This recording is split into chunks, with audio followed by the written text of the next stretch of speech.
The sky so far, but I can't lose it.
The sky so far,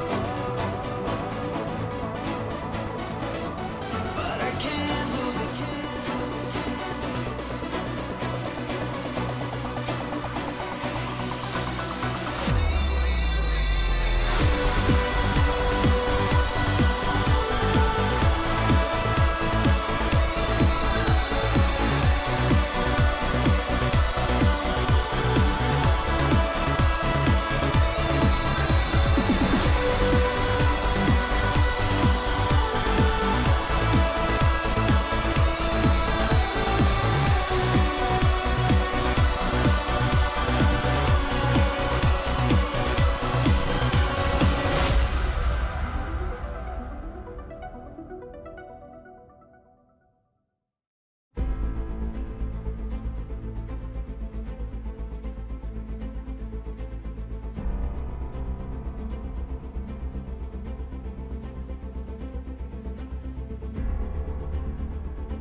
The sky so far, but I can't lose it.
6 years ago, drivers went twice around the clock under fixed daylight conditions to mark the start of a new era on the iRacing.com service. The next year, we went racing under fixed nighttime conditions before in 2019, we ran the first iRacing Rolex 24-hour race with a fully simulated day and night cycle. In the years that have passed, as the iRacing service has continued to evolve, two familiar outfits have written their names into the history books at the World Center of Racing. Coanda SimSport won the very first event, and other than one brief blip, they have been led by the American Mitchell de Jong to an incredible 5 overall victories. In the GT category, it's the German Maximilian Benecke who has won on 3 different occasions, and he'll be looking to defend his win in GTE from 12 months ago. Hello and welcome to the iRacing 2021 iRacing 24 Hours of Daytona as we kick off our special event schedule and a journey that starts here on the high banks of Daytona and challenges drivers across multiple different disciplines on legendary racetracks across the globe. And you can catch it all here live on RaceSpotTV. My name is Arjuna Kankipati and I'm delighted to be joined for the opening portion of today's race by a familiar face in Connery Maddock as well as a new face to the RaceSpot booth, VCO Simi winner Lewis McLeod. Special thanks to Istvan Ballo and TrackCams22.com for providing today's TV cameras and to RaceSpot's own Tyler Maxson for providing all of our car cameras. You can follow along with live timing and scoring powered by Timing71.org and their world-class suite of data analysis tools by heading over to Timing71.org. We've got a special pre-show ahead, and let's kick it off by talking a little bit about the history of this race. And Connery, it's such a special venue. It's no longer the first 24-hour race in the real world, but here on the iRacing service, it's one of our biggest across the year. Yeah, it absolutely is. We got around about 2,500 teams. That's just the teams signing up for this event. We're well over 7,000 drivers registering at the time these sessions have launched, and we get the word from iRacing there's actually over 25,000 drivers in total that are going to be taking part in this race, as long as everyone keeps their car on the grey stuff. But that's the totals from iRacing, and is a huge turnout, and I'm thankful that we're able to get things going here. Short delay, but we do get underway eventually. And take a look at some of our race stats here. Mitchell de Jong, a 5-time race winner. Got that multiple world champion Martin Kroenke hunting him down as well. But Lewis, it's an interesting race here. Coanda have always been so successful. The only team to challenge them, though, Radicals Online back in 2018. And that's when our eNASCAR Coca-Cola champion Nick Ottinger took home the overall win. It's a storied event for Coanda. They're definitely at the top end of things when it comes to this one. But of course, a champion is there to be dethroned, and well, who knows what's going to happen over. Say there is a slight delay. Over that time, there are some teams, some drivers that have a different approach that basically sets them on a course where maybe they even have a better opportunity for victory than even Coanda.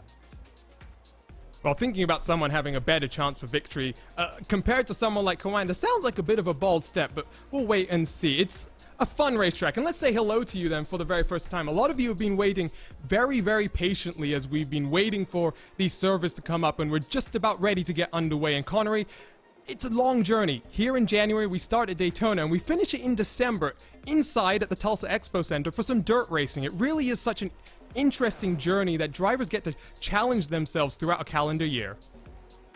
Yeah, absolutely. You know, we're very thankful to iRacing for putting on these events, because they are by far the biggest events in terms of active driver participation in the entirety of sim racing. And I don't think there are many other esports that could say that they have a big event like this in terms of participation in it. Of course, other esports might have more viewers, but in terms of people actually getting themselves involved, this is probably the biggest esport event in total that there exists. So it's absolutely fantastic. You know, like I said a couple of moments ago, record turnout here for this one, which is absolutely incredible to see. And I hope everyone out there, the drivers, teams, no matter if you're in this top split that we're broadcasting here today or if you're in one of the lower splits, I hope you have a fantastic race and a fantastic 24 hours. And let's take a look at some of the previous winners, Lewis, because it's not just Coanda, it's some of those GT categories very interesting. I think of the 2019 when Altus Esports won both GT3 and GTE, a very significant accomplishment. This is such an interesting race where 3 classes of competitions do duels over the high banks at Daytona. Very interesting kind of strategy and pit battle here. Yeah, since the GTE category was brought in, it sort of applied a slightly different format for some of the teams and stuff to approach traffic in those higher categories. And that one you're speaking of was the first, and as far as I'm aware, the only time where in a single event, one team has won more than one category. And only in a couple of them, a team has taken more than one podium in different categories. I think Williams Esports as well are the only ones with 2 cars on the same podium. So there's a few things that can be broken this year. And of course, we've got a brand new car in the top category, being the Dallara P217, which is going to make things a little bit different. It's a little bit faster than the C7 Daytona prototype that we had last year. And so the approach in traffic from them, I mean, that's going to make things a little bit different, especially with how they race using slipstream. Let's talk a bit about our classes here, because you've got a bit of BOP that's being applied here, Connery, and balance of performance is always a hot button topic on the iRacing service. You see here, we've got a new addition to GT3, both the BMW M4 and the Lamborghini Huracán, only the Lamborghini, though, getting a slight penalty in weight and fuel capacity.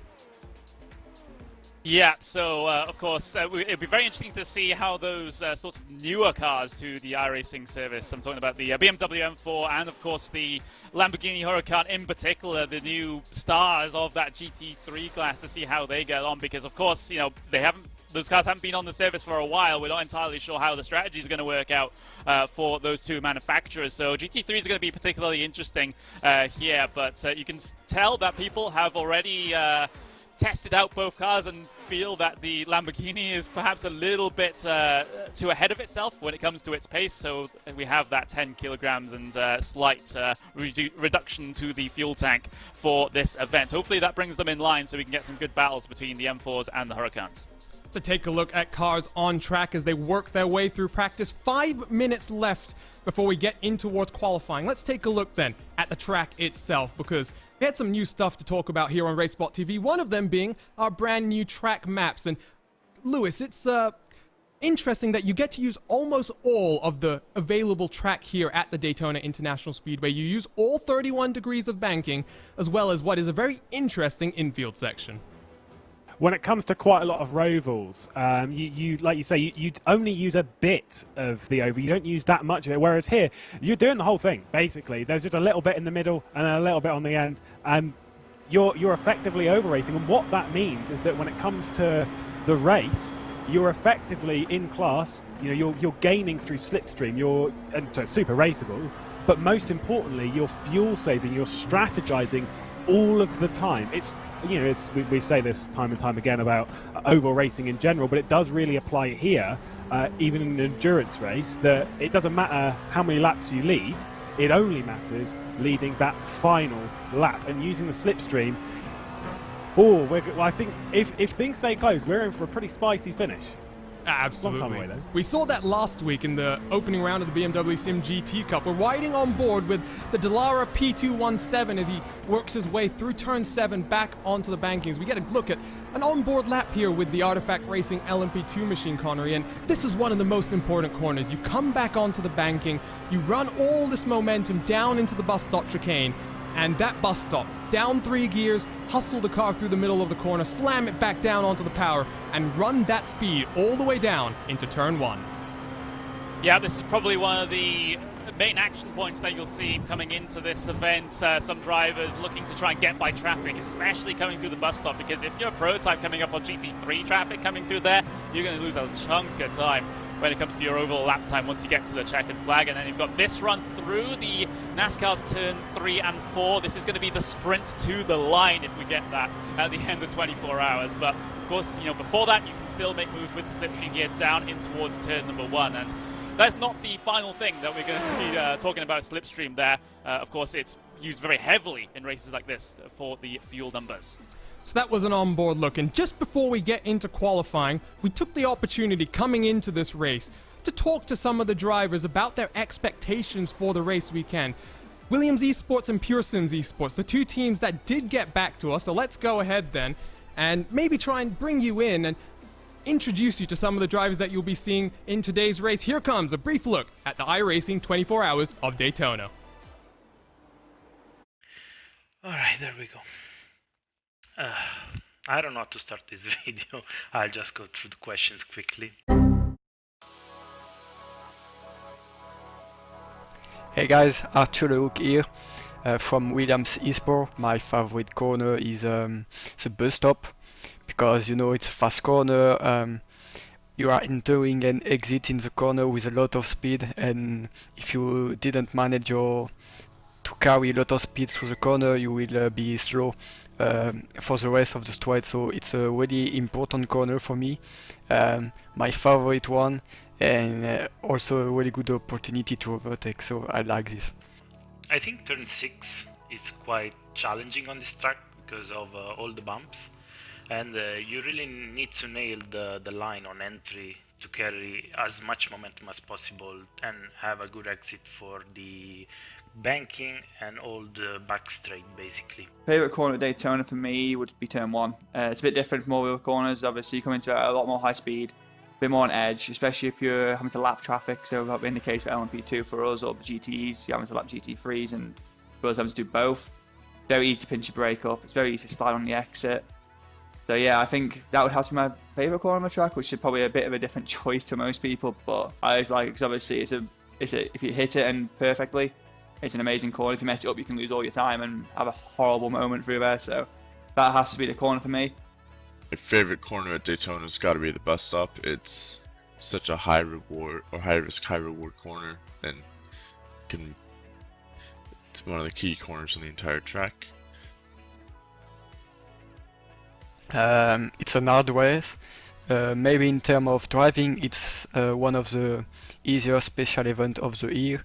But last year we were second until 2 hours to go in GT class, and we had a crash. So we learned from it, and we know that until the checker flag, nothing is finished. So I expect to manage really well the traffic, because we will drive in GT3 for my team. So yeah, traffic will be the key, and to not damage a car, and yeah, make it to the end. Well, for us will be the first race in LMP2, so won't be an easy, that's for sure. We need to really take care of all the overtaking and lapping procedure with this car, so it will be a little bit more challenging than the usual one with GT cars that we basically use for the main event usually. Challenges for this race for us, obviously being LMP2 for the first time, it's just going to be navigating the traffic perfectly, not losing too much time but not being too aggressive. I think that's the same for GTs with GT3s. It's very easy to go into a corner, try and, I don't know, send it straight away, but you'll lose more time than just waiting behind them. And I think that catches a lot of people out, especially at night when it's 3 or 4 hours, it stints and they're all going off. You're trying to make up time if you lost them at the start. So that's probably the main thing. So traffic for me is the main issue with this race, because obviously it can concertina very fast. Obviously just the whole attrition through the night, being on it all night, especially around here, like I said, you have to do quad stints probably, so it'll be interesting. I think that's one of the main challenges, keeping focus through traffic around here. It's very easy to just tunnel vision and get involved in an incident. Challenge of the race is definitely traffic management. The LMP2s can be quite aggressive, especially through the braking zones, and they brake at the same points as the GT3s, which can possibly cause issues.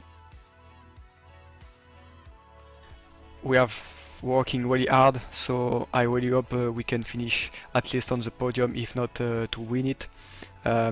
Strategy will be really important here. I won't give you tips we will do for the race, but yeah, everything is already planned, and it's going to be a really good race in terms of strategy, expectation.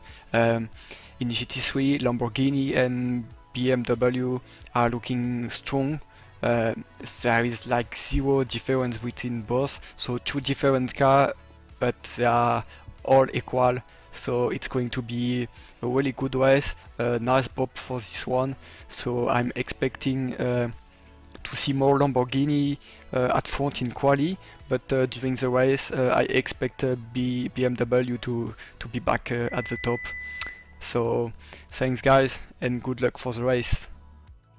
Like I said, it's first time for us in LMP, so, and also with the PESC series going on, we are not really focused on this event, so we don't have really high expectation, but we hope to be as competitive as possible, and yeah, let's see where we will end. So for us, expectations, like I said, me, Diego and Moreno, it's our first time in the LMP2 car. Obviously it was a bit of a fun choice for us, obviously with all the Porsche stuff.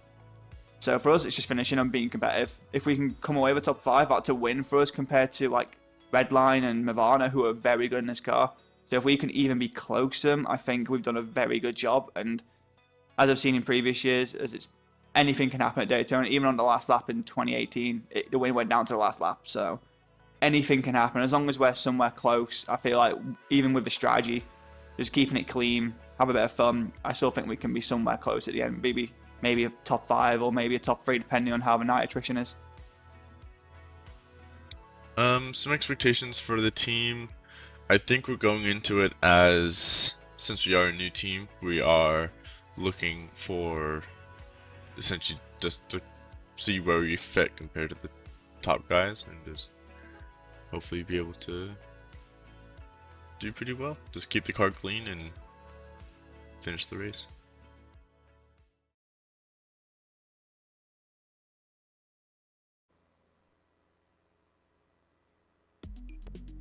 So a few words there from some of our competitors competing in today's race. Qualifying is underway then, with 3 minutes left on the clock. Take a look on the left-hand side as we finally get to display RaceSpot's 2021 graphics package for the very first time in Connery Maddock. Take a look on this, the left-hand side, you'll see it's Inertia Sim Racing in your P2 class, top of the timing sheets, Redline in GTE, and then Beeler Racing Euronics in your GT3 class. Yeah, not a lot of time left in this qualifying session to get things done. That is for certain. These drivers and teams, they get themselves 2 flying laps out there, so 2 chances at getting yourself near pole position here for this one. Inertia doing a great job in that very, very competitive LMP2 class, since you have the likes of Redline, you have Coanda, RHE Esports, Williams Esports as well, but Inertia, of course, we know them a lot from the leagues that we do here in the iRacing service, but when it comes to iRacing special events, it seems like they're punching above their weight. It does indeed. Team Redline Orange, Max Verstappen, currently pole position in that class. Lewis, he's going to be sharing his car with Danny Yunkadea. Just a 2-man operation in that car. Be interesting for them as they try and manage the fatigue through what is a very long race twice around the clock. But a 2-man team did win last year in the GT3 category, so it is indeed possible. They shared 454 and 363 laps apiece, so it was not quite 50-50, it was more sort of 60-40. Point is it is possible. I've heard of teams doing the whole 24-hour race with 2 drivers thing. It's possible. It's hard work though, but I think they've done their fair amount of racing before, maybe. Just a little bit, especially in those cars, with the F1 experience of Verstappen and DTM GT3 experience for Danny Yunkadea. There comes VRS Coanda, though. We were waiting for Joshua Rogers, and guess what? The Australian to the top of the timing sheets. 0.2 of a second separates him and his teammate Charlie Collins. Inertia Sim Racing then in 3rd position. Minute 51 still left in qualifying, just a few cars still out there on track, and one of the great things about this special event series, in my opinion, Connery, is you don't always just see the big teams. You sometimes see the smaller names coming in, and one team that I've been watching in some of my other series that I get to broadcast here live on RaceSpotTV is Delta Sport U4K, the number 33 car, first appearance in a top split event. Yeah, they just about got in, didn't they, at the very bottom ends there of that MP2 class. They currently have set the slowest logged time here in qualifying, and they're not last on the grid just yet, though, although just saying that, the team that did, that team that did not set a time has just done so. So Delta Sports for U4K, at the very bottom end of the LMP2 class at the moment. But it's great to see some of these lesser-known teams getting themselves involved in the thick of things here, because that's the great thing about these iRacing special events. If you have the iRating to be able to come into the top splits, well, you can really show what you are made of. And for some of those other teams that have high iRating drivers but don't get a lot of acclaim elsewhere, this is a great chance for them to show what they're made of. But there's the man that I bet a lot of people have been waiting for. Max Verstappen driving the Team Redline orange car. Currently, provisional pole position in GTE. And, well, it might as well be with 30 seconds left remaining. He will wind himself through NASCAR's 3 and 4. Verstappen had some success last week in the BMW Sim GT Cup in that Team Redline orange machine. I'm sure that practice, Lewis, isn't going to compromise his run too much today. No, it's you kind of hit the reset button all the time when you step into a new race, and so far setting some pretty decent times, and obviously sticking at the front end of what is a largely competitive field. I believe it is a BMW 1-2 in it, but there are Porsches and stuff up there suggesting that we're a little tight when it comes to the balance of performance in that category, and hopefully that stays across the race. Great times though from that category, and wow, I'm pumped for a very good race. So here we go then. It's been a bit of a wait, but we can finally bring to you the starting grid for the 2021 iRacing 24 Hours of Daytona, and Joshua Rogers looks to continue the impressive run for VRS Coanda. He'll be on pole position with his teammate on the outside next to him. Matty Kaidasoa for Inertia Sim Racing. He's really recently joined up with that team. He'll line up on the inside of row 2 with Enzo Benito in the Team Redline Ice Blue, number 12. Maxime Brientz lines up then in 5th position with Ross Woodford and the Yas Heat Microsoft machine on his outside. Brian Lockwood in that 22 car then in 7th position with Moreno Sarica for Williams Esports in 8th. Bobby Selensky lines up in 9th position, the multi-talented driver, 0.3 of a second off the pace with Thomas Pettyjohn next to him. Glenn Key for the MB Racing Esport Nordic team, edge of the top 10 with Andre Martins next to him, Patrick Wolf, Syandra, Eduardo Borghet, Fernando Busquets, Ian Chan Guven, and Moritz Lohner, who's making a guest appearance for Team RSO. That is your LMP2. Let's go through GTE as cars get ready to roll here. Max Verstappen, your F1 star, lines up on the pole position here. Patrick Holtzman, his teammate in the BMW Team Redline machine, less than 0.5 of a second separating the two. Gianni Vecchio makes it 3 Redline machines in the top 3 in his Porsche 911 RSR. Alejandro Sanchez in 4th position. Dylan Shrevens for Miniti Racing in 5th, with Dominic Blaher for DV1 Triton Racing on the outside of row 3. Chris Lollam in the 210 machine lines up in 7th. Augustine Canapino in the BMW Team GB car, the collaboration between BMW Motorsports and Williams Esports, back in 8th. Antti Hola then in 9th position for Kova Esports. Ryan Barneveld for the BMW Team BS Competition Zebra machine, back in 10th. Florian Denard for Altus Gaming Esports. He'll have Fernando Borda next to him as we work through the final page of GTE results. GTD up on your screen as we get rolling here for the start of the iRacing 24 Hours of Daytona. Sven Haas next to Lauren Heinrich on the front row. Max Esterson and Jürgen Frank 3rd and 4th. Dakota Fripp and Carl Janssen share row 3 on the grid, with Daniel Pastor for Urano Esports next to Arthur LeHook and the Mahler Racing Team BMW M4. Alexander Voss in 9th, Camilo Pezzoli in 10th, Pablo Lopez for Team Fordzilla back in 11th, with Jamie Moon in 12th. Final set of results here. James Saunders, Nicholas Verone, Victor Preto, Tim Matsky, Daniel Ferguson, and Fabrice Cornelis as we prepare to go racing here from Daytona International Speedway. The cars work their way down into the start zone. It'll be Joshua Rogers at the front of your field that takes us to the green flag once the Porsche pace car pulls down onto the safety of pit lane. It's a journey that takes us from the high banks here at Daytona all the way into December and the indoors at the Tulsa Expo Center. But right now, Barney the flagman has the pace flag in his hand.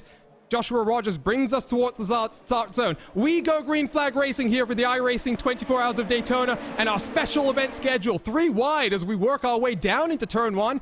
The team, 2 VRS teammates have got into single file as we work through for our race start, slightly delayed from our expected starting time, but 2x2 through the S's in towards the International Horseshoe, as behind them as well GTE machines work their way down into the corner. It's BMW in 1 and 2, Porsche 24 by Redline already has to defend from Alejandro Sanchez as the GTE machines work their way through the International Horseshoe. But Connery, here comes GT3 as well.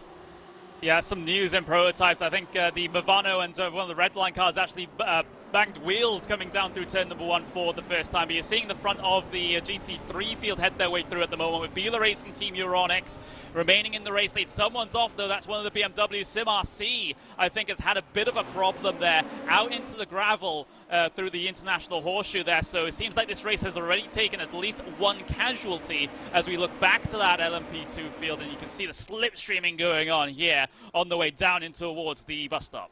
Yeah, that's Ross Woodford for Yas Heat as we come down into the bus stop for the very first time. They're stringing themselves out at the front of this LMP2 field. The rest of your cars very much in a draft train. Look at GT.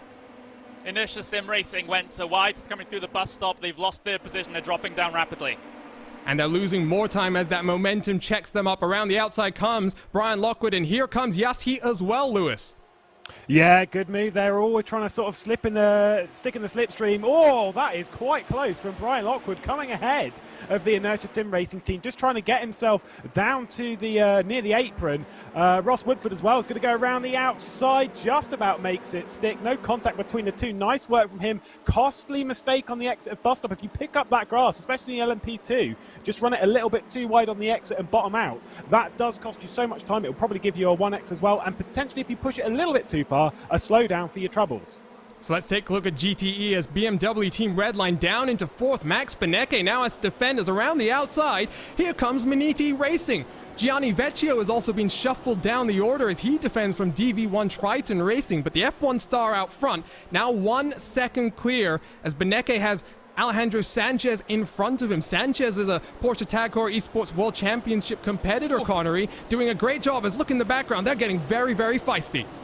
Yeah, that Porsche 24 driven by Redline car almost punted off there by the DV1 Triton Racing team car coming through the right-hander, but thankfully everyone was able to keep it together. Gianni Vecchio able to recover the slide in that Porsche 24 driven by Redline car. He continues on his way in this big slipstream train, which will be a very major theme through the first couple of stints of this race. But for most of the front runners, with the exception of Inertia and LMP1, things have gotten off to a decent start. So let's also take a look then at your GT3s, because Team BMW Bank have started to pull away the gap now to Biela Racing Euronics. And Biela, who is such a renowned name for using the Audi R8 GT3 car on the iRacing service, now has to switch to another car within the Volkswagen Group, Lewis, and they're doing a good job here. But in front, Lauren Heinrich, who's doing an increasing number of events in the real world as well, starts to try and run away with the lead in this class. Lauren Heinrich is a massive, massive talent.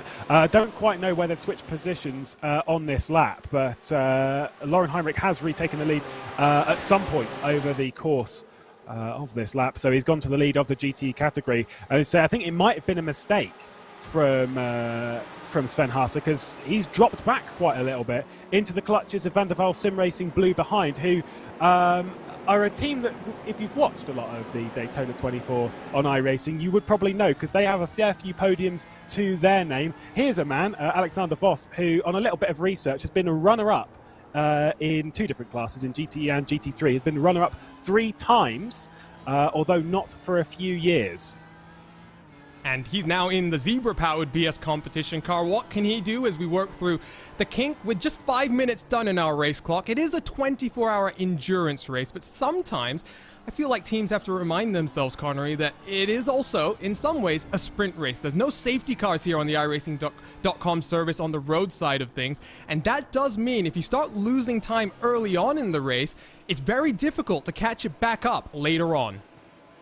Well, this first portion of the race is where everyone's going to be clustered up together and you are able to gain track position, actual positions in the standings pretty quickly. I wouldn't say you would be able to do it pretty easily, because everyone also has the track position games in mind as well, and you also want to be secured firmly in one of these leading trains to be able to play around with the field numbers in the draft as well when it comes to those first couple of stops, because a couple of laps difference on the stops in the first few stints, that really gets exacerbated out the longer this race goes. So a 1 lap difference on the first stop becomes a 2 lap difference on the second, and a 3 lap difference on the third, and it can really work out in your favor if you're able to just push that little bit longer in these opening couple of stints.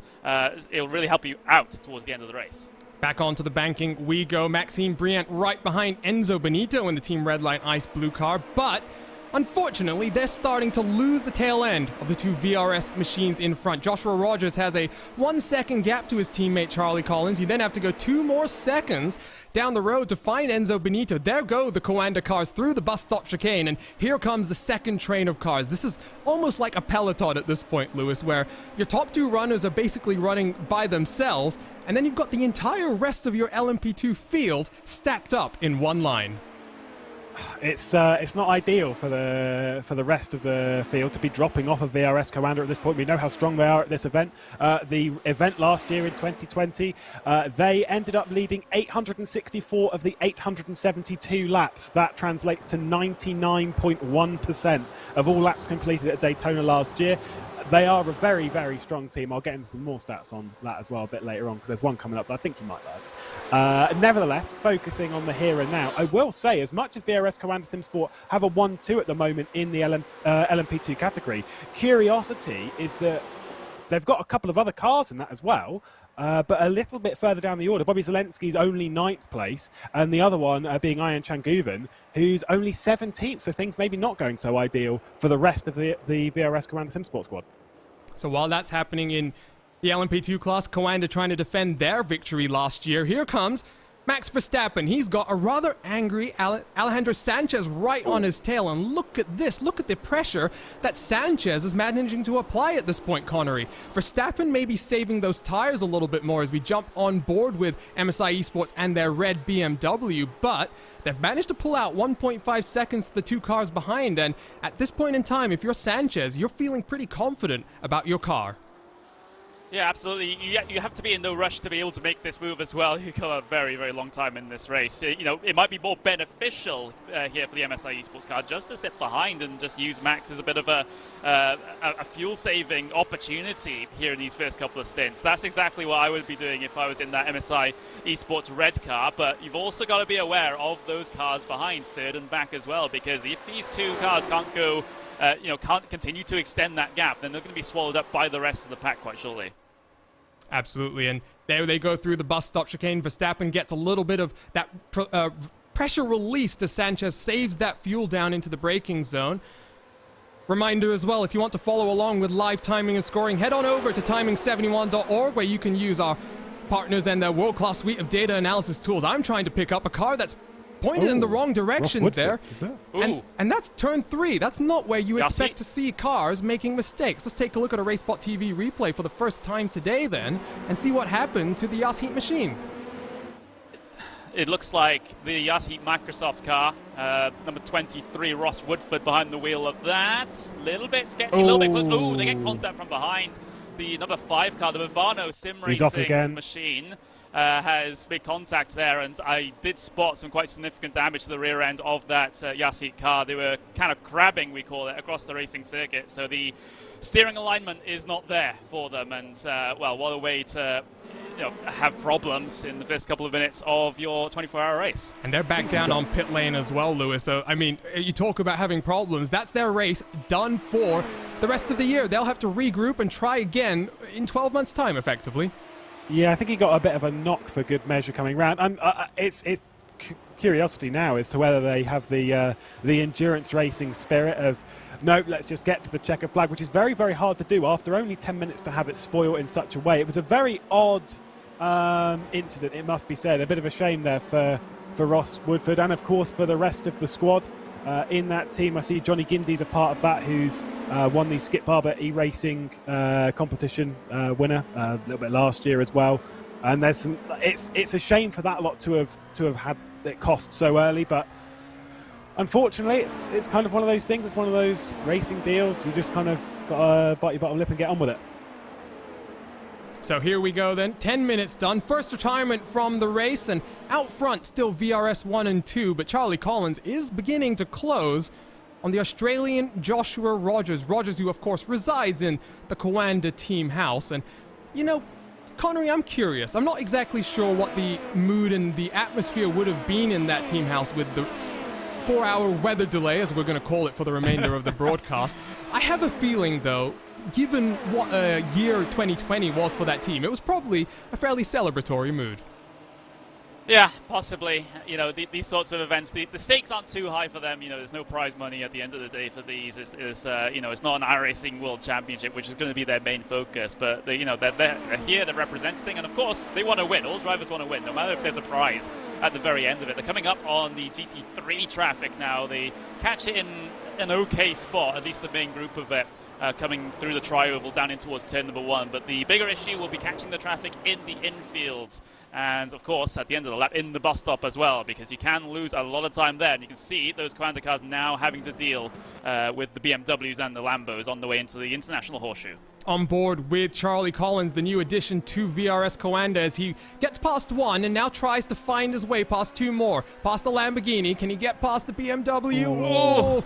That's the Auras racing machine, I believe, that forces Collins to check up slightly, but in front, you look at the train of cars that they've got to deal with, Lewis. This is now the story of the race. You've had 10 minutes of clean air. Now it's all about how you manage the traffic. Watch here, Rogers is being very careful. He's going to get the momentum off the corner and really power down in towards the bus stop. The more time they lose in sort of all of this scenario, the more time that the likes of Enzo Benito will have to close back up. I don't think he's going to close too much up because, for my money, these two have been quite handy in traffic here, and they're getting quite a lot of it on the banking around NASCAR 1 and 2. I'm assuming there's been an issue for us, my race number as well, the number 78. Ooh, it's a big issue there. Again in turn 3. I'm not sure exactly what's happened to Glenn Key, but we'll pick this one up once again, Connery. And down into turn 3, traffic going to be a factor. Oh. Yeah, contact from behind, and that's a very, very high-speed incident there into the Armco barrier, and that's possibly out of this event with only a couple of minutes in the race. We'll have to have another look at it. It's with the lap traffic and the fellow prototype behind just going a little bit too hard into that one and punting Glenn into the wall. 3 wide. We just went 3 wide across the start-finish line. Inertia Sim Racing down into 7th. Matti Kaitasoa unfortunately loses 2 positions there. Moreno Sarica and Dean Woods taking full advantage as we work down in towards the traffic, in towards your International Horseshoe once again. This is crazy stuff here, Lewis. It is absolute madness. The thickness of this first pass through traffic. You think this is probably, in a realistic sense, the thickest part of traffic that you are going to get across the race. And if you want to make a move, if you want to try and move your way up the order, now is the time to do it. And the Yas Heat driver of Dean Woods. Oh, there's contact there. Oh, who is that who's been so? That's R8G. Thomas Petitjean, that's who it is. The 169 still stationary on the side of the track. Quick replay here, Connery. What do you see? Yeah, this is VRS Coanda Simsport number 88 running into the back of them. They dive down the end there inside, and it wasn't expecting R8G Esports to go shallower into the corner. So, again, another instance of front to rear contact here in these LMP2s. We'll get a good view of it from up above, and you'll see that Coanda car come in on the right-hand side of shot. Oh, you got to be a little bit more patient than that. Yeah, it's just a bit of a misjudgment there. Not great. But look at this. Charlie Collins has used the traffic to close that gap up. Just 0.3 of a second separating the two of them as Collins tucks into that drop and closes on his teammate as we come down into turn 1. Looks as though he's saving a little bit of fuel here, Connery. They don't want to commit that cardinal mistake in racing. You never hit your teammate. That is the one rule that you learn very early on. You can never afford to break. Well, at least Coanda as a team haven't been known to hit teammates. There are a couple of other teams up and down the grid that I wish I could say the same for, but I won't throw anyone under the bus just yet. Meanwhile, deeper in the LMP2 pack, there's still a lot of changes for position. There's a side-by-side action going on right now between Inertia and Team RSO, I believe it is. And of course, you've even got 2x2 between Coanda 88 and VRS Satellite Racing Red as well. So fantastic action here in the bottom end of the top 10, and RSO looking to the inside through the kink there, which is definitely not an overtaking opportunity, let me tell you that one.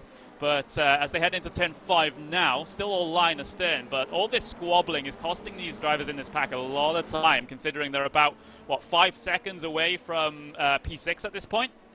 Yeah, all of this scrapping is losing them so much time. It looked like Kaidasoa coming through turn 3 got a lot of oversteer all the way down to the right side of the track, exiting the corner. Interesting to note here as well, Team RSO, Moritz Lohner, Connery, you're very familiar with this driver. He's recently left Williams Esports. We're still trying to figure out what team he's going to be joining, but here he is making a guest appearance for Team RSO, the German outfit, running up in 8th. Yeah, absolutely. You know, Moritz is a fantastic driver. I've said this on Twitter many times. He's very, very talented, no matter what sim you put him in as well. You know, he's fast on iRacing here in particular, and, you know, he's sitting inside the slipstream of inertia right now, so he might even be able to gain one position here in just a bit, unless he decides to feel safe. He'll gain the position. But let's have a look back in the GTE pack, because the race lead there is tight as ever. MSI still sitting behind Redline Orange, and it looks like, you know, a couple of moments ago, Jonah, I said they got to be careful, otherwise they're going to get swallowed by the pack. It looks like that's started to happen.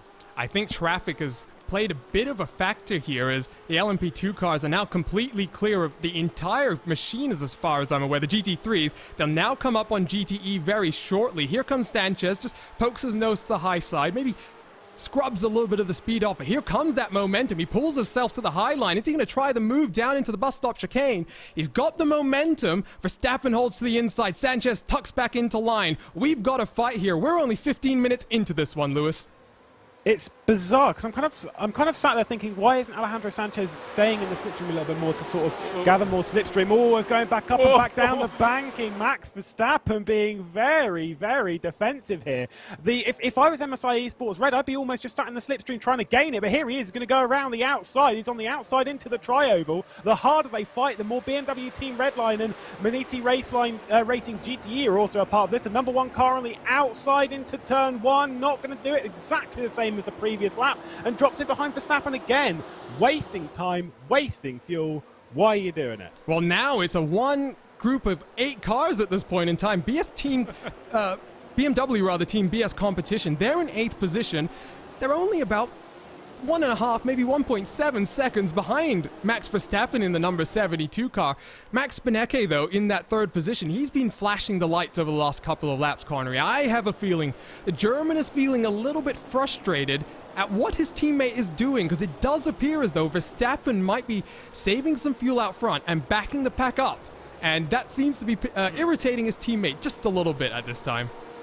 This is the thing as well. MSI Esports are in a red line bread sandwich at the moment. You know, red line ahead, red line behind, and Max Verstappen in that red line orange car would love to get his teammate up into 2nd place, so then they can work as a 2 at the very front of the GTE pack to be able to get some fuel-saving games going on. So it's not worthwhile for them to have MSI Esports in here. They want to be the only 2 cars at the very front of that field, so they can manage that field on their own without any of these third parties getting themselves involved. And while GTE has strung itself out, or rather is not strung itself out, GT3 starting to string itself out just a little bit more, Lewis. You see the top 2, Lauren Heinrich and Sven Haas, continue to scrap it out, but they put the likes of Vendaval Sim Racing about 1.6 seconds behind. So they managed to break out of that draft, and I wonder if traffic played a bit of a factor. The LMP2s coming through definitely would have split this car, this sort of pack up a little bit, just giving some breathing room to others and dropping others back into the clutches of other teams. It's not ideal for some, it's perfect for others. For these 2, they seem to be, in a sense, working together. Sven Haas is not putting too much pressure onto the shoulders of Lauren Heinrich at the moment, and just sort of allowing things to unfold as they are. And again, save fuel, think about the slipstream, think about the race strategy, whilst also not allowing a slipstream to the Vendaval Sim Racing blue car behind of Max Estersson and the BS Competition cars as well. It's a long game. It's all about playing that long game, and that's what these 2 are kind of doing at the moment. But any sort of mistake, any sort of hindrance from our race leader in GT3, and they'll be right back into one big train as well. Yeah, even consider this fact. You've got Daniel Ferguson driving for Pure Sims Esports. We saw him in our pre-show talking about some of the challenges of this race. He's not that far off the back of Urano Esports and SimRC, so still in that draft. Might be trying to do a bit of fuel saving further back in this pack. Let's turn our attention back towards the front of the field once again, or rather the frontmost class, because Team RSO, they're now up into 7th position. They've got VRS Satellite Racing right behind them, and the Satellite Racing car sponsored by VRS has VRS Coanda right behind it as well. So a little bit of an interesting sandwich at this point in time, but they've now fallen off the cars in front, Connery. 4.5 seconds the gap between 6th and 7th. Yeah, so we got a decent amount of separation in terms of the front couple of runners here in the LMP2 class. That's just the nature of things sometimes. VRS and SimSport have been able to get away so well with their 2 cars at the very front, about 4.5 seconds at this point. Meanwhile, side by side for the race leader GTE, and Verstappen just about holds on to that position. It was a big effort there from MSI Esports to be able to make that pass happen into T1. But into the International Horseshoe now, they will still remain a single file. But MSI Esports, they don't want to play the field-saving game sitting behind them. They feel confident that they'll be able to break away, perhaps, at the very front. They feel like they can break the draft. And I think, you know what, here come the LMP2 machines, so that might split these guys up very slightly. We work through turn 6. There are the 2 VRS machines. As we work down in towards turn 7, the rear end of them, here comes Joshua Rogers, already looking to the inside on one machine. He'll get one done. His teammate tries to follow him. Out front, those 3-4 cars try and get into that draft, but here comes those VRS cars. It's going to be interesting here now, Lewis. What does Joshua Rogers try to do here? Well, the LMP2s, if I remember correctly, prior to this, about a week ago, they had a 40, if I remember correctly, they had a 40 horsepower reduction, if I am remembering it right. And that just kind of makes either way, getting through the GTEs is quite tricky. Oh, that's a little bit brave from the 18 car, just firing it into the chicane. There goes Josh Rogers to the high side. I think they might actually be able to manage their way through this and get them all done by turn 1. Watch him dipping in and out of the GTE traffic as well, of Josh Rogers, just getting that a little bit of slipstream, extra speed. But not only that, again, saving a little bit of fuel and making sure that you're clearing the traffic as well. MSI Esports Red trying to take advantage of this, but not doing so. Behind that, Maximilian Benecke, by the way, he didn't qualify the car. It was one of his teammates who ended up qualifying. It was Patrick Holtzman who qualified that car, and then Benecke got into it to start the race, which is a little bit interesting. Maybe he wasn't quite in the mindset at the start, but obviously he's been turned on. Look at this racing, though. Verstappen is uber defensive, and Sanchez is putting the pressure on. He forces Verstappen to come slightly wide through the exit of turn 3, but not going to open the door. Connery, I'm starting to get a little bit worried at the front of this field. Sanchez closes under braking once again, just about managed to get on the anchors in time. Oh, he almost gives a love tap to the rear of that Team Redline Orange car through to number 5 as well. So MSI Esports, Sanchez, he knows what is required here to try and get past Max, because Max won't make it easy for him whatsoever. He hasn't been making it easy for him, and Sanchez wants to make him think, well, I'm your match. I want to get to the front of this field. Meanwhile, here's the cameraman view, Max Benecke being the Steadicam holder for this one, of this leading battle. He's just waiting patiently behind. I don't think he wants to get too involved in this one, knowing how aggressive Sanchez is being. He doesn't want to get involved in any contact. More LMP2 traffic as they come through the bus stop chicane. That looks like Racecraft and Brian Lockwood, who's getting stuck up very slightly behind a GT machine that runs wide. That was the Porsche 24 by Redline car. Gianni Vecchio gets a little bit loose through the middle of the corner. He's still in that 3-car train with Maniti Racing and AAA Esports White. More LMP2 cars around the outside as well, but they're starting to get broken up here. This is what I was expecting through the traffic, Lewis. You get 1 or 2 cars, they just pass you in that different point in time, and now we're seeing a couple of tenths of a second opening up between these GT machines. Yeah, Maniti Racing was definitely sort of cost a little bit of time there. I don't think it's too bad, because he's still very much in touching distance of the BMW Team Redline car is Dylan Scrivens, aka Bobo. Just a bit of a shout out. He's still there. I think, like, despite them being stretched apart by the LMP2s, they're okay at the moment. But if that happens too much, if too many fill in that gap, then that's it. That gap gets bigger and bigger, wider and wider, and effectively it's done. Number 18 to the race lead. Yeah, Charlie Collins, not sure when he got past Joshua Rogers, but now Rogers in that fuel-saving position. Redline now an incredible 6 seconds down the road from your race leader, if you take a look on the bottom right-hand portion of your screen. But Connery, at this point, if you're VRS Coanda, you have enough of a lead. Are you doing the fuel game? Are you switching around first and second, giving Rogers a bit of fuel saving, then Collins a bit of fuel saving? I wonder if these 2 cars are just going to play nice out front, and then last 4 hours, maybe last 3 hours, we see a bit of a sprint to the end between the teammates.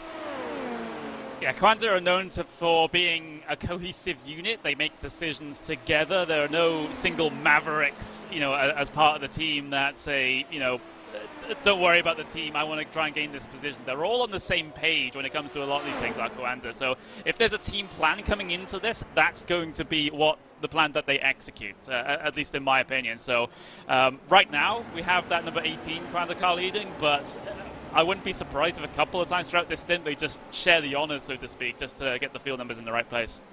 So that's out front in your P2. We focused in on GT3 for GTE for a while, and while Sanchez and Verstappen still are scrapping it out, let's turn attentions to GT3 once again, because Lewis, this really is one of my favorite classes to drive on the iRacing service. It's a car where you balance the raw performance with driver aids as well, and it's all about balancing those two things, finding how much you can lean on the assistance of the ABS and the traction control versus how much you can really flog the car around. And right now, Lauren Heinrich, he's got a mirror full of a number of GT3 machines, but fairly comfortable in his brand new BMW M4.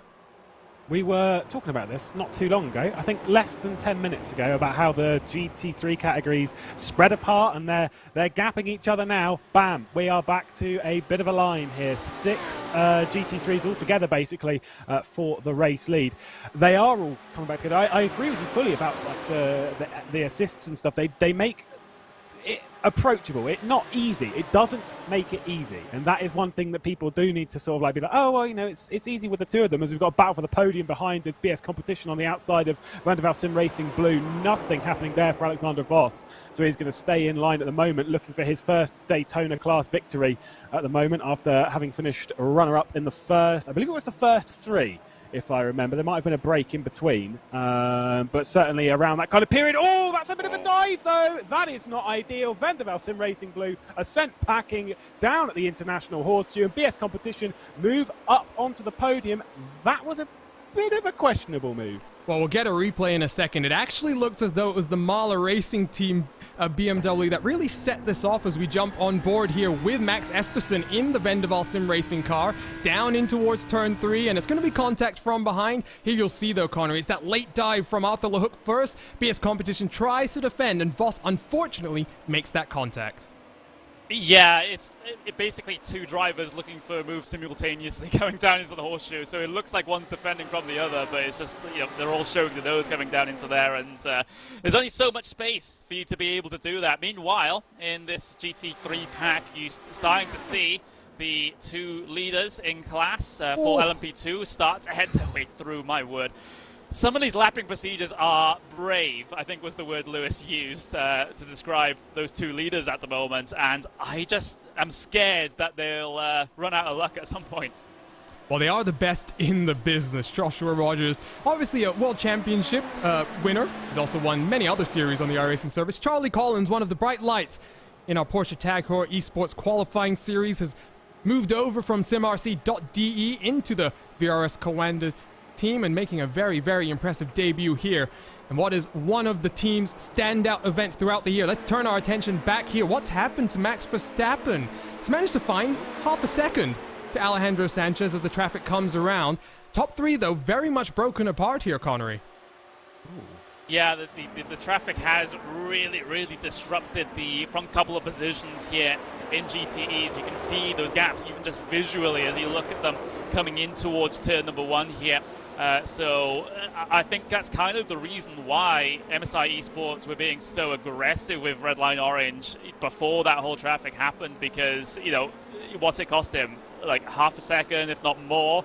And, you know, you're playing out of danger now of losing the draft to the race leader if you're MSI Esports. So this is the situation they wanted to avoid. And I just saw someone take a tow back to pit lane. I believe it was a prototype. So no, I'm just going to have to double check that one. It was SimRC Titan. We'll get the replay up on your screen. 3rd car back down onto the pit lane so far today as we take a look at this replay. It's the number 67 down the inside at turn 1. Already some damage to the rear end of the prototype BMW M4. It was a prototype in some regards, Connery. This is obviously not a fully homologated car just yet. But out of turn 3, you'll see side-by-side LMP machines behind. That always scares me coming down into the kink, Lewis. Yeah, I'm not quite sure what's happened. I think we're going to have a bit of a dive from an over-ambitious LMP2. No, it wasn't too bad. Oh, he leaves it on the curb. Oh, that's hard. Oh, that's not good. That is not good for your chances when it comes to progressing much further in this race. I think it just gets up on the curve. I think the LMP2s were a little bit... It's hard to say they were too aggressive in that scenario. It was... If they were going to both try and send it at the time, then yeah, maybe. But enough room was given. Just made a little bit of a mistake. Ran a little bit too wide. And the curb out there, it just dips a little bit as you've got some of the service roads that come in and out. And bang. A bang indeed. That was a big impact for SimRC. And we do have both of our P2 cars that came down the pit lane back onto track. Ross Woodford for Yas Heat, as well as Glenn Key for MB Racing Esport Nordic. However, I have a feeling Jürgen Frank going to spend a considerable amount of time down on the pit lane. Here we go, taking a look at Team RSO, who now flies their way down in through turn 7 as Moritz Lohner has managed to build up a bit of a buffer behind. He's still got 4.5 seconds to the cars in front, though, unfortunately. There is a little bit of an interesting battle for 8th, 9th, and 10th, as you've got 3 VRS-sponsored cars, all split by just about 2 seconds, Connery. Of course, that won't factor into this, but VRS Satellite Racing Reds will want to try and keep the track position if they can. They wouldn't mind losing 1 spot, though, just so they can fuel save off the back of the number 88 Coanda car, but that requires them, keeping inside the same postcode on the track to be able to do that. So we'll just have to see how this one ebbs and flows over the course of this first stint here. We're already just over 30 minutes into this race, so time flies when you're having fun, and we've had a pretty fun opening half an hour. Look at this, though. Interesting to see someone like Patrick Wolf all the way down in 11th place in LMP2. I'm not exactly sure what's happened to this Team Redline Purple machine, Lewis, but as they battled with Inertia, these are 2 cars. Inertia who qualified very well. Look at Matty Kaidaso really struggling with the balance of his car right now. So 2 teams that I would have expected to maybe be toward the top 5 down here on the edge of the top 10. I think the thing with this LMP2, being fairly new, it is a very, very tricky car to slow down. The brakes, in my opinion anyway, are probably the hardest part on the car. And let's be honest, Daytona's got some pretty tricky braking zones. And I think, with going through traffic and stuff and maybe not having the confidence and the assertiveness going through traffic, it's just sort of split those packs apart. I wouldn't worry too much. We are only half an hour into what will be quite a tricky 24-hour race, but it is a surprise to see them a little bit further down the order. Just a little bit of an update, by the way, that Marla Racing team have got by Vendaval Sim Racing Blue in the GTE category and up into 4th place. That was a couple of laps ago, but they are now challenging BS competition for the podium. And also, for those of you that were worried about the GTE category spreading apart, it's back together again. 0.3 of a second between Max Verstappen and Alejandro Sanchez. Yeah, those 2 are close, though. Max Beneke almost 2 seconds further back, so Sanchez well and truly in that draft. 10K Beneke has a bit of work to do to close back up. Watch the 2 BMWs as they work their way down through the bus stop chicane, and it is nice, Connery. We've got a new era of GT3 machinery coming to the iRacing service. First it was the Lamborghini Huracán, which I am very excited to have, but I think I might be more excited about the BMW M4, and that's because it's a car that doesn't exist in the real world just yet. It's a car that only is drivable on the iRacing service. And indeed, a couple of weeks ago, it made its official BMW Motorsports debut. And how do I know it was official?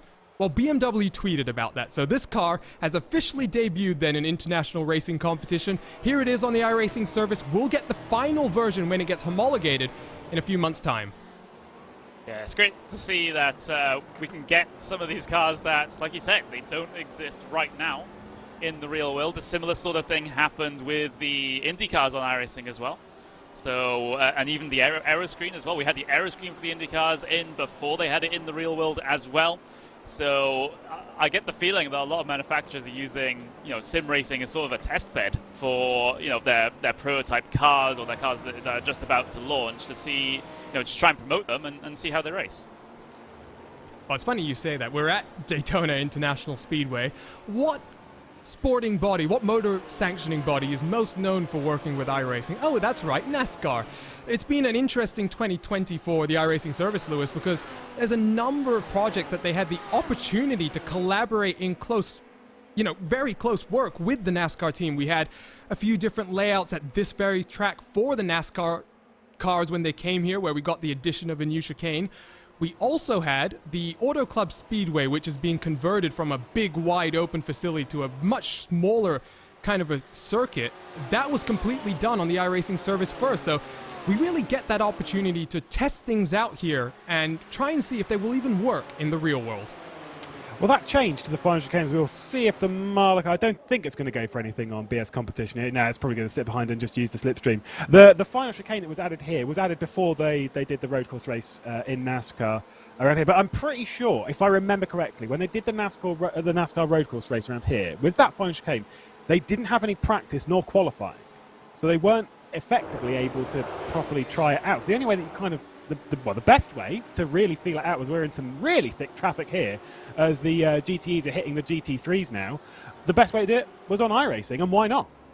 Well, we had a happy hour, I think that's what they called it, where we had, I think it was William Byron, man, I'm blanking on these names, Bubba Wallace and a couple of others that jumped onto the iRacing service. Chad Knauss part of that broadcast as well, and they tested that configuration. So that's what they did. You're right, Lewis. They didn't have any practice, and I think that in a year where, as Gianni Vecchio goes very deep as he tries to get close to the AAA esports machine, these GTE machines actually getting quite squeezed out wide as almost BS competition out into the grass as Ori's Racing tries to push them all the way to the exit curve. DV1 Trident Racing follows them down the inside as they get stuck behind GT3s coming onto the banking, Connery.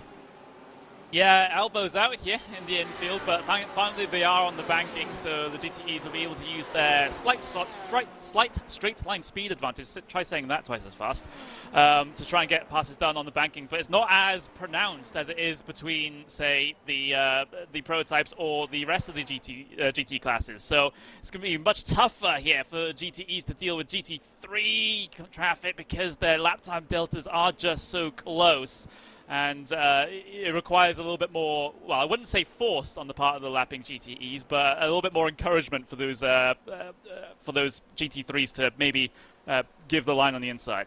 Pit window open then, the likes of RSO already down onto pit lane. What will the VRS duo do? They've been saving fuel out front.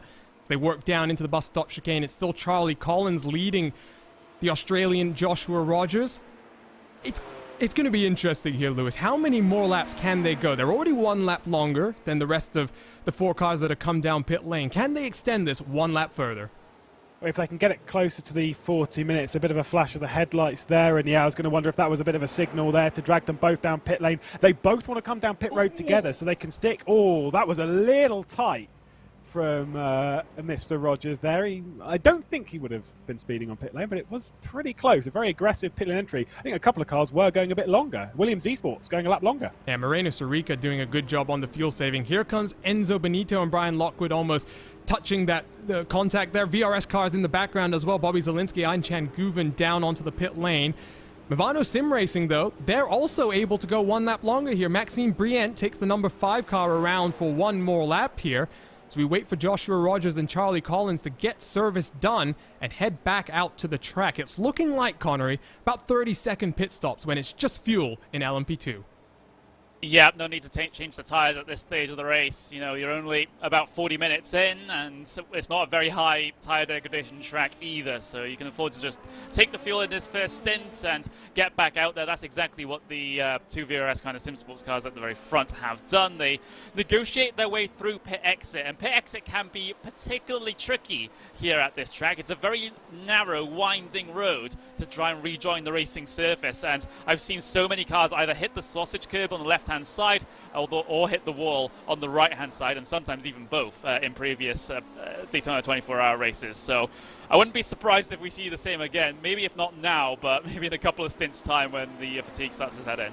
3 drivers then yet to pit. Williams Esports, Movano Sim Racing, and R4R Motorsport. Scott Michaels at the wheel of the number 10 machine. He'll be the last car, I think, on the lead lap, other than those who have had contact. We've had 3 different LMP2 cars, I think, that have had some small issues throughout today's race. But for the most part, everyone's still out on track. Let's check in with GTE because we're 40 minutes into this race, and that means the LMP2 pit window is already over, Lewis. But GTEs, we expect them to come down the pit lane maybe around the 55, 57 minute kind of window, and then GT3, that's looking like more like an hour, maybe a bit less for those who are unable to do some fuel saving. Yeah, it's one of the endurance races where fuel saving really matters. Everyone speaks about it at Le Mans and all that lot, but where you've got such a short lap, it's almost easier to, because obviously it's a short lap, it's easier to gain a lap. It's almost easier to save fuel in that sense. And so from that, you know, when you're doing a 24-hour race at the Nürburgring, the Nordschleife, and you think, oh yeah, but it's like 8 minutes, I'm never going to be able to save that much fuel. Whereas around here, you think minute 30 a lap, yeah, I can save that. And so getting that to go as far as possible is crucial when it comes down to the dying moments of the race. So any LMP2 team that's made it go to the 40-minute mark, your strategy is a little bit more simple. Just because, you know, you're pitting every 40 minutes is a bit more sort of structured. And the GTs, I'd kind of want to pit around about the hour. If you can go any further than that, then power to you, but I don't think we'll be seeing too much past an hour. And yeah, GT3s are very much an unknown to me. The GTs, I'm pretty sure from practice and stuff, the GTs should be able to go about an hour. So we've still got about 20 minutes left. I do think we've had a bit of a change in our pit window. First up, Brian Lockwood has put himself onto the third and final podium position. He's passed Enzo Benito in the Team Redline Ice Blue car. I also think Yas Heat and Dean Woods might have fallen down the running order. I'm not sure exactly why Williams Esports Team RSO are now running 5th and 6th, Connery. Yeah, so we'll have to see exactly what has happened there in that situation, because they are pretty out of position. I'm not sure whether it was a bit of an instant coming in towards that first set of stops, because their stop time actually looks absolutely fine.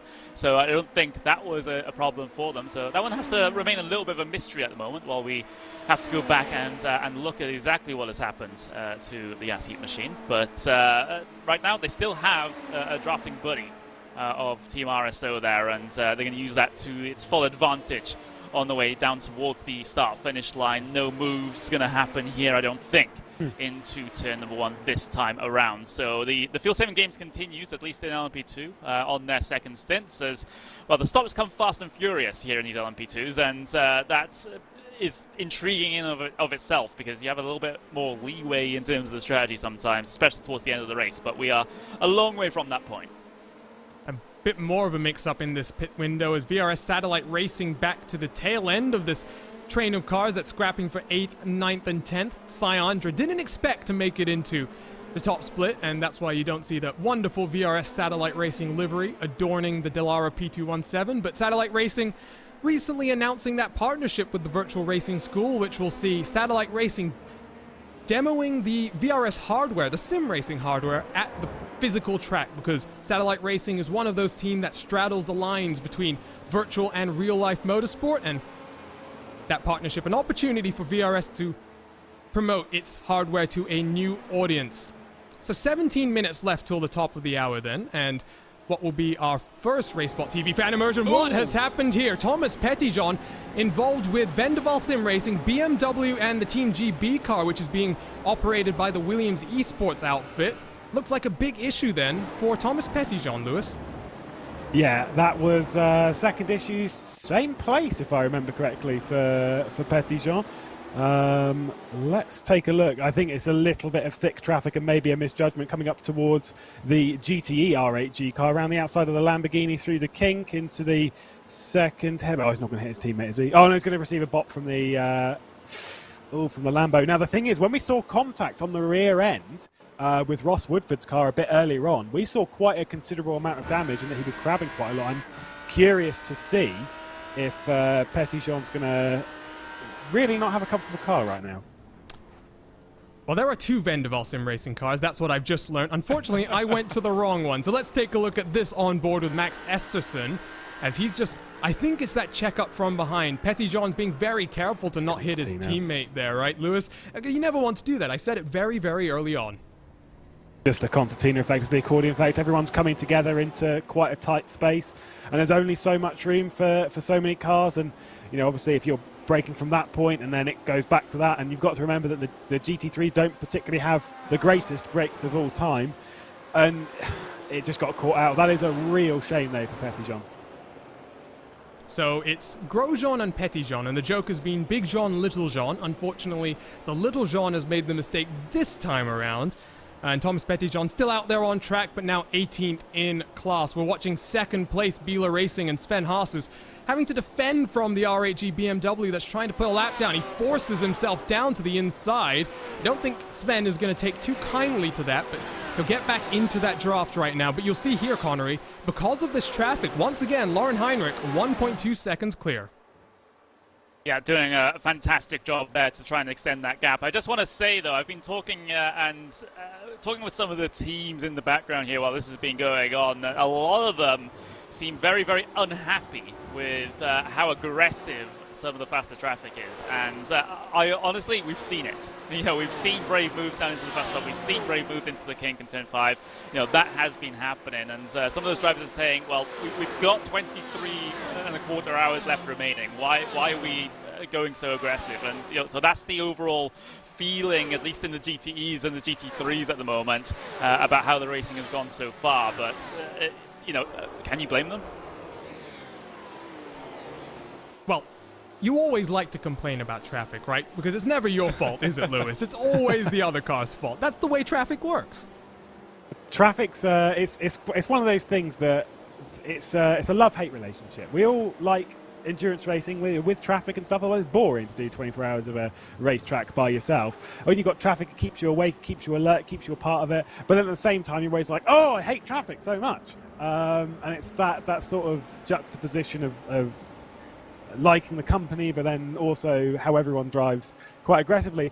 I'd say that we've seen some aggression, but I wouldn't say we've seen too much that I would suggest is too far. I think it's naturally just the order that you're always shouting at the other categories for pushing their way through and barging their way through and diving at this point and diving at that point. It is also important to note that regardless of any situation, it is always the higher category that it's their responsibility to come through safely. Of course, if you're alongside someone and they turn in, then that's on them. But it's about the LMP2s picking their points to make a move and making sure that they're doing it in a safe and secure location. It doesn't always happen, though. Let's be real. So, 13 minutes to go to the top of the hour. Let's take the opportunity to engage with some of our fans, because it's not just about this top split.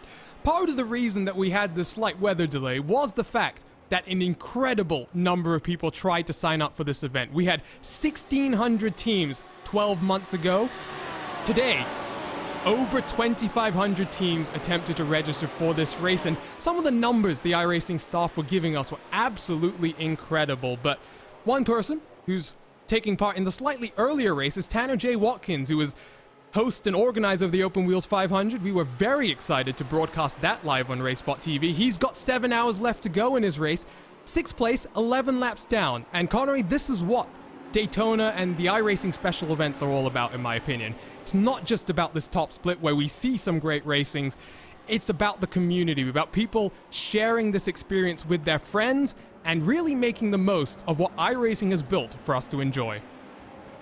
It's a community event first and foremost. Of course, we're here, we're broadcasting the top split, we're seeing some of the best drivers on iRacing, you know, show us their skills out there on circuit, and all of them want to come away with the win. That is 100% certainty. But the overall intention of an event like this is to bring the sim racing community together, and it does that very, very well. You know, there's, you know, so, like you said, 2,500 teams, incredible amount of drivers. It's absolutely nuts. And no matter if you're in a high split, a low split, in a middle split, you have your own race to be concerned about. You have your own teammates that you're going to enjoy the racing with, and you have your own battles. And that's the beauty of this, because this isn't just fit and number the best pro drivers and we can only just watch them and we can't get involved in it. You can get involved in it. You can just, you know, set yourself up with your own team. You know, say, okay, we're doing one of these special events, and you can just go racing. And that's the fantastic thing about it, I think.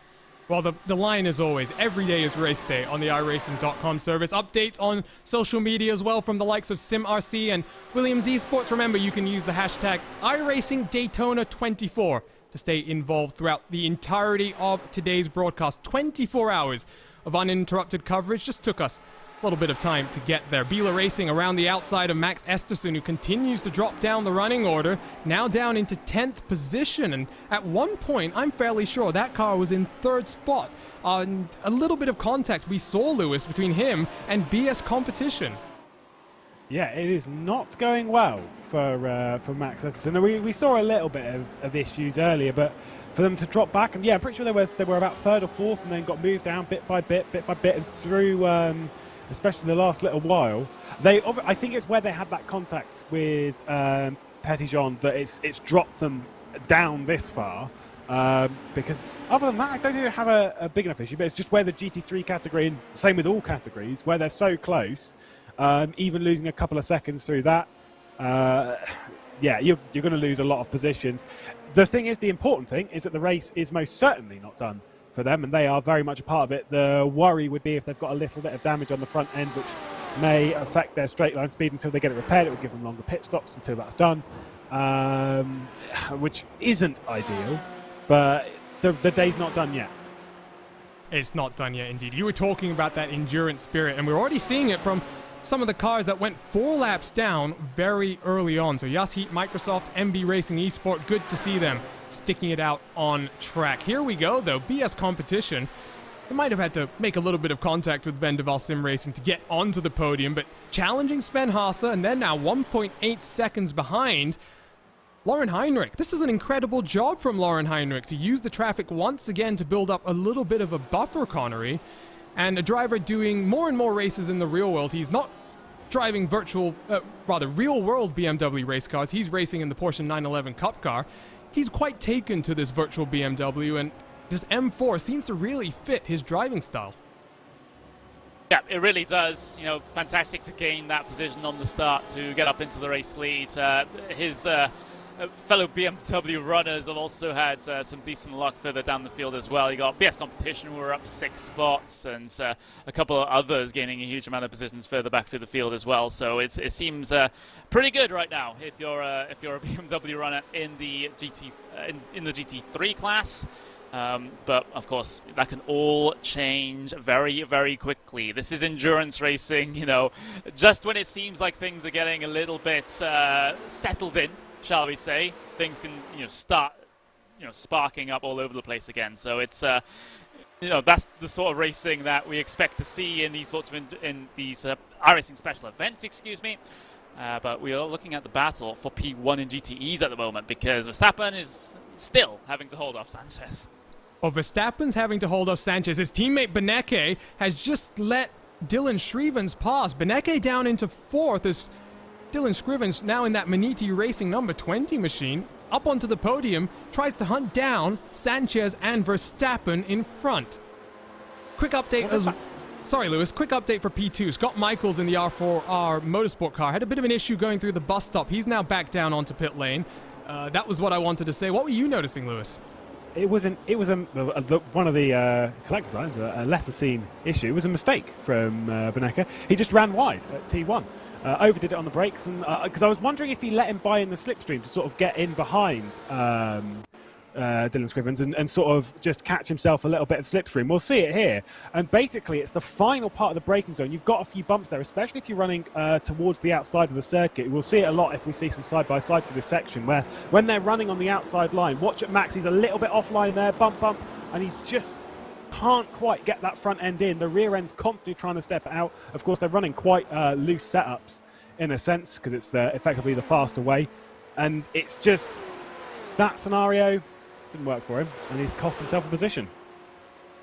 So down to 4th for the BMW Team Redline, and of course this is that collaboration with BMW and a number of sim racing outfits. You've of course got BMW and the Team Redline car. You've got the BMW Team BS Competition machine. Ryan Barneveld behind the wheel as he chases down Porsche 24 driven by Redline. You've got a third one of these as well. Agustin Canapino, unfortunately, having a bit tougher time. I must say, though, this is one of my favorite paint schemes, and I say this pretty much every week on the BMW M8 Connery, because it's got a lot of good paint schemes, but iLiveries has done a great job here. It's a BMW Team GB car, and once again, it's a really nice tribute to the GB flag. Yeah, it's, well, very patriotic of them. I'm probably not that patriotic about my heritage, unfortunately, but it's glad to see that they are, and running in P15 at the moment. You know, that can still all change for them. You know, there's a very long while in this race to go. You know, this race will turn in their favour at some point, and, you know, instance further down the road might mean they gain a couple more spots. So even if you're at the very, very back of these classes here, this is not your race done already. There's plenty of time. You can work something out in terms of strategy, and you can get back up perhaps into the mid-pack once the getting towards the end of the 24 hours. But we are about 5 minutes away from concluding our first hour of the 2021 24 Hours of Daytona, and well, it's been a pretty relaxed affair so far. We had some excitement in the first 30 minutes with a lot of dives and a lot of attempts, especially in that GTE race lead battle, but things starting to settle a little bit now. Does appear as though, unfortunately, yes, Microsoft, we saw Ross Woodford in an incident very early on. He's back down on the pit lane. That might be his race done. SimRC Titan, somehow, Claudius Weed has managed to pull that car back out onto track after that very hard contact in towards turn 6. Somehow that BMW is going to continue to make itself a bit of a contender, you'd have to think here, because they are 13 laps down from the rest of their competitors, but you never know what will happen. Pit lane is open for GTEs 5 minutes before the top of the hour, and Lewis, we were saying it's around this 55-57 minute window. We were right on cue. Yeah, I was wondering if who's going to sort of push it to the limit and try and stretch themselves out. We've got a GT3 leader as well coming in, as Lauren Heinrichs bailed from the race lead in that class. So pit lane's going to be pretty busy now. The curiosity comes from who's double stinting, who's pushing it that little bit further. Is anyone taking some fresh rubber, etc., etc.? Of course, we know the LMP2s will probably be doing triple stints on their tyres, the longer stints in this category. Was that a blown engine?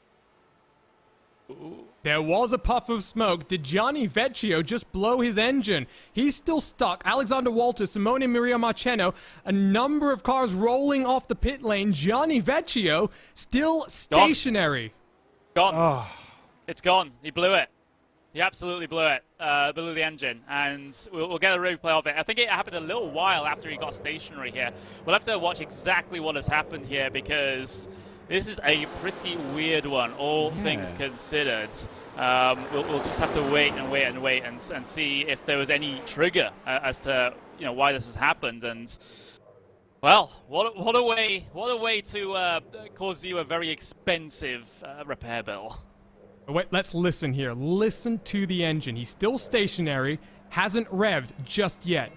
Watch as the BS competition BMW pulls into its stall. He's still stationary.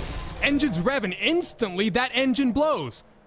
That is very, very bizarre and very hard to comprehend. We'll take one more look at it on the onboard here. But it's utter disaster for Porsche 24 driven by Redline.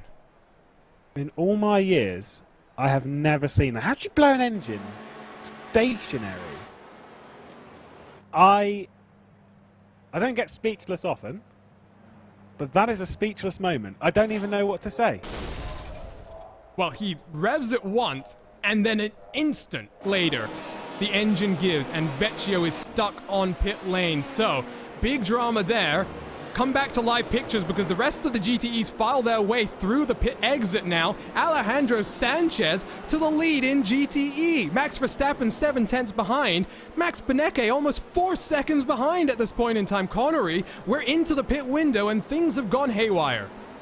Yeah, absolutely. But looking at this, MSI Esports comfortably ahead after the stops there, because they had about a second shorter on their stop time compared to Team Redline Orange. That's because they were able to sit inside the slipstream in that second place and get the fuel numbers. So they weren't able to go the one extra lap due to the fuel saving, but they were able to take the little bit less fuel here to be able to go on to this stint. So great work there for MSI Esports. Now the task for them is try and run for the hills. You can't afford now to have Verstappen lock onto the back of you and fuel save for the entirety of the second stint. Now you have to try and work and break that draft, which is going to be very, very tough here for MSI Esports, as you see yet more drivers coming off of pit lane and rejoining traffic. We haven't seen any rejoin issues just yet, but that can happen here as well. Looking at the battle for first in GT3s, BMW Team Bank, we've got 1.5 seconds over BLA Racing Team Euronic, so they're continuing to try and work on that gap at the moment as well. But of course, the pit stop cycle has come all the way through, I think, for both GTE and GT3s. Yes, I'm seeing everyone has visited pit lane at least once. Yes, it has. There has been a bit of contact, by the way, between RSO and Williams Esport. Moreno Sorica finds himself down in 7th. Rich Lohner 4 seconds up the road as Sorica tries to recover from that contact. But pit cycle is over then, and we don't have long to go before the next one, Lewis, because LMP2 by my clock, about 30 minutes due from another pit stop.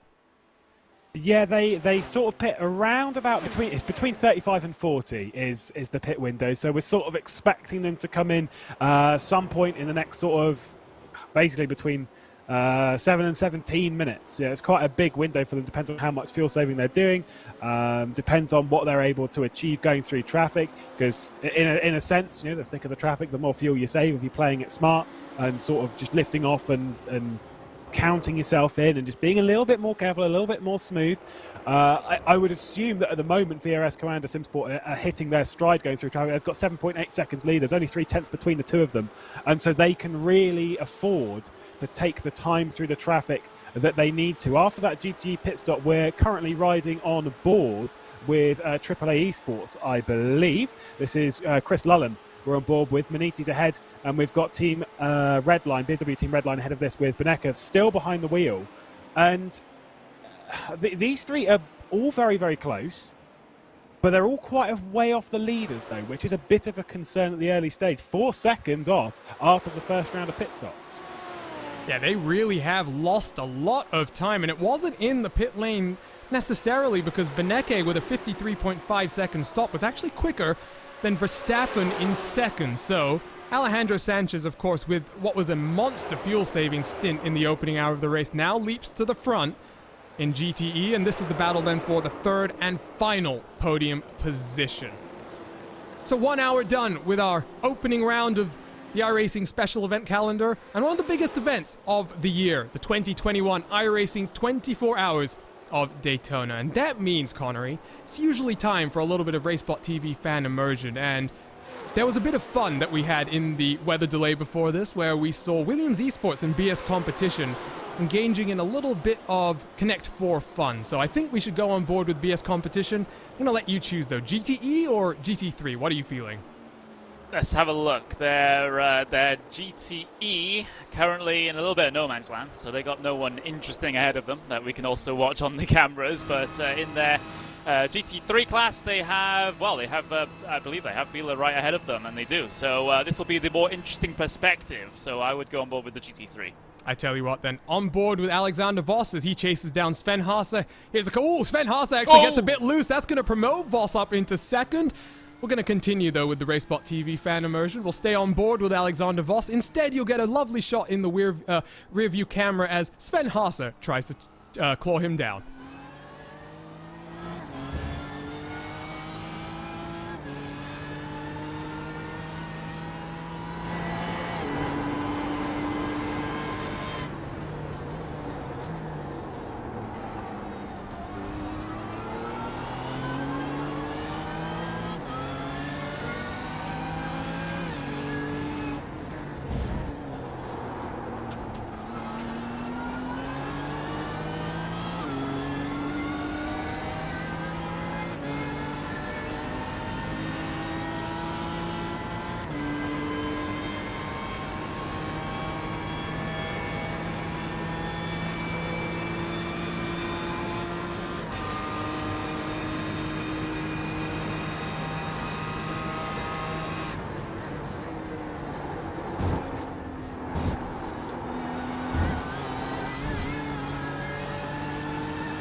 That was a couple of laps on board with Alexander Voss and BS Competition at the World Center of Racing as we are 1 hour complete in the iRacing 2021 24 Hours of Daytona. Let's run you through then the standings as they are, because it's been a fun race so far. And in P2, if that graphic wants to load properly, we'll be able to take a look at VRS Coanda continuing where they leave off every year in January. Joshua Rogers, Charlie Collin 1 and 2. Brian Lockwood, Enzo Benito in a close battle for third and final podium position. And then look at the likes of Dean Woods, Moritz Lohner, Moreno Sarica, Ian Chan Guven, Bobby Zelensky, and Maxime Brient trying to hunt them down.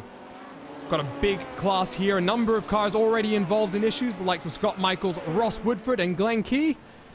Let's take a look at your GT class as well. Connery, why don't you run us through the GTEs?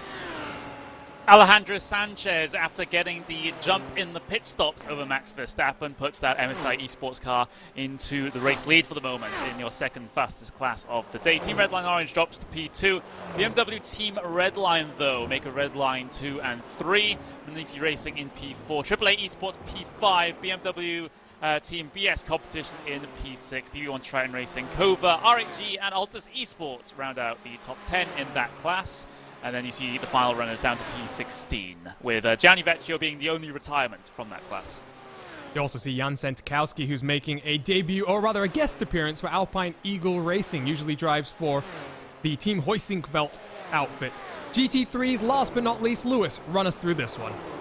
Well, Lauren Heinrich doing as he does, leading at the moment in Team BMW Bank and doing quite a good job as well. 1.8 seconds clear of BS Competition in behind. Alex Voss in a position which he's all too familiar with, having finished second in the opening one the year after and the year after that. Hasn't been on the podium since 2017, though, looking to amend that. Sven Haase currently running in that third position with Marla Racing Team and Urano Esports HKM rounding out the top 5. Team Fordzilla up there as well in 6th position. Urano Esports HKM as well. SRC Squad Corsa, Van der Velde, Sim Racing Blue, and I think Biella Racing Team Euronics GT3, the number 452, rounds out the top 10.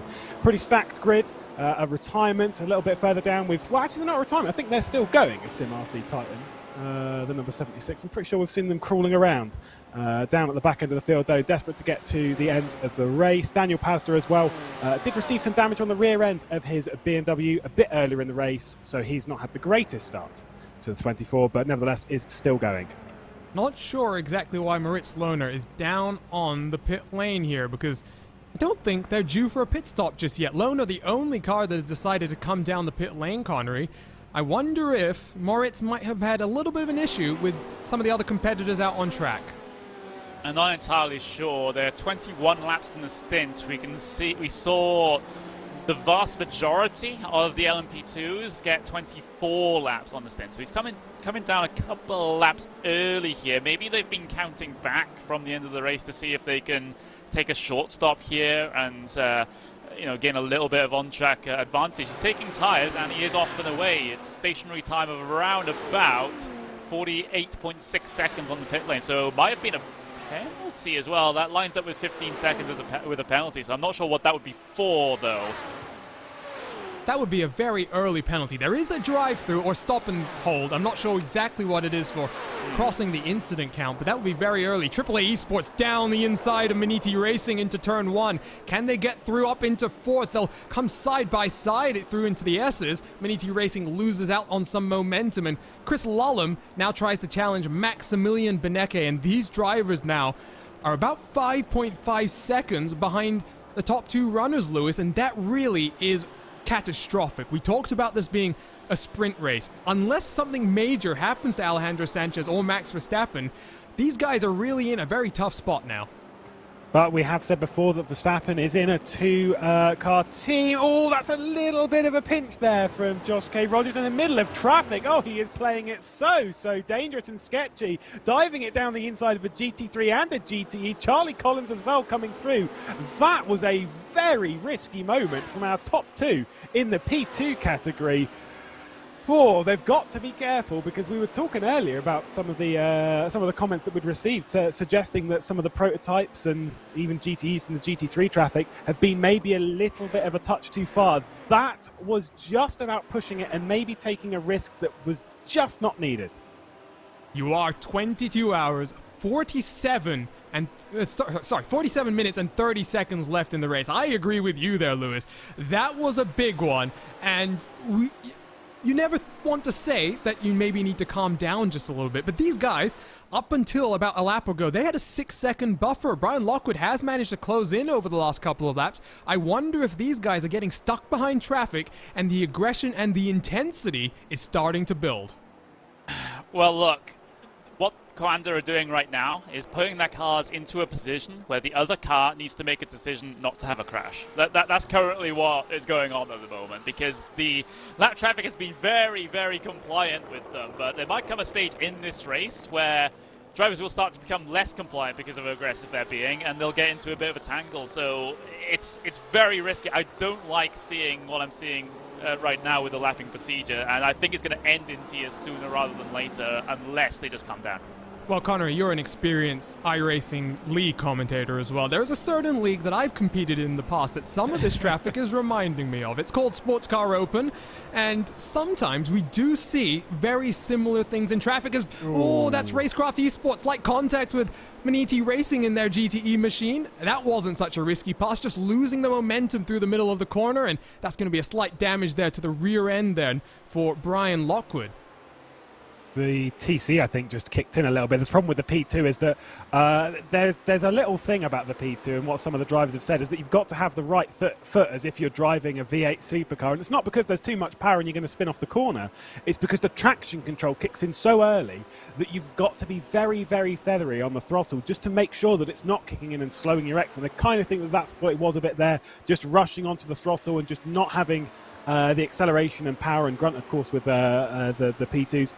Just didn't have it quite off the corner as would have been expected, and not ideal, needless to say. P3, the battle on screen at the moment, it has cost Maniti Racing GTE quite a bit of time there. Dylan Scrivens being cost there to the 210 of AAA Esports. A little bit of an update, by the way, on Moritz Lerner and taking that pit stop. I did have a quick look at his previous stint. His first stint of the race was a 24-lap stint.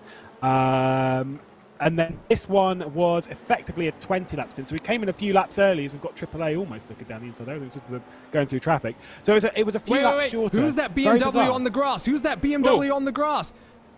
It's SimRC Titan. Okay, so fortunately, I got very, very concerned for a second there. You will notice, though, the amount of damage that car still has.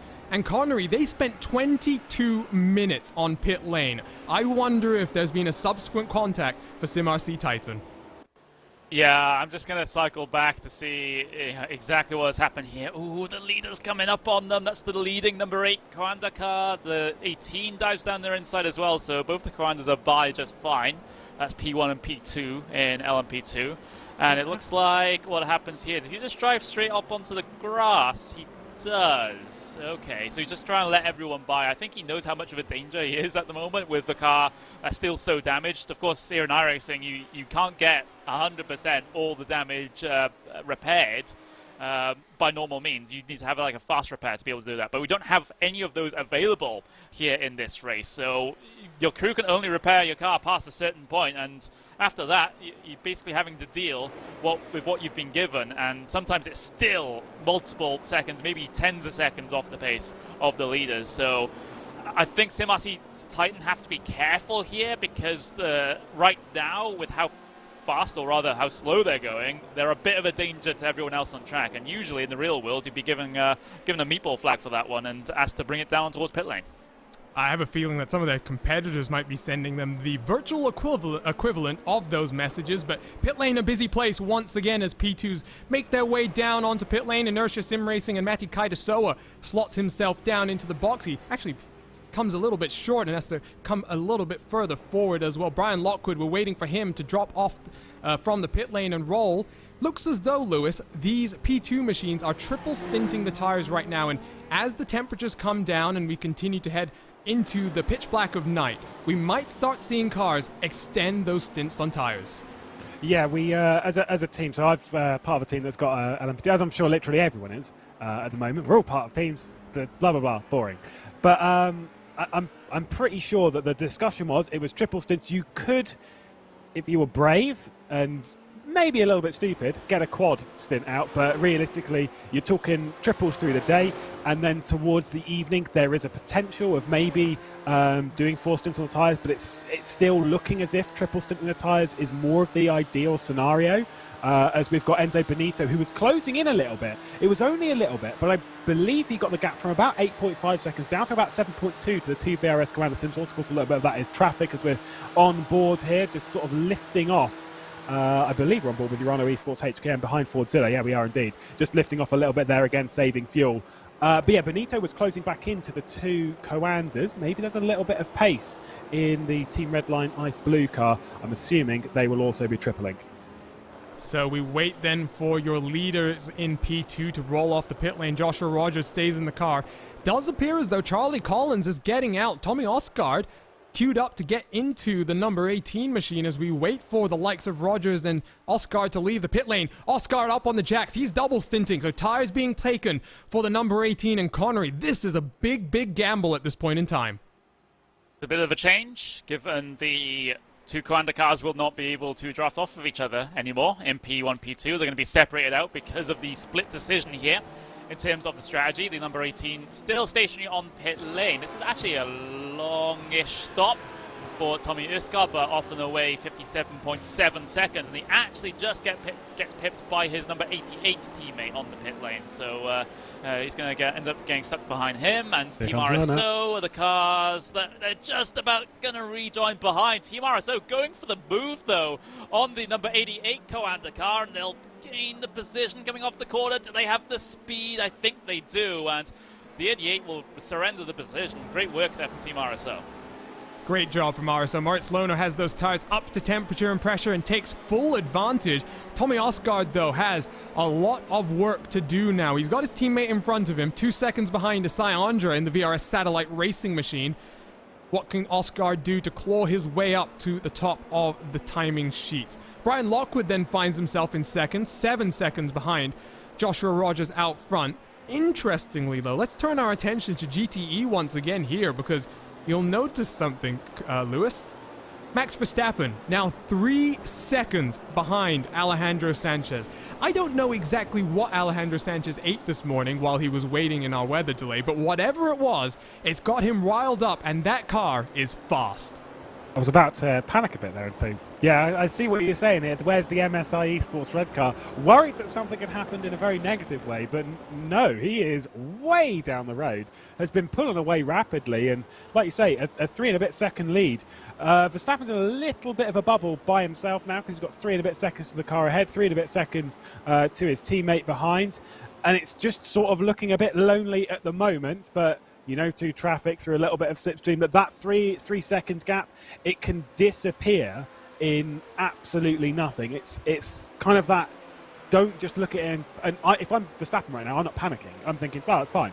You know, if I'm Redlines, well, I'm not panicking. If I'm MSI Esports Red, I am not getting comfortable either. And that's the thing, is it works both ways, is that for them, they can't look at that gap as that's a little bit sketchy in traffic on the inside of the number 7, but needless to, he made it work.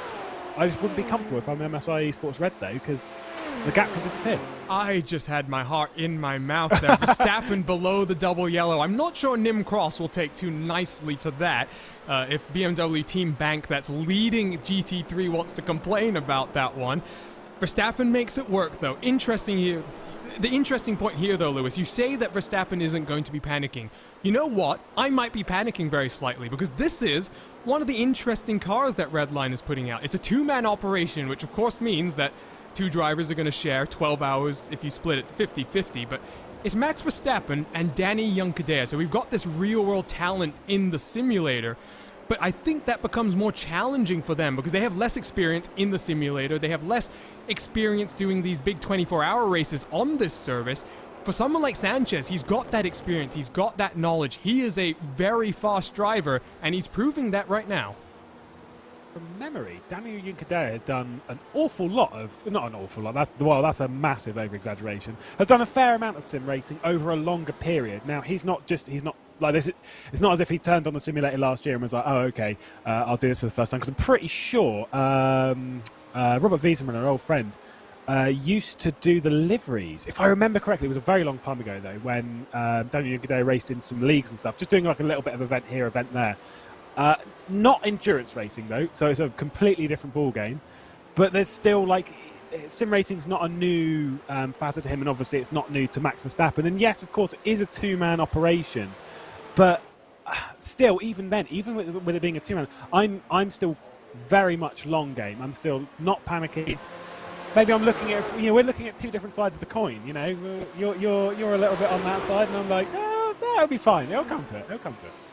I'll be honest. When I first saw that driver lineup announced, it kind of stood out to me as one where they were excited about the race, but if they crashed in the opening stint, they would both very happily go off to sleep and not worry about completing the race. But across the line they go side by side. RAG Esports and DV1 Triton. It's Dominic Blair in the number 01 machine trying to get past Alexander Walters, a Porsche Tacor Esports competitor. Not able to get the move done though. And Connery, you can see as well, here comes Antiola in the Cover Esports car as well.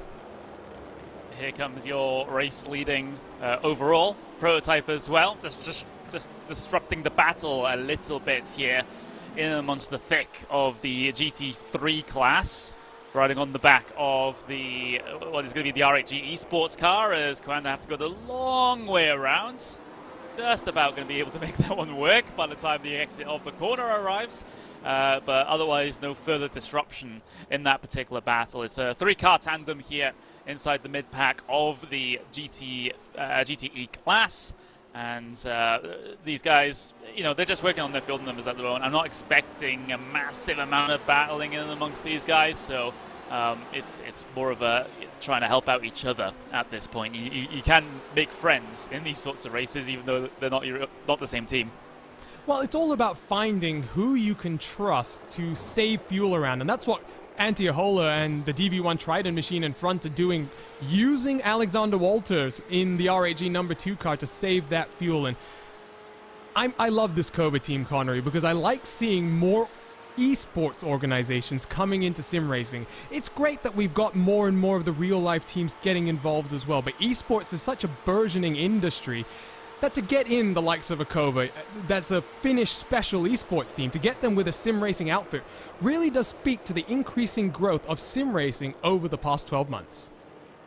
Yeah, it's a topic that we've covered many times before here in this one. Sim racing continues to grow.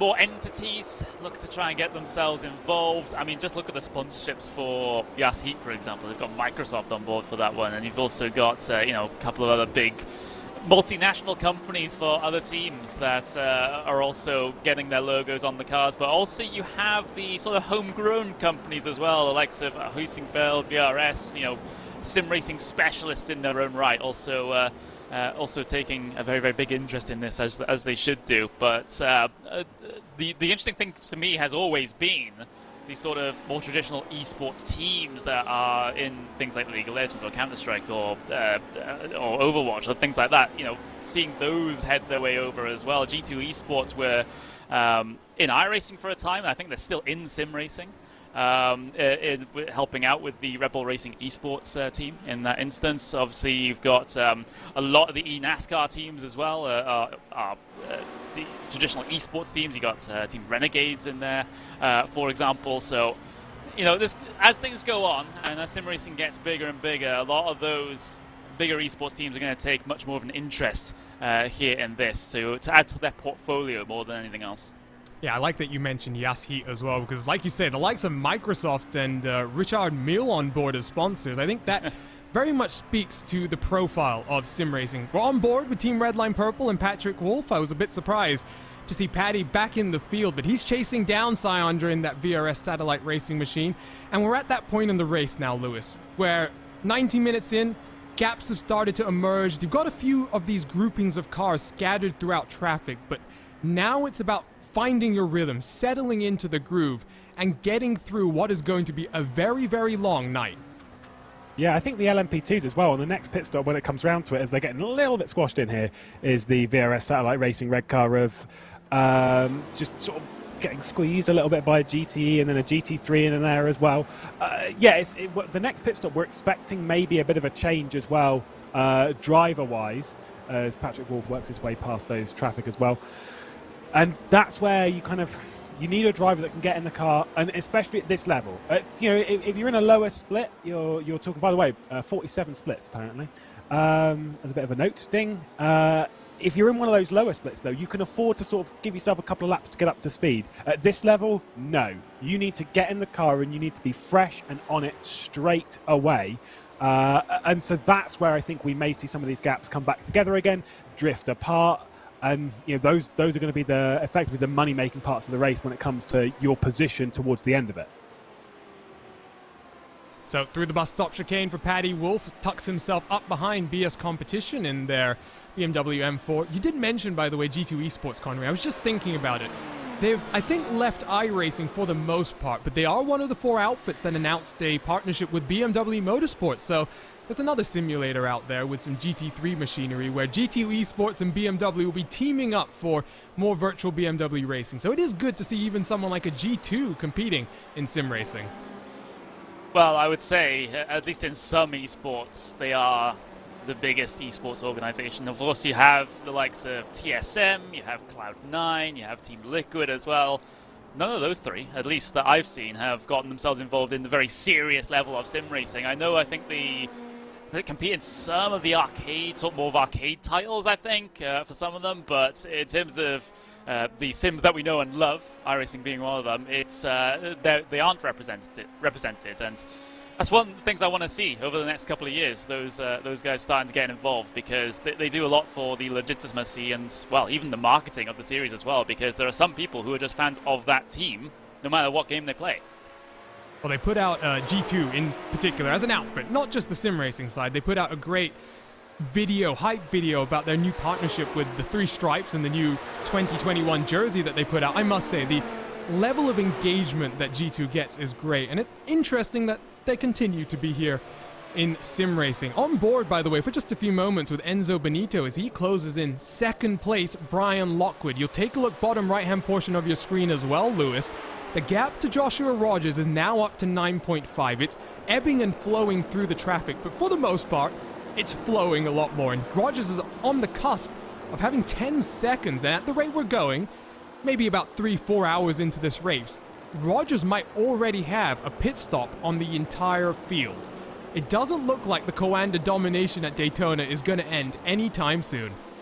No, it doesn't. I'd also be curious in this sense to wonder where the VRS Coanda SimSport number 18 car is. It's moved up into 6th place in class, having got by Moritz Lerner, as Tommy Osgaard, who's now in that car, is marching his way back forward. And for these guys, that would be the threat that I'm looking at, because when these guys take tyres next time, Tommy Osgaard is I say likely to take the lead. That's obviously like thinking, wow, but with tyres, well, I think maybe he will. A little bit of a note, by the way, something a little bit off topic, and one of these stats that I came in with when it comes to Coanda's domination of this event, and this was like the fun little stat that I thought of before going into it, is across the 6 times that we've run the Daytona 24 here on iRacing, Coanda SimSport have taken part in the top category 5 times in the prototype category, and in that time they have led 75.4% of the laps. That is 3,918 coming into this event. And the reason why I bring that up is because we are 57 laps in to this one. And once they pass 82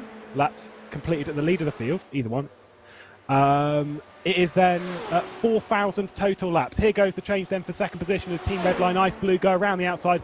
No stress there. Big slipstream. The number 12 car up into 2nd place. Wasn't really challenged by Brian Lockwood at all, and Racecraft Esports Gold dropped down to 3rd. I don't think they'll be feeling the pressure of that one, as they'll just sit in the slipstream and gain from that. Well, these are the 2 cars that are really trying to challenge Coanda and put an end to the 100% record so far in 2021. They've led every single lap so far. Take a look, though. Gap now above 10 seconds. I have a feeling Brian Lockwood just going to tuck in behind Benito, save some fuel. Benito sharing that car with some very, very quick drivers. See how they do when they next come down the pit lane and switch over drivers. That's what we are expecting, because we are 90 minutes into the 24 Hours of Daytona here on the iRacing service. Let's check in with GTE again, because I don't exactly understand this. And I mean this to reassure Lewis, who got a bit panicked last time. I don't understand this, and I don't understand just how Alejandro Sanchez is managing to now build up this gap to an F1 race winner. It's now 7.5 seconds, Connery. And yes, Alejandro Sanchez, very talented sim racer. He's just proved he's beating Max Verstappen every single lap. He's faster than the Dutchman right now, and Sanchez is going to have that same 10-second buffer that Rogers is finding out front in P2 in about 4 laps' time. Not bad from the man who won his first World Championship event last year in the Porsche Tag Heuer Esports Super Cup. That MSI Esports car is looking very, very, very scary quick indeed. It's going at a rate of knots at the front of the field, and it doesn't seem like there's any sort of response from Verstappen or Team Redline at the moment. I mean, there might be an element here, Jonah, of them just wanting to take care of their own race and not particularly caring too much that MSI Esports have been able to get away because they know the race might come to them a little bit later on. We'll just get ourselves a replay here of incident involving Williams Esports and Yashi, I believe it is. They got a bit of traffic ahead of them. They'll go on the high side here through the NASCAR bends. On board on the roof cam with Moreno Sarica, trying to sit in that slipstream all the way down in towards turn 4, Jonah. Yeah, it's a very, very nice pass, and you watch here using that draft, pops himself to the outside, and this is the story, Connery, of P2. You get most of your moves done in the draft down into turn 1. Sarica now up into 4th position. Yeah, so fantastic little pass there for Williams Esports to promote themselves up yet another spot here in this one, and wasn't really fought too hard by that Yashi car, I will say. But things bubbling along quite nicely at this stage, and we're getting to the point now where we're about halfway through LMP2 stints, I believe. So I think we'll get another set of LMP2 stops before we start to see the GT classes coming in again. Although it might be close. They might even come in all down at the same time. That will be an interesting entry down onto pit lane. We haven't talked about our weather conditions. The sun is coming down, and we've dropped 21 degrees is your air temperature, 23 degrees is your track temperature. And Lewis, as we head into these night stints, we might go from, in the case of the P2 cars, tripling to quad stinting tires. In the case of GTE, you might go from doubling to maybe triple stinting the tires. So there is going to be a bit of strategy that evolves throughout the night. It's kind of one of the things that the teams will have all sort of practiced and stuff throughout the build up to this event, courtesy of some of the events that had been run prior to it. You know, if you look at the official splits of the IMSA races a bit earlier, they were absolutely stonking full. Slightly shorter fuel tank in the LMP2s to make them pit twice and things like that. Just kind of unbalance it a little bit so you can kind of take everything with a pinch of salt. But you're absolutely right, all the teams will be keeping a very, very close eye specifically on the track temperature, and once it drops below a certain point and once they sort of get a feel of it and maybe control of the speed, that's when we're looking for these drivers to start tripling or to start quadrupling if you're in the LMP2 category, and you know, pushing it a little bit further. As to when that point is, I've got no idea, unfortunately. That's that was team discussion that I wasn't a part of. Things are closing up for second position as Max Verstappen is being closed down on by, what did you say, 10K Benecke? Yeah, he's closing in a little bit, as is AAA Esports White, who are putting in a pretty decent display at the moment, closing down on those two. Yeah, we're getting word from our YouTube chat that Max Verstappen, I confused those two last time. Don't let me do this again. 1 week ago in the BMW Sim GT Cup, an entire lap I confused Max Verstappen and Max Benecke. Here comes Benecke to the high line. He'll get the move done. Verstappen apparently has hit the wall. Might have a little bit of damage. Here comes AAA as well. Verstappen will tuck himself into the draft. And that was close as Chris Lullum cuts them off. Verstappen forces himself back up into third. Interesting call here, Connery, because if he's got that damage, the wise move might be to sit in the double draft and try and tow himself along these long straightaways. Yeah, that could be the objective. He still needs to be fast enough in the infield sector to be able to keep that draft. In fact, he's going to look back on his teammate through the exit of the International Horseshoe there, giving Benecke a little bit of a scare, but he'll just remain ahead for now. And like you said, AAA Esports getting themselves involved now. I think the double draft might be the saving grace for Team Redline Orange if they fall back into that fourth spot. But again, it's sort of damage limitation at that stage, isn't it? At least until the next stops for the GTEs, which is probably in around about, I would say, 15 or so minutes time. We're about 20 minutes from the top of the Well, next 20, hour. So we are, no, I mean, I think you're right at about 15 minutes there. If we saw GTE coming in 55, 57 kind of pit window, let's see what that plays out this time around. You do notice, though, Verstappen loses out quite a bit on these straightaways, and that's going to be the biggest compromise for him because you can't always get this damage repaired, Lewis, and you can see here, coming out of the bus stop, Beneke is already 0.3 of a second clear, and that gap keeps on pulling. Yeah, it was curious that he fought the AAA Esports quite a bit there, who's sat behind him at the moment. I think it was more because he wanted to be directly behind his teammate, but I'm sort of in the same boat as you, as I'd want to be behind both of them. He's having to keep very much in it to close up in the slipstream there of his Team Redline teammate. It's maybe a bit of a risky strategy to sit behind him and not the pair of them, because it clearly shows that Chris Lulham's pace is more than plentiful in the AAA Esports white car. So if I was him, I'd be sort of sat behind the pair of them. That said, obviously, you know, it doesn't have to necessarily be visual, but that doesn't actually look like there's anything obvious damage-wise on that car, and that's why I'm not 100% sure. You'd expect that some part of it would be crumpled, at least to a certain degree. I would expect the same. The one thing that I'm maybe thinking about is I have a feeling Danny Yonkadea is streaming this race. So maybe someone in our YouTube chat saw a moment that Max had where he ran a bit close to the wall, maybe 3 wide with traffic when he was up on that high line right next to the banking and the outside retaining wall. Whatever it is, though, it's clear. Alejandro Sanchez is now almost 9 seconds clear as Beneke tries to work on that gap between first and second.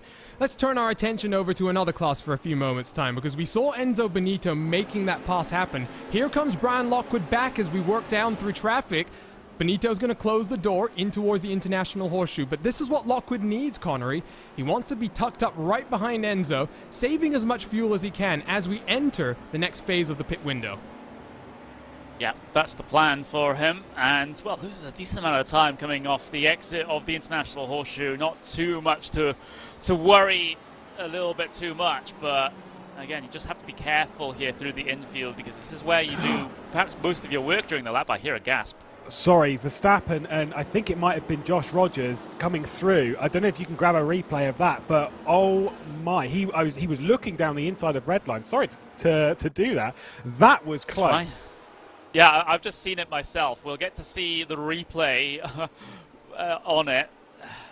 VRS Kind of Sim Sports number 81 diving down the inside at turn 1. We'll get to see in just a couple of moments' time here, Arjuna. Again, it's another risky little move from a prototype, and we've seen this so many times. And so if it's the 81 car, that would be the Frenchman, Jeremy Bouteloup, I do believe. Here he comes. Oh,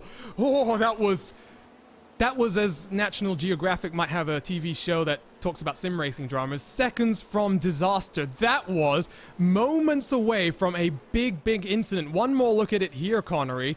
It is the 81, it is Bouteloup. Not sure exactly how much time he had to react here. Yeah, I mean, it's a bit cheeky there from the red line car to go to the inside, knowing that the traffic is behind, but as the traffic behind, you have more responsibility to try and facilitate that safe pass. We're going to be riding on board with Jeremy Bouteloup here as he comes up on this traffic at a rate of knots. You can see to the inside there, well, he was creeping over. He's creeping over, so it's not like Jeremy didn't have any warning. He's still committed to the move, though. I don't know, I'm not Lewis. so sure Max knew that he was. I don't know if maybe Verstappen didn't really look in his mirrors at that point. Maybe wasn't expecting another P2 to come through. Not 100% sure, but either way, that was very close. And the drama wasn't from one of our leading VRS cars. It would have been for the Redline cars that would have been caught up there. It's a hot topic, Redline versus Coanda. Got involved on a couple of occasions over the past 12 months, Connery. I'm sure they didn't want to start off a new year with that type of an incident. I do think, though, Bouteloup was just carrying that much speed down to the entry where Verstappen, yes, he was edging, but he wasn't cutting down to the inside early enough, and Bouteloup wasn't really expecting that move from the orange car there. Yeah, I think so as well, but like I said, you had plenty of warning, because, you know, for a good 2-3 seconds before that happened, you saw Verstappen just creeping over to the left-hand side. So if you're the Coanda car behind there, you're just thinking, oh, something's going up here. I'm probably just going to brake a little bit earlier, lift a little bit earlier, and just see how it sorts itself out. That's the sort of race conservation that really helps you out in these sorts of races because it just keeps you out of trouble. And my words, like some of these moves, man, they're just increasing my blood pressure, and that's just me commentating, let alone driving. Well, I started this race off when we were waiting for these second sessions to go up. I had the Christian Horner foot tap going on. I now have it on both of my feet. I'm getting a little bit nervous. Well, seem to have gotten through it okay so far. Here's the battle in GT3. We haven't really talked about it too much, Lewis, and that's because this class is very much separated out. Looking at 3 and 4 second gaps across the entire top 5. You have to look here to Team Fordzilla and the SRC Squadra Corsicar to find your first battle, and Camilo Pezzoli is putting the pressure onto a BMW Ford, if I put that correctly. Yeah, Fordzilla, from memory of sort of being around that team a little bit, is they obviously, a Ford-backed team, they try and go for as much Ford-powered stuff. In another league, they are forced to run radicals because it's a Ford-powered car. So there's things like that. In this scenario, they don't really have an option in the GT3 category, so they're kind of making do with what they've got and just rolling with it. And to be fair, I do like their liveries. I like the slightly asymmetrical design. It's blue on one side and orange on the other. I quite like that. Something a little bit different. Great to see, though, that in this category, we're not just seeing a load of BMWs here and a load of Lamborghinis there or whatever. It's kind of, they're able to fight. They're able to be fairly close. You can see there's your split. You've got 3 BMWs up there, and you've got some Lamborghinis as well. It's all pretty tight. There was a little bit of a move, by the way, in LMP2 just for 11th place. But it was dealt with in turn 1. Ivana Sim Racing moved up into 11th place on Delta Sport U4K. Let's talk about the Delta Sport U4K team a little bit. I got the pleasure of talking about the team on some of Ivra broadcasts, which we get to have here on RaceSpotTV as they're around the outside of Biela Racing. They go down into turn 1. Christophe Herbigno really runs that wider line. You can see the rear end kind of pivoting around as he tries to get down onto the power and really accelerate out of the corner. Energy Simsport and Eduardo Borghet right behind them as well. So on the edge of the top 10, there is still a good fight here, and Herbigno is a P2 specialist, Connery, and we did talk about it. It's a car that's not been around for too long, and it had a very big update about a week ago. We lost 40 horsepower, we got a whole new bunch of setup changes, and it's been interesting for some of these teams to adapt to this car over the course of a week. But the Delta Sport team, they got 3 days to prepare for their next race in this car. It's been a very tough kind of 12 days, I think, for Herbigno and the entire Delta Sport team. It just goes to show the amount of preparation that goes on for these sorts of events. Of course, for those teams that compete in World Championships, for example, of course, they have to prioritize the World Championship. That just makes reasonable business sense. But if you're one of those teams that usually does league racing, for example, and and maybe the next race date for your league is a little bit far in the future, especially if you're in one of these endurance race leagues where you basically only have 1 race per month, then you can focus a lot more time and resources on a race like this. And especially if this track is on the schedule for your league race, then that is doubly helpful. But that's why we see a lot of these smaller teams really punch above their weight, to reuse a phrase I used at the very start of the broadcast, in these special events, because they're able to prepare for a little bit longer. Even if they don't have the outright speed of some of the top teams, they can still give them a big challenge. And that's what everyone wants to see, right? Everyone wants to see David versus Goliath. There are some good battles happening on track. I had just said about 5 or 10 minutes ago that they were splitting themselves up in GT3. Not so here in P2. This is the battle for 4th on back. Tommy Osgaard on those new tires has closed up on Moreno Surica in the number 6 for Williams Esports. And here he comes. Momentum out of NASCAR turn 2 down in towards the bus stop chicane. He's got those new tires. He's got a bit of draft as Moreno Surica goes for a bit of a journey through the internet. Appears right in front of him once again. Osgaard's going to hold in line. But Lewis, on these new tires, Osgaard has really found a lot of speed. He was 0.6 of a second faster than Dean Woods behind him last time around. Yeah, he's certainly finding a little bit of speed in this car at the moment. Just maybe sitting in the slipstream through into the bus stop so that when he can make the move into turn 1, we'll see if he does it this time. He gets up into 4th place, see what he does. He's not lifting out of it. He's going to go to the high side. There's a bit of GTE traffic ahead of this, but the move is easily done. Tommy Osgaard up into 4th place ahead of Williams Esports. A bit of a note there. The team RSO number 97 as well, a little bit further back from this. The third car in the line, effectively behind that. It's Moritz Lerner. He'll want to get one done on Williams Esports. You know, goodbye to that team. I'll get you past on circuit as well. Wanted to just put a quick note in as well about our 2 race leaders in this category. That VRS Coanda SimSport number 8 being closed down by the number 12. Team Redline Ice Blue set the fastest lap of the race of their car. Did Enzo Benito, his personal best of this race just a couple of laps ago. So that car is getting quicker and quicker, even on the older tyres. Interesting. I have a suspicion. Temperatures continue to fall as the sun continues to dip below the horizon. You can see the amount of light on the racetrack drops and drops. If you're curious, the Daytona International Speedway has a very robust system of lights, but for the Rolex 24, the output is capped at about 20%, so that means that cars are reliant on their headlights. Lohner looks to the inside of Dean Wood, down into the bus stop, down in towards third gear. He'll back up the corner, try and punch onto the power and get the momentum. And wow, he's got a very good run. Woods has lost a bit of draft from Sarika, Connery, and here comes Moritz Lohner. Yeah, just sitting in the big old hole in the air that the car ahead of him is punched down below the double yellow line. That is legal to pass here in this race, but he's not going to continue on with the pass. Instead, he's going to dive his way down on towards pit lane. So Team RSO, again, a slightly early stop. They came down in about 2 laps earlier than they usually did on that second stop, and now they've come down in 1 lap earlier. So maybe they're struggling a little bit in terms of the fuel economy in that Team RSO car. They're not able to get to the 24 laps that a lot of the other teams have been able to get. So we are getting word in our YouTube chat that RSO might have taken rear tires only in the last stop. So there is already split strategies up and down the board. Tommy Oscar taking 4 tires as far as we can tell, as compared to his teammate out front, Joshua Rogers. Interesting then, as we enter the 3rd pit window in our LMP2 category. GTE will be down in a couple of minutes time as well. Let's check in with GTE then, because here is AAA Esports. They're about 0.6 of a second behind Verstappen and Lewis. Verstappen done a good job to close on Beneke once again, so whatever damage might have been reported, it's not seemingly bad enough to drop him out of this contention yet. No, he's keeping well within sort of touching distance, slipstream range of his teammate. Beneke's not been able to do too much to pull away from this trio in behind. What's his gap to the race? Is 9 seconds, so they're still, as a trio, there's a bit of a mistake there from Verstappen. They're still, as a trio, losing time to MSI Esports Red, continuing to be an incredible second stint in the race from Alejandro Sanchez. He is doing amazing stuff to be pulling away. Like you were saying earlier, oh, it's amazing that he's pulling away from Verstappen, a Grand Prix winner. He's pulling away from Max Beneke. Like, that in itself is amazing. I would be writing that on my wall, being like, oh, there you go, take a look at that. I did that once.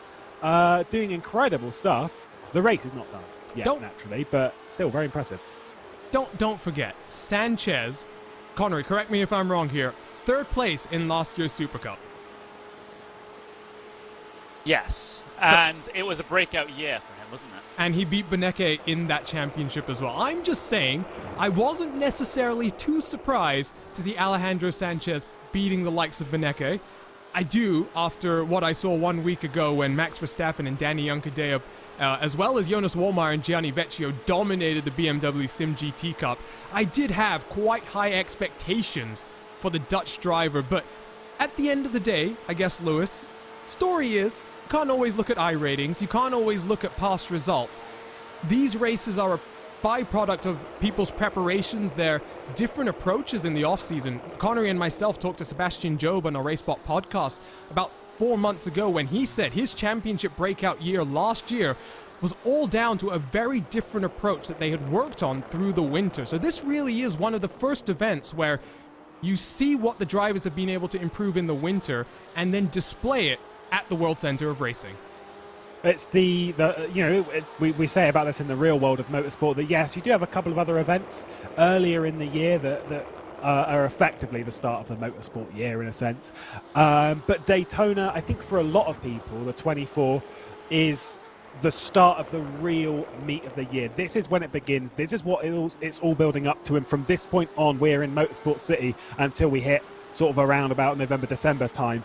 in sim racing terms, we don't really have an off-season per se, because there's always something going on. But it still holds that sort of place, that this is where it all begins. The year, it's the first major, it's that first sort of a big achievement of the year. And so people build up to this in a very different way, that in a sense, that off-season, you're already practicing.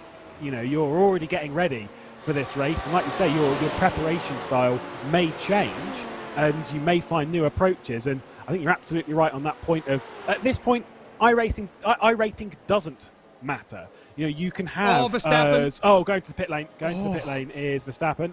Whoa, that was a bit dicey through that GT3 category, wasn't it? I had another one of those hard-in-my-mouth moments. Alejandro Sanchez also down onto the pit lane, as is Max Benecke. It's Chris Lullum in the AAA Esports car, who's managed to save enough fuel there, Connery, behind the 3 cars that he was trying to chase down. Rather, the 2 cars, the 2 red line cars. He now extends this stint 1 more lap once again. Yeah, so second stops in progress for the GTE class. You know, coming down around about 6-7 minutes before the hour. So still, I'm not seeing anyone be able to hit their marks as far as going to the hour is concerned. So that makes the end of the race particularly a little bit more interesting with the differing strategies and the differing fuel loads. But there's Alejandro Sanchez, MSI Esports off and away.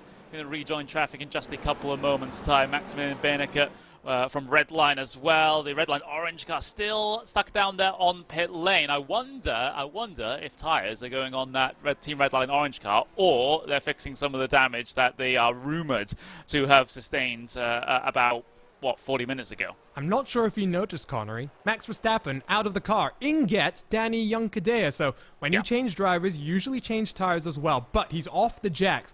You're right, damage repairs are being taken right now. Yunkadea is still stationary in the box. Already 75 seconds stationary. This is tragic for the number 72. This is damage repair at this point. I know Max Verstappen came a little bit hot into pit lane, but the pit lane speed limit here, he was well under it. It's about 88, 89 kilometers an hour. That's because it's converted from miles an hour due to the track being in America, so they use Imperial. But 88 kilometers an hour speed limit. He was well under that coming across the yellow cone, so I don't think it's a speeding penalty, so maybe just damage repaired for Team Redline Orange. Chris Lullum onto lap 35 in this stint as Racecraft Esports down onto the lane from P3 and P2. So pit windows open now in all of our classes. GT3 down on the lane as well. Your race leader, the BMW Team Bank car, has already come down the lane. Niels Koch has got behind the wheel of that machine. Actually, let's turn our attention over there as we wait for the final stops in GTE, because what has happened here to the previous race leader, Heinrich, out of the car, his teammate in, and they may have taken tires and fallen behind Pablo Lopez in the Fordzilla machine. Not 100% sure myself. Obviously, we're deep in the pit window. This is a problem with endurance racing. This is when you get that you get your pit windows and whatever. But with 3 classes, at some point in the race, you know there's going to be a point where they're all going to cross over and they're all going to be coming into pit lane at the same time. It's an incredibly busy point in pit lane. You don't want to be following another class. Wondering with the GT3s if some of them are maybe taking the tyres a little bit longer than others, or if some of them are throwing, like what we've seen from Moritz Lerner, of only taking rear tyres or front tyres, whichever one's wearing most in this scenario, to basically extend that stint out. This is the point when your strategists are the ones making the money, and it's not the drivers. It's all about what's happening up in the head and pushing the distance like that. By the way, Team Redline Ice Blue into the pit lane, as well as VRS Commander SimSport number 18 into the pit lane as well. I believe Josh K. Rogers is continuing. He is. The number 8 car extending this stint. While we wait for the Australian to come down onto pit lane, this is the situation in GTD, because Bila Racing and the number 451 and Sven Haase will be your net race leader, as the final 4 cars are down on the pit lane right now. Mahler Racing Team up into 2nd. It looks like Urano Esports might be into 3rd on a slightly contra strategy. Then you've got SRC Squadra Corsa behind them, Team Fordzilla, and then you find Team BMW Bank and the BS competition-powered car. This is a big change And I have a feeling here, Connery, that this is just like what we saw with Tommy Osgaard taking tires the last time around, and some split strategy. GTD, some guys thinking doubles and others thinking triples. I think for GT3 at least, or GTD, if you're wanting to use the IMSA term there, the vast majority of them have decided not to go for the tyre strategy this time around. I just saw a little bit of a cluster there coming in towards turn number 1. I'll just get the report on that to you in just a couple of moments. I think it was the Kova car almost ran into the back of the Oris Racing Team number 14 machine through turn 1. That was a little bit of a sketchy situation between the two of them, as Oris in the number 14 got a big slide on through the first corner. A lot of traffic back here as well. Look at this as they work down in towards our second hairpin. Kova still stuck behind. DV1 Triton Racing in the 0-1 is going to try and take advantage while Alexander Walters tries to run away. You'll see R8G Esports has put 2 GT3 machines, make that 1 as Antiola down the inside of the Oris Racing BMW. Here comes Dominic Blair in the DV1 Triton machine as well, as Mitchell de Jong gets behind the wheel for VRS Coanda in the P2 machine. Joshua Rogers out, and now we wait, Connery, for Tommy Osgaard to come around in towards turn 1. Yep, he's due in, as he's dealing with a little bit of a train of traffic at the moment involving some of the GT cars, but he'll be able to clear the red line machine, and now perhaps no, he's going to stay out. So not pitting just yet for that number 18 VRS Coanda Sim Sports machine. Oh wait, he's already pitted, so I'm just getting myself confused. He's going to go to the race lead perhaps. There's his teammate in the pit lane, and well, there's the change that we were expecting to see. So the number 18 ahead of the number 8 in that situation, and yeah, that's kind of what we expected, and a decent gap for Tommy Osgaard as well. But now Rogers, or rather, de Jong will have the tires, not Rogers. Rogers out of the car. 5-time Daytona 24-hour winner Mitchell de Jong gets behind the wheel of the car, and he's not just an accomplished race winner at this track. Lewis, he's one of the few drivers that we've had in the iRacing service to compete in 3 different disciplines of World Championship competitions.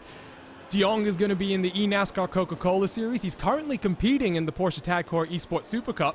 And later this year, he'll look to reclaim his throne in the iRacing Rallycross World Championship when that returns in the last quarter of the year. It's been an incredible adaptation, translation, if you will, for Mitchell de Jong, who has a lot more experience in the real world than he does or had in the virtual world. He signed up with VRS Coanda. He's now moved himself out to Germany into the Coanda house and finds himself 1 and 2 once again.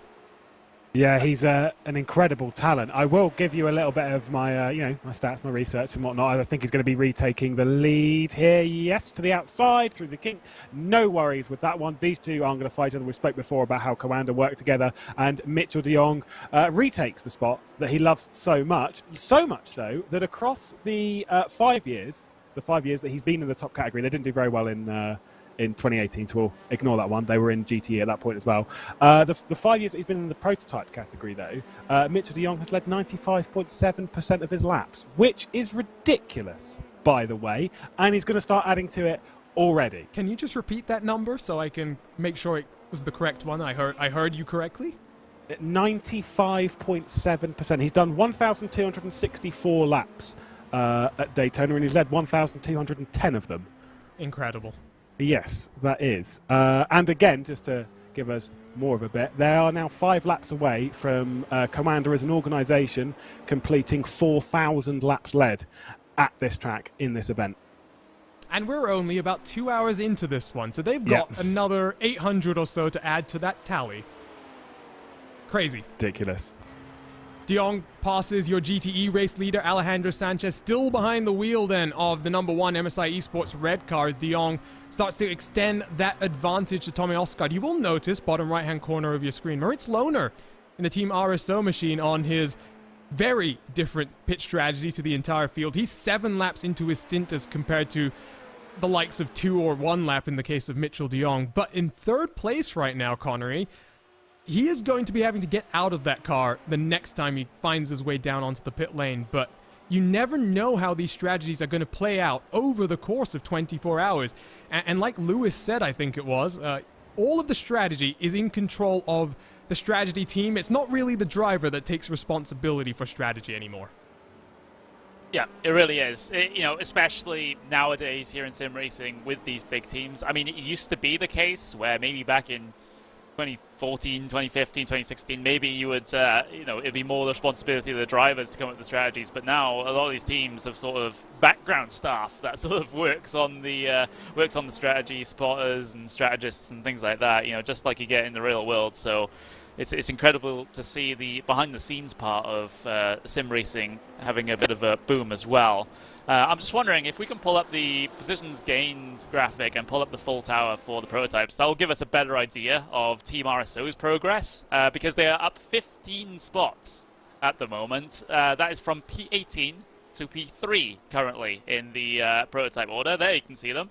By far, head and shoulders above everyone else in terms of positions gained. You can see Team Redline Purple down on the lane.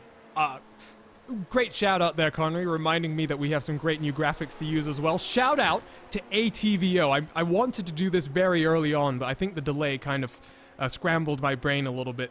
Simon Grossman, Kevin Niotola, and Nick Thiessen. Shout out to the entire team at ATVO who has put in some long days over the last 2 weeks getting this graphics package ready for you.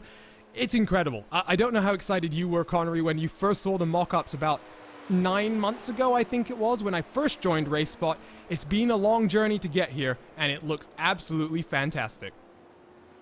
Yeah, and of course, Nick and Simon in particular from ATVO, working basically the entirety of this week just to put the finishing touches in terms of the graphics package done for us, and there's more to come. Let me say that, there's more to come with regards to the RaceSpotTV graphics package because there are a couple more widgets and there are a couple more alterations that we want to make the broadcasts just look that little bit better. Replay up. Yeah, I just got word in our YouTube chat, so shout out to Oscar Mangan of Core Sim Racing. It looks like BS, Altus, Redline, and Coanda all involved in a big wreck down into turn 2, so this looks like we might be finding the tail end of it because this Logitech machine already got a considerable amount of damage here. Yeah, sorry, Lewis, but we'll just have to see exactly what has happened there because if it's not on this lap, then we might have missed it by a lap. But yeah, that is a very poorly looking Porsche as it heads its way on towards pit lane. So we'll try and cycle things back just that little bit further, and I think this might be the right place. Because I saw the Coanda car in the background as well. So this will be it, and almost gets into the back of the car ahead of him, coming onto the oval. So we have cycled back a little bit further. It's going to be down in towards turn 2, Lewis. So around the outside he goes. That's a GT3 machine. He puts a lap down as well. But that Porsche 911 was in a very sorry state when we saw it on pit road. I'm curious to be seeing exactly how big this incident is going to be. Yeah, there's a lot of traffic there. It was the one of the R8G cars. By the way, that looks quite good. I like the slight change in livery of the R8G. They used to have white, orange, and dark blue. Now they've got dark. They're more of a dark colour. But that one's got some light blue on it. That looks quite good. A bit of a shame then, because it's quite a strong team. Maria Martino, who we know is a very, very strong driver, and we know that Altus Esports are a strong outfit. So, yeah, this doesn't feel good seeing this happen such an early point in the race. Let's take a look then to where the incident zone is. We're estimating it's down this end of the circuit. Oh, he's in hot. Oh, very hot. Watch for... I heard VRS was involved, so through the S's. Oh, no. Oh, no. This is going to be a big checkup. Team Redline Purple involved as well. And we'll grab one more look at this one and see exactly who was involved then, Connery. Yeah, the number 88, one of the VRS kind of sim sports cars, getting a big scare and having to take to the grass as Logitech G Altus Esports, again, out onto the marbles that have now started to develop on the outside of turn 1, so it's not exactly going to help the grip there, and getting very close coming through turn 2, and closer before making contact and hard into the wall, and that BS competition car was almost completely sent into the Coanda prototype there. We're still trying to get word onto exactly which Coanda prototype that is. There's quite a few of them out there. But it might have been the number 81. We'll just have to see. But that's a big, big incident. It was Sage Karam. the number 13, what is the VRS Coanda SimSport number 88, which is number 13 in game. That was the one that took the whack. It's got an awful lot of damage on the rear end, riding on board with Serge Karam at the moment. Oh yeah, that's where he gets the hit from behind. You absolutely saw that car be sent forward. So he's tried backing out of it, watching the incident unfold and being very smart about it, and then receiving quite a whack up the rear end for his troubles. I'm not sure if it was the red line or if it was the GT3 in between. Let's just take a look. We're on board with the red line now. Oh no, it is. Absolutely. Never mind. Cancel that opinion. Well, unfortunately for Matt Farrow, who I think was behind the wheel of the Team Redline purple car, he just had no time to react at all to that situation. He wouldn't have had any visibility of that car sideways in the gravel. And so it looks like Altus Esports, BS Competition, VRS Coanda, Redline.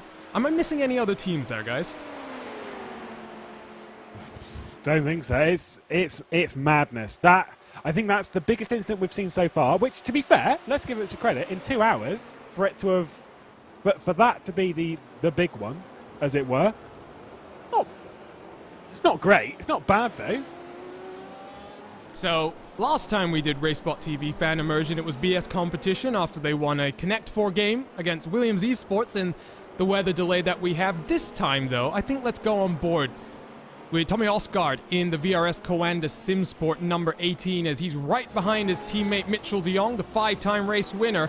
What can he do as he tries to make his way up onto the top step of the podium? Let's jump on board with Tommy Osgaard then for a couple of laps at the World Center of Racing.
Obsidian have heavy damage to their rear, number 30.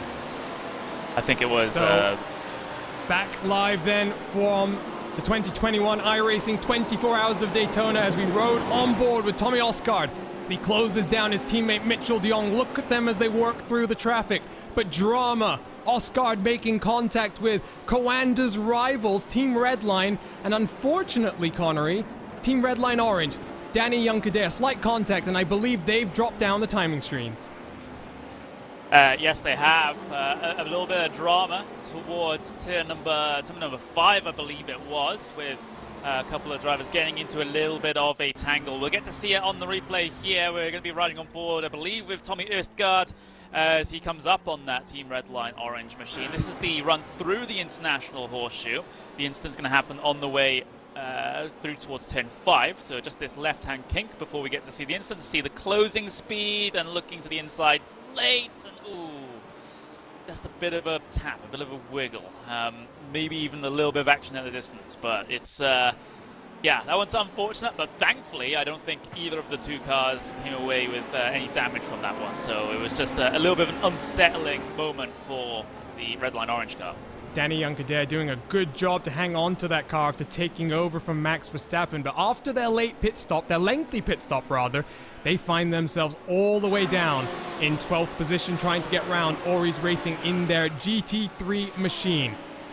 Let's take the time then to work our way through the results once again, and let's do it the opposite way around. Last time we started with the P2 category. Lewis McLeod, why don't you start us with GT3 first? Well, why not indeed? Race leader now, Sven Haase, worked up, was 3rd place about an hour ago, but has worked his way up into the race lead for Biella Racing Team Euronics in that number 451.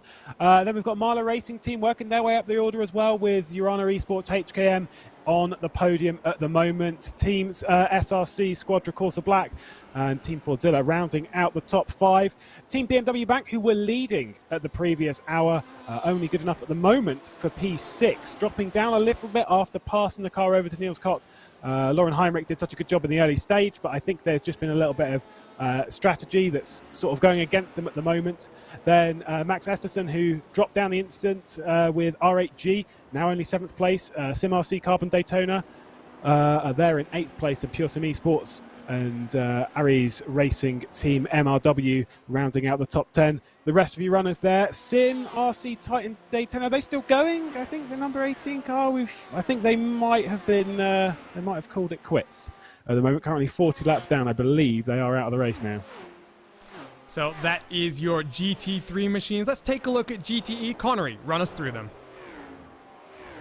Well, Alejandro Sanchez still leads this race for MSI Esports Red. That gap has now extended up to around about 10 seconds. So fantastic work there from the Spaniard to be able to secure that gap over the cars behind. Further back, you got BMW Team Redline there in that battle with AAA Esports White for that 2nd spot on the podium. But you have to look quite far back from them, as 7.5 seconds behind. Maniti Racing GTE reside in 4th, and then another decent gap behind to BMW Team BS Competition there in 5th place, who are pretty close with R8G Esports. We got TV1 Triton Racing, Kova, BMW Team GB, and Astro Gaming Altus Esports rounding out the top 10, and then the bottom end of the GTE order, Alpine Eagle Racing, Team Redline Orange, after that incident, have been cycled back quite considerably through the GTE field. AAA Esports Black, Sport Team Competicon there, and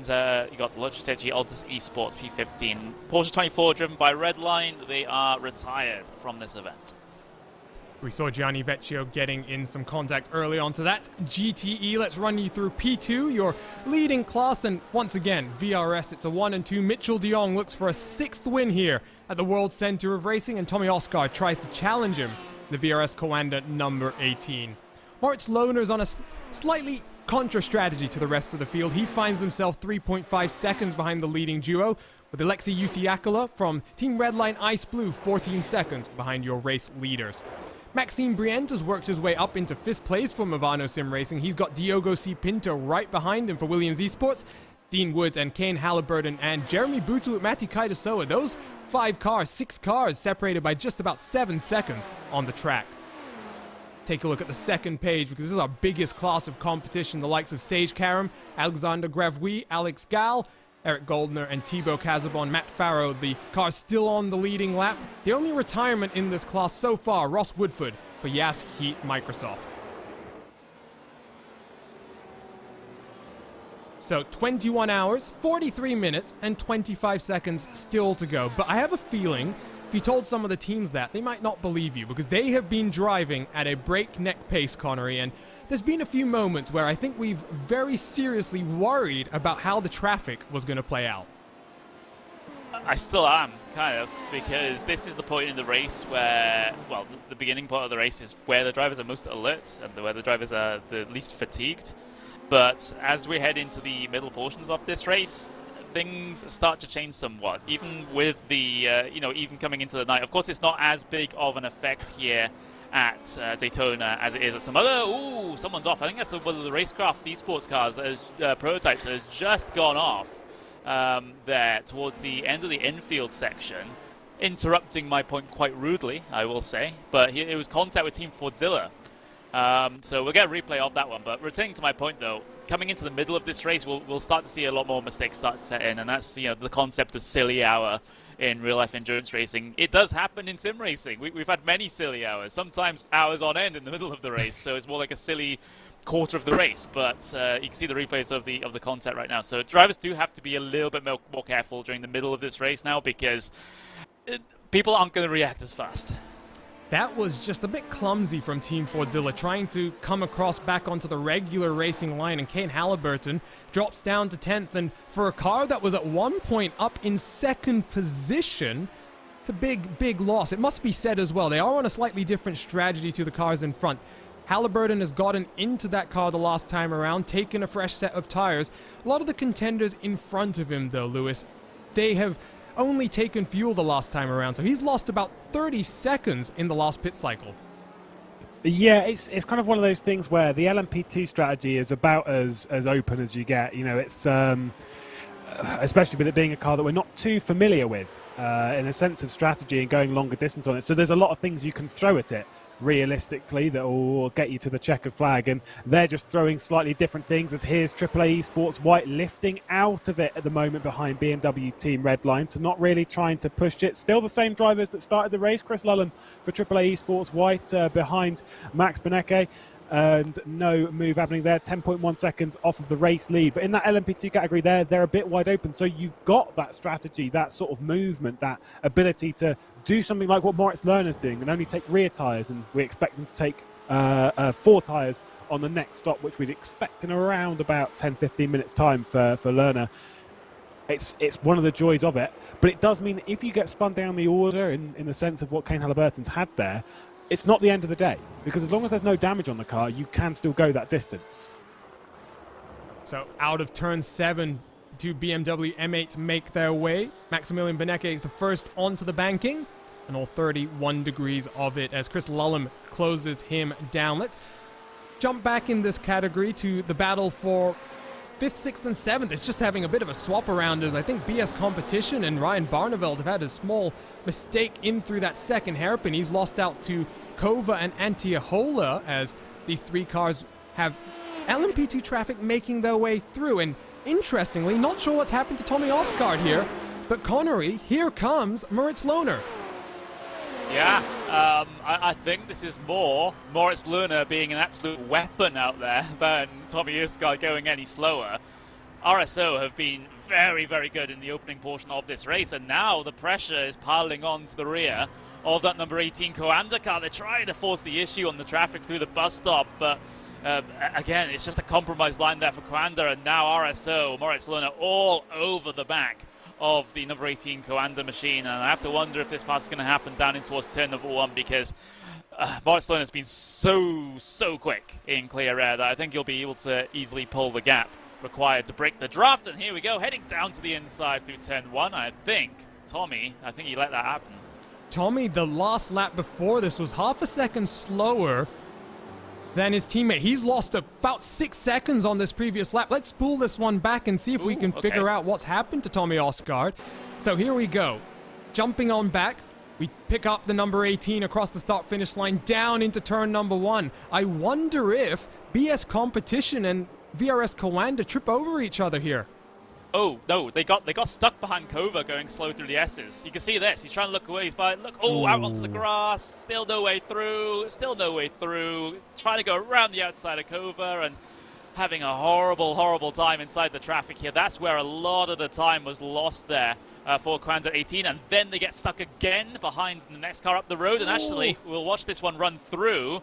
Car up ahead slides through turn number 5 right in front of Tommy. And I think that was DV1 Triton Racing. I did say BS Competition had an issue when we had picked them up, and there you can see what's happened. Take one more look at this on board with Tommy Osgaard in the number 18, Lewis. He gets a bit desperate trying to make the move happen. Yeah, it was kind of predictable where that Triton Racing car was going to go. That isn't predictable, though. That was just a little bit of a mistake on their part that, you know, they've cost themselves time. It's also cost Tommy Osgaard some time as well, and that's where the time gone. One thing that you could say, at least with the 5 and a bit seconds that he's lost in that scenario, at least realistically, it doesn't look like there'd be too much damage. I reckon he would have picked up a little bit from this moment here, because going around the outside and then having the BMW, it's just a lock-in of the rear brakes, maybe going in a little bit too hot. There was a nudge just to the front end of Osgaard's car, but looking at it, it looks okay. And he's right on Lohner's tail as we pick up live pictures once again. Just half a second separating the number 97 and the number 18. As VRS Coanda Simsport down the inside of AAA Esports. Is he going to look following Lohner down? That AAA car has found itself down the running order. They're in 17th position, so not going to make things too difficult in that category. I tell you what, we've really not talked about the GT3 class very much today, and there's good reason for that. It's because Biela Racing now find themselves out front. You have to go back to 3rd and 4th to find the first battle once again, Connery. And it's a familiar duo, Fabrice Cornelius and Camilo Pezzoli in the number 16 and number 48. Yep, Urano Esports and SRC Squadra Corsa doing battle here for that final podium spot of the GT3 class. Of course, we have been referring to the classes as their more WEC counterparts rather than their IMSA counterparts, despite the Daytona 24 in the real world being more part of IMSA than it is part of WEC. But we'll just have to deal with that one for the moment. It's our choice. But yeah, Urano and SRC very, very close at this stage. You got the prototype trying to go the long way around through turn 5. We have seen the prototypes actually prefer that line around the outside at turn 5 to be able to get the position done. And you can see the battle ahead. Well, it's not battle, it's just a lapping procedure as AAA Esports Black decided to send it down the inside of Urano. So it's a bit of give and take here as the traffic becomes a factor and then they get a little bit of a break. But that's just endurance racing in a nutshell. Well, you can find a nice grouping of cars back from 7th place or so. We talked to Daniel Ferguson very briefly in our pre-show. He's moved his way up the running order. Pure Sims now find themselves in 7th. But you'll see they've got a train behind them, the likes of SimRC Carbon, Biela Racing in the 452 car. James A. Saunders behind the wheel of that Lamborghini. And then you got Vendaval Sim Racing Blue as well. That's the Max Esterson car that had some contact early on, Lewis. So GT3, the front of the field has maybe separated themselves out a little bit, but you do have to take a look back in this pack and you can see some really strong drivers trying to recover from some disappointing starts to the race. Yeah, this car as well, the SimRC Carbon, number 176, has got a little bit of damage on the rear end, which we can see just about there. It's not too bad, but it is caved in ever so slightly. I wonder if he's going to be making a move here on the Pure Sims eSports car of the 116. Daniel Ferguson behind the wheel of that one. No, he's not. He's just going to lift out of it nicely. We've got some LMP2s as well coming through in the middle of this. This is towards the back end of the LMP2 category. Pretty sure these two are fairly close on the road, if I remember, because it's the R8G eSports number 8 car. Or the 169 realistically, and the Team Redline Purple number 15, Matt J. Farrow, not having the best race, having a few incidents, but darting their way through the GT3 traffic, whilst it's pretty tight. And those guys are running in 15th and 16th. Not what they would have expected to run, but side by side we went with SimRC and Pure Sims. Here comes your GTE race leader as well. Alejandro Sanchez finds himself in this GT3 sandwich. He's going to try and go the long way around on SimRC. That's a bold move under braking. Sanchez able to roll the momentum around the corner. One more car for him to go, and for Daniel Ferguson, Connery, that's exactly what he would have needed, because now as Ferguson enters the bus stop and the braking zone there, doesn't have much pressure from behind, and that is really something that I don't think some of our viewers maybe really appreciate, is how important that pressure from the car behind can be when judging your braking zone. It also speaks to the fact, you know, that sort of situation is not what a lot of the GT3s or even some of the slower classes in other events really don't capitalize on. Because yes, the you know, usually when you're talking about capitalizing on traffic, you're talking about the faster classes, you know, capitalizing on the cars ahead of them getting held up by the traffic so they can get a little bit closer. But it's the same sort of situation for the slowest class, in this instance the GT3s. You know, they can wait for a prototype or a GTE to make a gap for them and then try and follow through in their tire tracks. You know, it's you know, you got to really think about things, be particularly cerebral when it comes to negotiating moves here. And again, it worked on the defense like we just seen as well. You just got to hope that the traffic disrupts the car behind you a little bit more than it disrupts yourself, and then all of a sudden you have a gap. Interesting as well, I've noticed this is proving to be a 7-car train. Tim Matzke finds himself 1 second behind the Biela Racing 452 car, Lewis. 7 GT3 cars. We're, what, 2.5 hours in, and they still find themselves sharing the same piece of track. As we say that, though, quick interruption. Here is Martz Lohner down onto pit lane on that split strategy. Yeah, I thought he was going to be pitting about a little bit close to the half-hour mark, but yeah, he's running something completely different. Wondering if his pit stop was a little bit longer this time, as he maybe has taken 4 tyres this go-around, but he's done very, very well. No, not really. That's not a particularly long stop. They're running something very different, and at the moment, it seems like it's working for them. Well, look, I just want to jump in here just for a second. They have been able to reach 24 laps on the stint now, which is on par with everyone else. So it was just like that weird short stop that they had for their second stop, I believe, that has kind of thrown them off cycle here. But otherwise, they're running the exact same stint length as everyone else. I have a feeling maybe that was for traffic purposes. Take a look once again at your track conditions. It's only dropped about 1 degree in terms of that track temperature. It has picked up 7 or 6 kilometers an hour as it now comes down to 14, 13. It's going to ruin the point I was trying to make there, but the wind is proving to be a ever-changing factor as we come down into the night hours. Hugo Luis, RaceSpot boss, is already trying to figure out why it's sunset here, Connery, but I think he's forgotten. We're now 2.5 hours into this race already.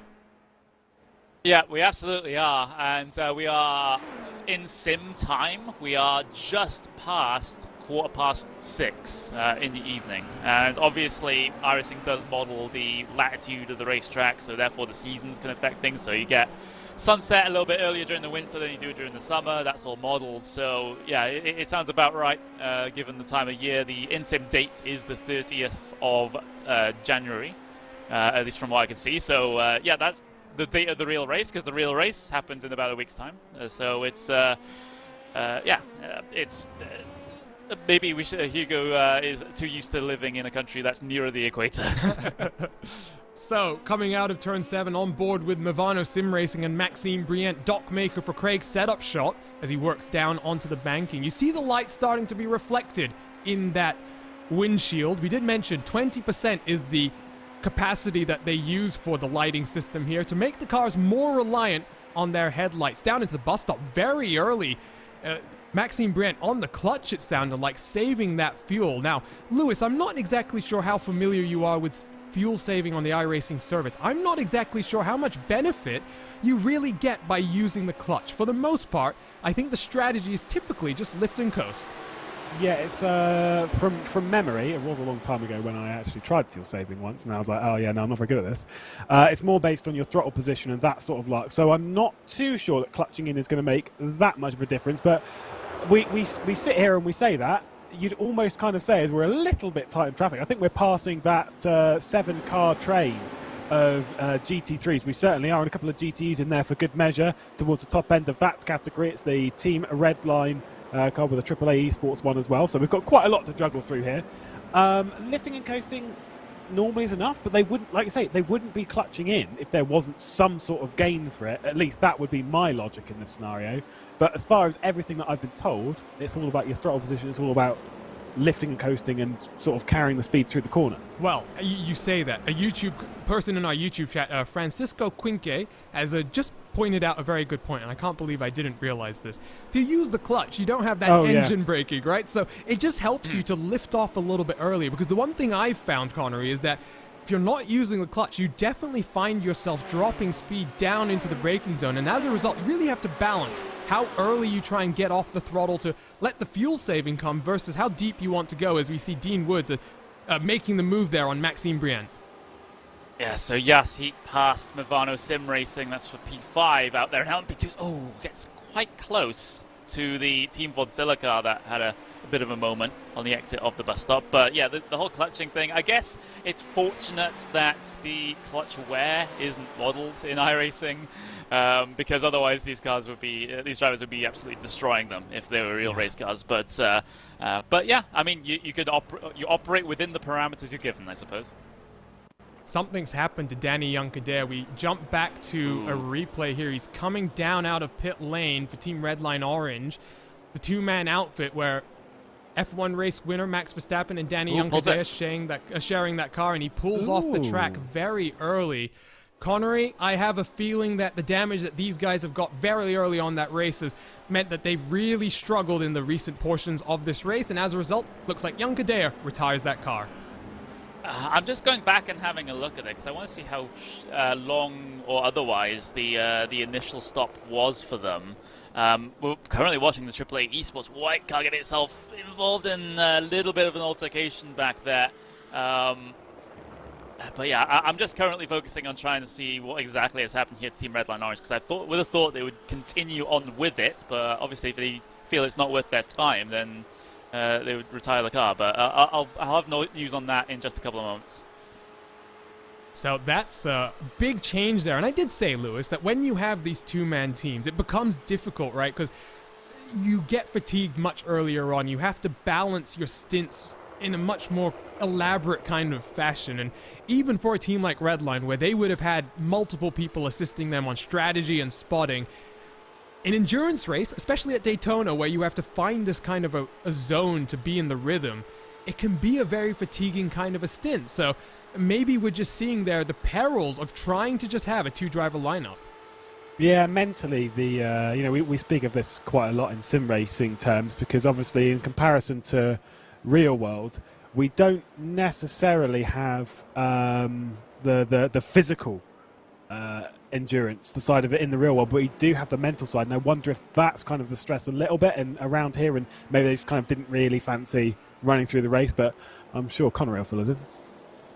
Yeah, I'm just more news on Team Redline Orange. They missed their pit box coming into the when they intended to take their the actual stop, so they had to reverse back into the pit box for the pit crew to be able to begin their service. And it looks okay as far as a stop goes, maybe a little bit early on the jacks to take tires, which would suggest a little bit less fuel, but I don't see any reason there to suggest that there was anything untowards in that pit stop, but I could well be wrong.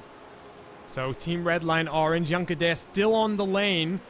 He's been stationary for about 3 minutes and 20 seconds. That might be end of race then for the number 72, and we won't see Max Verstappen back out on track, unfortunately. And after taking, what was it, pole position for Verstappen there, Connery? I'm sure he'll be a little bit frustrated by how early this race has ended.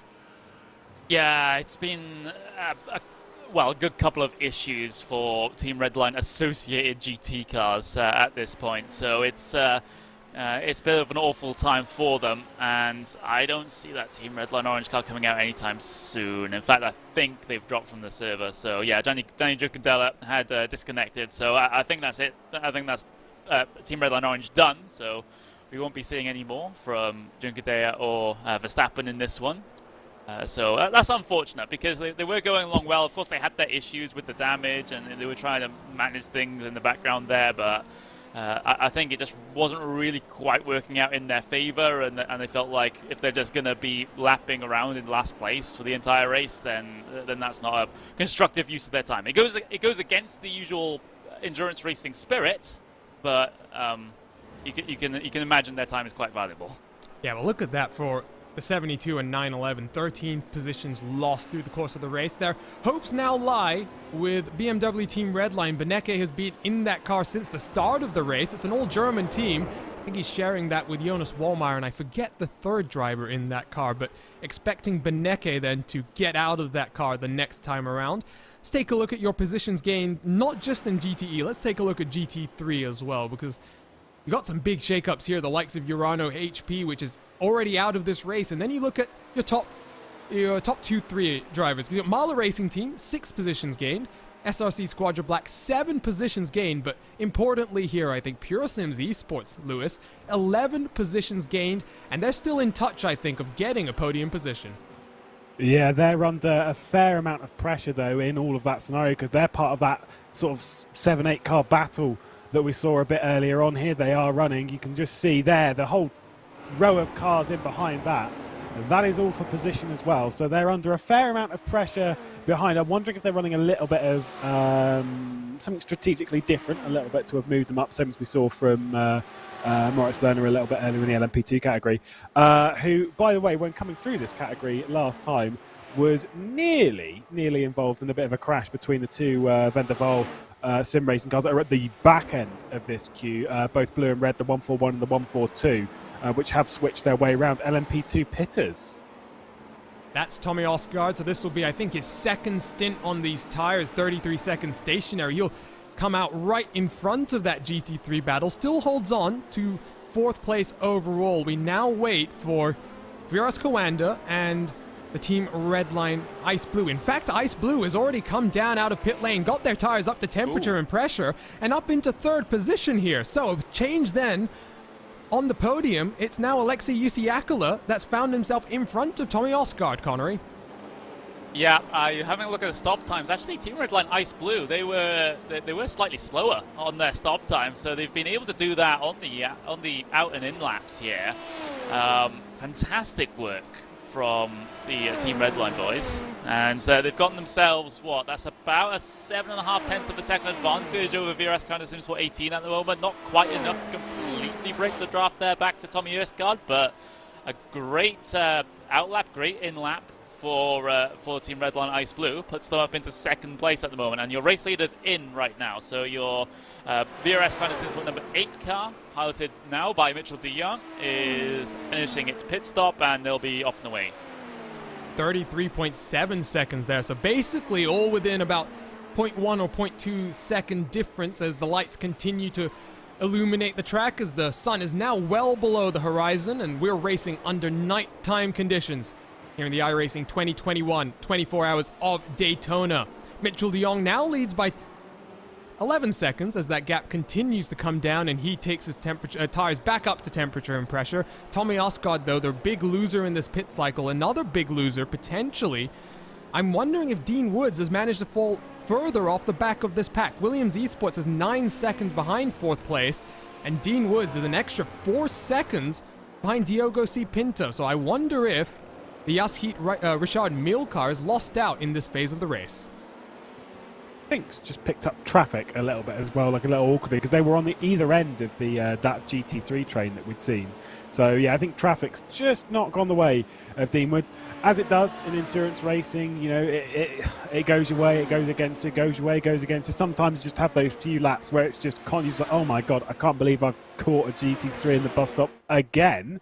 And I think that's the kind of scenario that the Yashit Richard Milcar has just gone through at the moment. Interesting to note as well, obviously, with Team Red Light Ice Blue, that's gone back into 3rd position, just ahead of this as we ride on board with the VRS Commander Simsport number 18. Team RSO, Moritz Lerner still behind the wheel after 2 hours and 40 minutes, continuing to stay in that car. So he's doing a pretty lengthy opening stint for the number 97 and doing good things of it. Is there going to be a move here? No, there is not. Big lift out, saving the fuel is Tommy Osgaard. I think that Mahler Racing BMW put off the challenge from the 18 as Usiakula slides through the corner very slightly. Osgaard closes in. I do wonder if maybe what Lohner is doing here, Connery, is we heard potentially that he took rear tires only in one of his stops. Maybe he's kind of alternating. One stop he'll take the rears, one stop he's taking the fronts. I wonder if Team RSO has built a hyperdock that's somehow able to do some very interesting things on the strategy.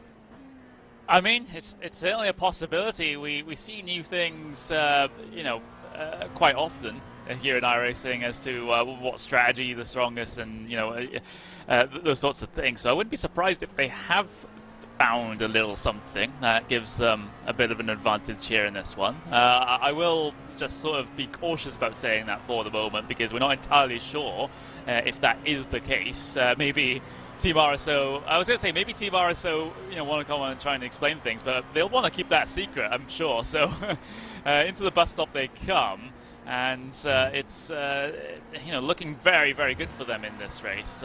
Moritz Lohner, he's been in that car since the very start of the race, I believe. So he's been in there. He's giving it a good old long stint behind the wheel of the LMP2. As we got a tweet come in.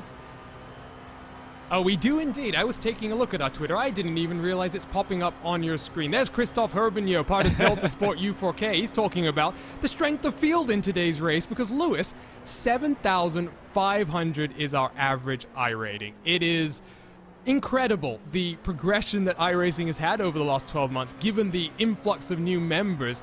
I'm starting to feel a little bit inadequate in terms of my self-talent.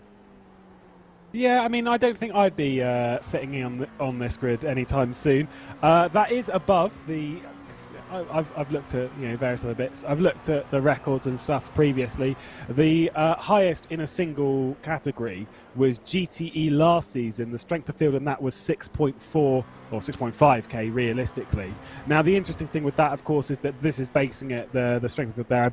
As far as I'm aware, that 7.5k is basing it off of the drivers that are currently in, not the entire grid that are taking part, although you do have to sign up drivers now, so maybe it is taking it as the entirety.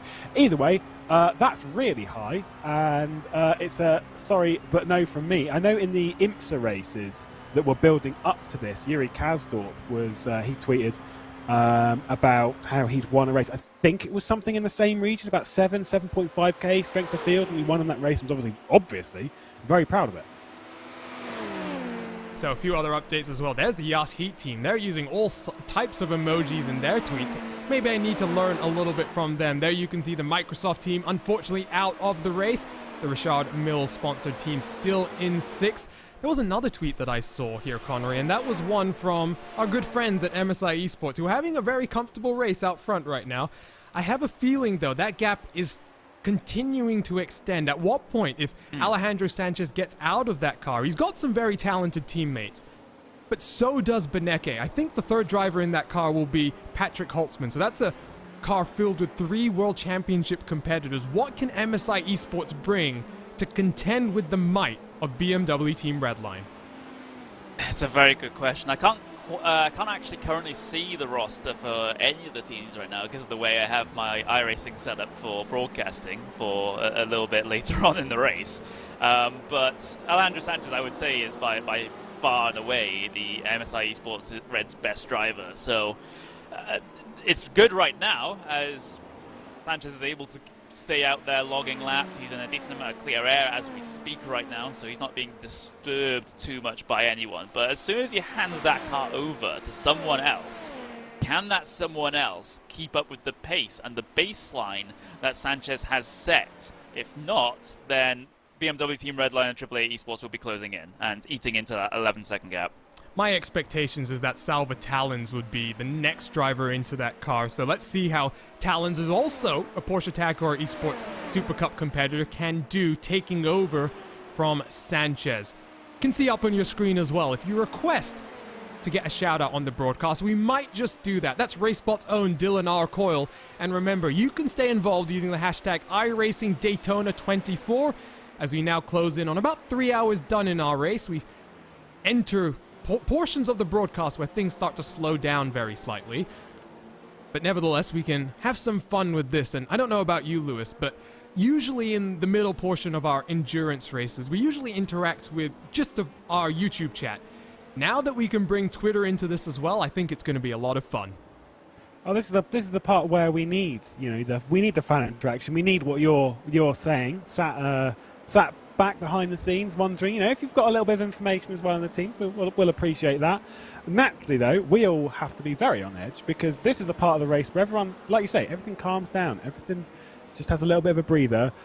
But there's always something that happens over the night, and it catches you out. If you're not concentrating as a driver, as a team, it catches you off guard. You were saying earlier, Connery, about we have that part of the race which normally is an hour or whatever in motorsport where you'll have the silly stuff happening, and in sim racing it can normally be a quarter of the race. We are approaching that with rapid pace, which is filling me with a little bit of tension because who knows what's going to happen in that scenario. It's where some of the traffic around here, we've got 55 cars, slightly less than that now. It's a far call from the 28 cars we started with back in 2015. It is a busy track out there at all parts of the night. I tell you what, we've got one of our participants in today's race who is getting ready to talk to us, and that's Andra for VRS Satellite Racing Red. Let's bring in the driver in the number 67 and get a quick update on how his race has been going so far. And Sai, I know you guys didn't necessarily expect to be in top split. There was a bit of confusion about whether your paint would be on broadcast or not, but nevertheless, you guys 40 seconds back from the race leader, 48 seconds the last lap around. It's going very, very well, and you're still in a very strong contention here for a top 5 finish. Talk to us about your opening stint in the car and how you're expecting the next 21 hours to unfold. When I first loaded into the session, I was honestly confused for a quick second when I saw all the VRS cars, all the red line cars in there. I was like, this has to be a mistake. And then I realized we were actually in top splits. That took about a couple of minutes to set in. And then, you know, we had a little bit of stage fright, worried about what was going on, talking to my teammates about the paints and stuff, figuring all that out. But then once I got in the car and the lights went green, it was just like any other IMSA race I did leading up to this weekend. And once the first lap was done, I was over it, and it was just smooth sailing from there. Let's talk a bit about the races in the build-up, because looking at some of the strength of fields that I saw over the last week, and indeed in the week before that as well, as we came to Daytona in another series that the iRacing service has, it was incredible. Multiple strength of fields in excess of 7,000 and 8,000 iRating. I have to assume those races really help you guys prepare for what is effectively a 24-hour sprint race. Oh, absolutely. There was a lot of the drivers in this race I ended up racing in the IMSA official races, and that sort of reminded me to stay calm and just keep doing what I've been doing all week leading up to this. And they're just other drivers at this point to me, and I feel like I can race them like anybody else. So we're talking with Andra, driver for VRS Satellite Racing, as pit window in GTE is now open. We see the likes of MSI Esport Red, as well as the BMW Team Redline car down on the lane, AAA Esports and Maniti Racing extending the stint further. Sai, we've talked on a number of occasions over the last months while you've been promoting this new partnership with VRS. Let's do it one more time, why don't we, on the biggest stage of them all. It's an interesting partnership. You're one of these teams that really straddles the lines between virtual and real motorsport, and I think this is a great opportunity for someone like VRS to explain to maybe someone brand new to sim racing exactly what makes this such an interesting hobby. Absolutely. VRS have been targeting us because we have an influence in the SCCA sort of club racing in the US. Our team does a lot of real-life karting, does a real-life lower-level sort of sedan racing in the sense. We've been looking at expanding that as well into the UK. So, and we take a traveling rig with us everywhere we go in real life, and we tell club racers to try it out, and like, this is a great way to prepare for both the track and your car, because iRacing has a lot of different cars that can maybe a little bit fast, but it's a good way to practice before you get to the track, not only just your lines and what the track will look like, because the tracks are laser scanned, but also what racecraft is like. And I think that's where a lot of club drivers can make time, and largely because of COVID, that hasn't happened too much recently. But in November, we are planning for a bunch of our teammates and a bunch of people from real life to get together in Louisiana and do a 24-hour karting race there. So really looking forward to that. Before we let you go then, Sai, anyone else you want to thank from the team for what's proving to be a very interesting race so far? Thank you to the whole team for coming together and building a great setup. I think this is the fastest car I've ever had, and a quick shout out to James Shepard, our painter, and a quick apology for not getting his amazing paint on the broadcast, but for Sebring for sure. So that was Andra, driver for the 67 for VRS Satellite Racing. He started the race for that car. He'll be getting back in very shortly, I think. Let's turn our attention to GTE, because Connery, while we were talking to Sai, big changes as BMW Team Redline, Max Benecke stays behind the car for an incredible, I think this is his 4th stint of the race. Danny Elgerbe getting behind the car for MSI Esports Red. He's a very quick competitor that missed out on qualifying for the World Championships by very, very slight margins a couple of weeks ago. Let's see what Danny can do behind the wheel of the M8. Yeah, we can see the well, on timing 71, you can actually go down on one of the advanced options. So if in the top right, you see the little graph, you can click that, and you can see things like drive time, and you can see the drivers that have been behind the wheel of the car the longest. And Max Bernecker, certainly one of those, as he continues to try and log those laps behind the wheel of that Team Redline machine. So, yeah, this is the point now, maybe towards the end of this stint for Max, where he's going to get a little bit more tired, and that's when the mistakes start to set in. If there's an instant ahead of you, you're not going to quite react as quickly to it as you would otherwise if you were fresh behind the wheel. But this race is no stranger to drivers doing extended stints, Arjuna. I remember, I can't remember if it was Glacier Racing or someone else, a good couple of years ago, that did like one of their drivers did like a 10-hour stint or something like that, something crazy. Well, this is actually a race that's got a history of two driver pairings managing to win it. Pure Racing Team, I think back in 2017, won it with a two-man outfit, and last year as well in GT3, they called themselves RS Competition. We know they represented a slightly different outfit. I believe it was Lasse Back and Martin Christensen sharing an Audi R8 GT3 to take home class victory. It is something where, Lewis, yes, you can get tired, but that's where, again, all of this support from behind comes into effect. The focus for the drivers should be driving. Everything else, you want someone else, or in the case of some of these teams, teams of other people, ready to help out when needed. Yeah, absolutely. You say it, two car teams. It was 2016, by the way, GT3.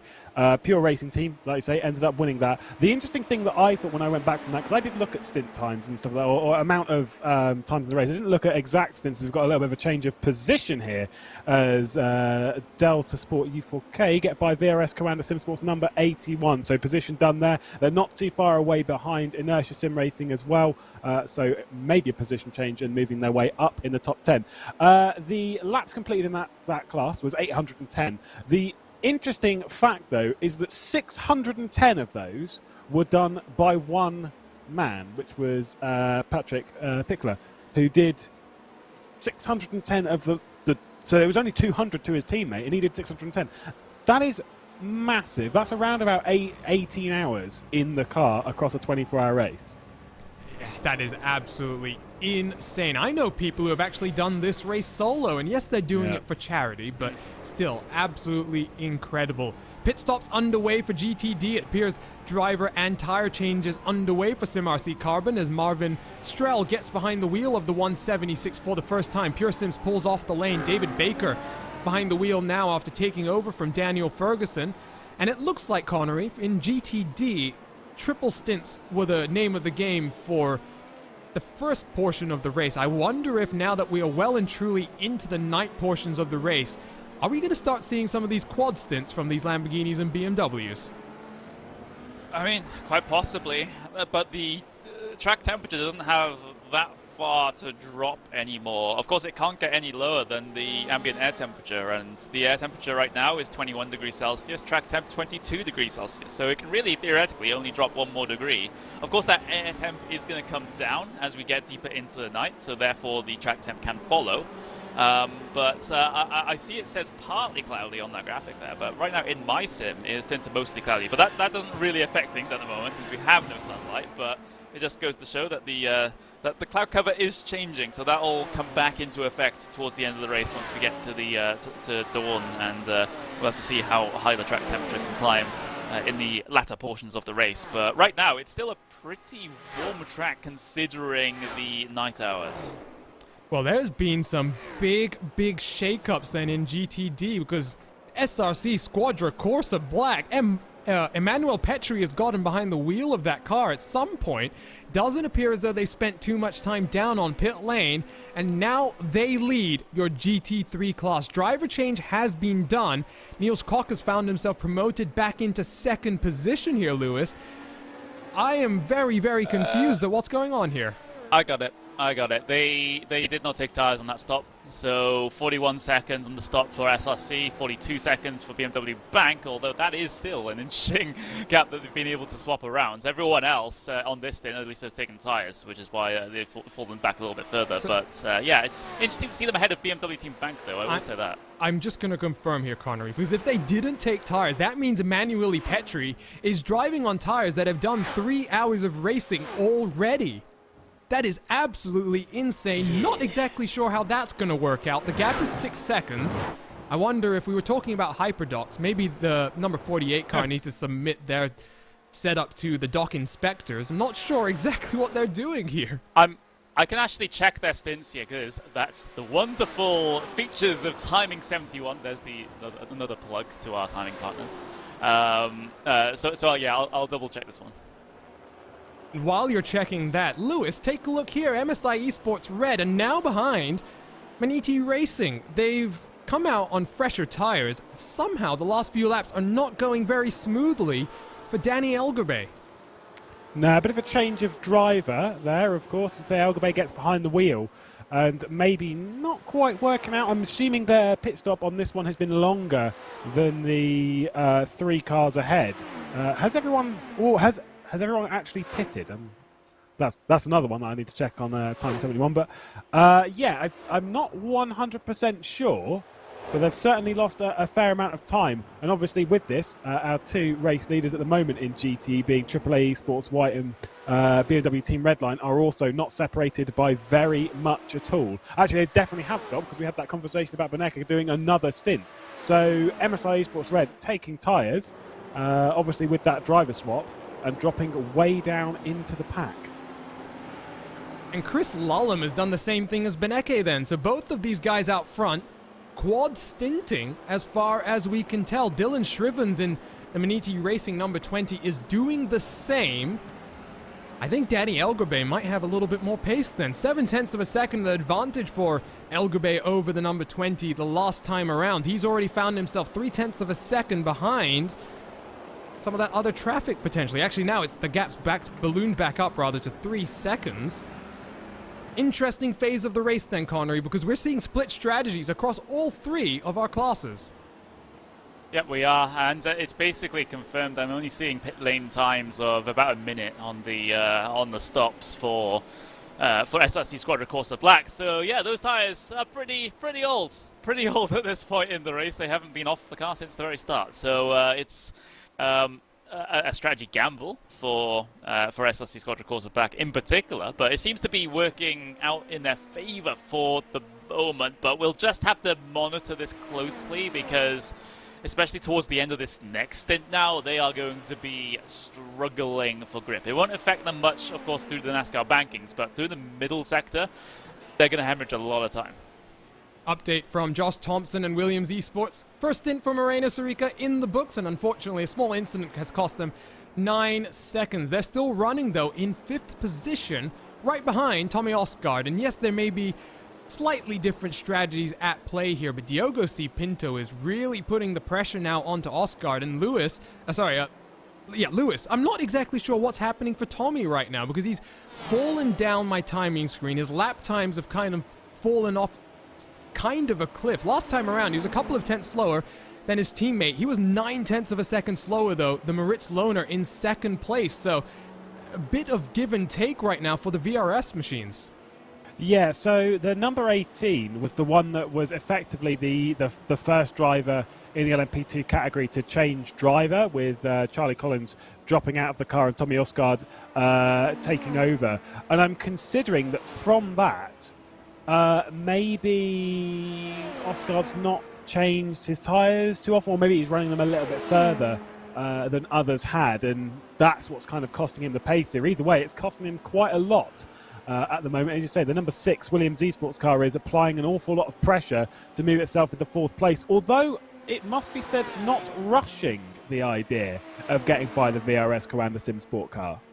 Being quite cool, if I'm allowed to make a little bit of a play on one of their sponsors. Update, by the way, from A NASCAR driver, Anthony Alfredo, who is sharing a machine with an IndyCar driver, James Davison, who's put the field an entire lap down already. So it sounds like Alfredo has a bit of pressure as we see. Diogo C. Pinto very easily down the inside, makes his way up into 4th, and Connery Oscar down to 5th. Yeah, so great little pass done by the Williams Esports car. That's Diego Pinto, like you mentioned, to get past Erskard. And I think Erskard, yeah, he didn't take tyres on that last stint at least, and I don't think he took tyres on the stint before that either. I'll just have to confirm that with the timing, but it's potentially very old tyres on that number 18 Commander car as well. So they're in a sort of similar situation to the some of the GT machines that the GT3 machines, excuse me, that we saw that had not taken tyres since the start of the race. So this is where tyre wear becomes a bit of an issue, shall we say, for those drivers that have gone for those long tyre stints. But whether or not it'd be worthwhile, I still really don't know. It's impossible to tell at this stage, given you know, we're not near. Well, actually, for prototypes, we're actually getting towards the end of a stint at this point. So maybe we'll see the results of things for them, and maybe Isco will put tyres on this next stop. But yeah, right now it's too early in the race to try and figure out which overall strategy is going to come out on top at the very end, and that's the intrigue of endurance racing. That's why we watch this stuff, both in sim racing and the real world. So Moritz Lohner down onto the pit lane, I would assume then in a couple of laps' time. Let's tune in to GTE for a moment, because there was a battle that was going on for 7th places. Lewis, you've just seen something. Yeah, I've seen a little bit of dodgy defence there in GTD. The number 452 going into the bus stop gave a little bit of a sharp move, just sort of wobbling around a little bit, just trying to hold back the Van der Velde Sim Racing red car. This group is still mighty close. They seem a little bit more spread out than they were, but they are still, like, you know, growing, coming back together again. That was a little bit of a naughty defence, though, and it could have ended in quite a horrific crash. I tell you what, let's take a look at the replay as they come down through turn 1. Vendaval and Braden Eves, who is a real-life driver that had a very nasty accident early this year. Great to see him out in the virtual race car as we stick on this, actually. Turn 3, Vendaval applies the pressure to Biela Racing as Lubomir Schweitz has to defend from the 141 from behind. Let's go pick that up now, though, Lewis, because you did see something. And, oh, you pick up the tail end of it here. You can see some very aggressive defending all the way down to the inside. Yeah, I think he just, for my money, he just pushed it a little bit too fast. So watch, he'll go to one side, then the Van der Velde. Whoa! So that's reactionary defence. Now, kind of like 101 of defending is to be proactive with your defence, not reactive, because reactive is quite dangerous. And that was a little bit too reactionary for my liking, but everyone's safe. We're all okay. And the Van der Velde Sim Racing red car did lift out of it, so we're okay. I could hear the concern in your voice there as we see Alejandro Sanchez's teammate Elgobe getting past this GTD battle. Elgobe now finds himself 2.4 seconds behind Dylan Shrevens. He's been unable to close on the drivers in front. Guess who is closing? Look at Beneke. He looks to the high line. Is he going to try and follow that LMP2 around the outside in towards turn number 1? Beneke sweeps into the race lead, and the German once again finds himself on the top. But Chris Lullum is in a very strong position here, Connery. We saw him fuel saving for the majority of the opening 3 hours of the race. He's right back where he wants to be. Yeah, another opportunity to get the field numbers right.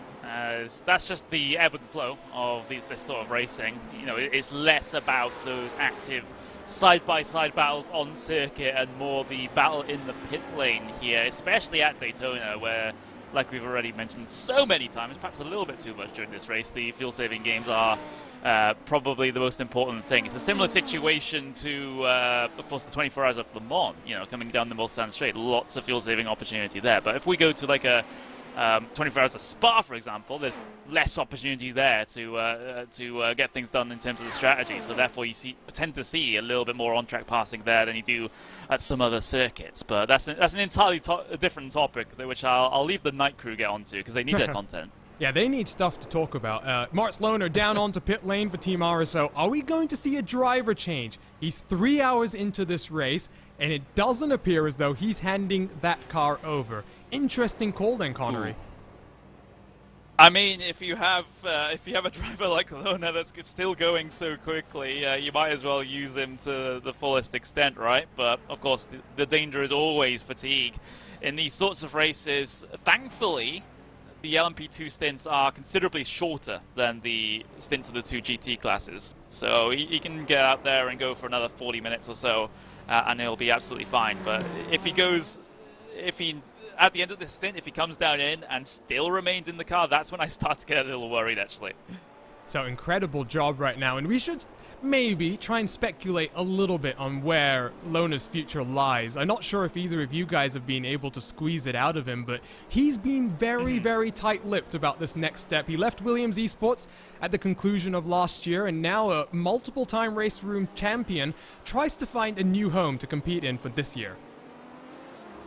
Had spoken before, because I think before we got into this a little while ago, a couple of days ago in fact, where we're talking about Lohner, and I said before on a broadcast quite a while ago, there was sort of the idea that he would be leaving Williams. So it was a bit of a shock when it came out, but at the same time it was like, if you really looked at it, I kind of get the feeling that you could have worked out that this was a move that was almost inevitable.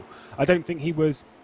I mean, this is all of conjecture, but I don't think he was particularly comfortable in Williams and with some of the teammates that he had, and maybe was looking for an opportunity where it was a team that would work a little bit more around him. Where he's going to find that team, I don't know. But the reason I bring that up is because if we were talking about this quite a while ago, it's probably been on his mind for a fair while. He's been at Williams, if I remember correctly, for about 2 years. I'm pretty sure he joined in 2019. I did a couple of years with the team. But I would assume Morris is a very smart guy, that he's known that this kind of thing was moving, that was going to happen for a while, and he wouldn't leave Williams on a whim, that he's got a plan and he knows exactly how to execute it. So I think he's just playing with us. I know he's playing with us, because here comes Josh Thompson into our YouTube chat, obviously a driver for Williams Esports. He says he knows where he's going, sad to see Moritz go, but the move is going to be very, very promising. So potentially, I'm just trying to read between the lines here, potentially a deal kind of like Sammy Matty Trogan, Connery, where he's now signed up with the Walkenhorst team. He'll be competing in some of the real-world races that they do at the Nordschleife. Maybe Lohner's going to have a similar opportunity to continue his aspirations to make the transition from a virtual champion to a real champion. I mean, I think that's probably the more likely option. Of course, you know, there are a couple of completely out there options. I remember someone mentioning to me that it was like, oh, is he going to be joining Coanda or something? And I'm like, I don't know. I mean, none of us know at the moment. But, I mean, the options are on the table. And like I said to him when he sent out his tweet saying that he was leaving Williams Esports, that any team that picks him up is going to benefit from it. So, yeah, we'll just have to wait and see. Of course, for some drivers, you know, they're wanting to use sim racing to launch their real life careers in racing. That's the current goal for a lot of the drivers out there. But some of the drivers, actually, believe it or not, I've spoken to a lot of them while we did some focus groups at Porsche in Leipzig. Some of them really couldn't care less about a real life career. They want to make it as a career in sim racing, in esports. So, I mean, wait, there's different options. Go on. Who's that BMW? Martin van Loosenord, what's happened to the RAG driver? He's lost his entire front end, and the number 2 machine has been parked up on the side of the road for who knows how long. What has happened to van Loosenord? Take a look at our RaceSpotTV replay then, and no, is that contact with the 18? And that is that car done for the rest of the day. There is no chance that car returns to the circuit, Lewis. No, that was. I wonder if we can take a look on board with that with the Coanda guy. It's the number 18, isn't it? Yeah, it's. Ooh. That's not the first instant Tommy's gotten into in this race either. No, that was maybe going for a gap that was always really going to close. Oh, you don't like that because, like you say, there is no way that car is coming out again. If it does, it is going to be at a. Oh, that gap's not there. Yeah, it's not. You can see the body language of the GTE is like, don't take this line away from me. That's why he went to the right-hand side of the track to make sure that Tommy didn't dive down his inside, but Tommy still tried it. Van Loozenord, who's made the switch over from Rev Match Esports into this R8G team. Like Connery says, that gap's always closing, and hard contact, day done for Van Loozenord and R8G Esports then. And what a shame it is, because, Lewis, you didn't mention it earlier, that new paint scheme that the team has got, it really does look very, very nice. But in GTE, switch them for the third position. Danny Elgobay up into that final podium spot. Dylan Shrevens falls down, but now he'll look to use a little bit of fuel saving right behind to make it to the next pit window. Elgobay then has a 13-second gap to your race leaders to overcome. He's got fresher tires. What can he do then, Lewis, in this position? I think he's just at the moment on the fresh rubber, hammering in the lap times, trying to close in the gap whilst he's got that advantage to try and put him out front a bit later on.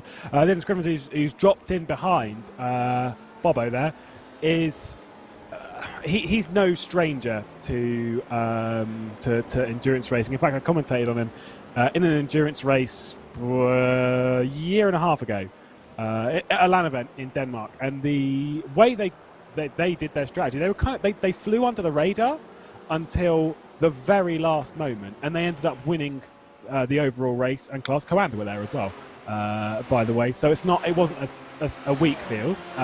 Definitely know their strategy, and just played their cards right. And I'm assuming here at the moment that he wasn't really in the idea of fighting the MSI Esports red car, because there's just no need to at the moment. And Velgobay, he's just thinking, I need to get by this guy and I need to get on it now, on it like a car bonnet, and he certainly is doing so. How far is he off of the race leader at the moment? I don't think he's realistically too far, because BMW Team Redline are just coming through into turn 1 now, so not too bad. And especially if he's on fresh rubber, he's got that gap to close up in the next pit stop.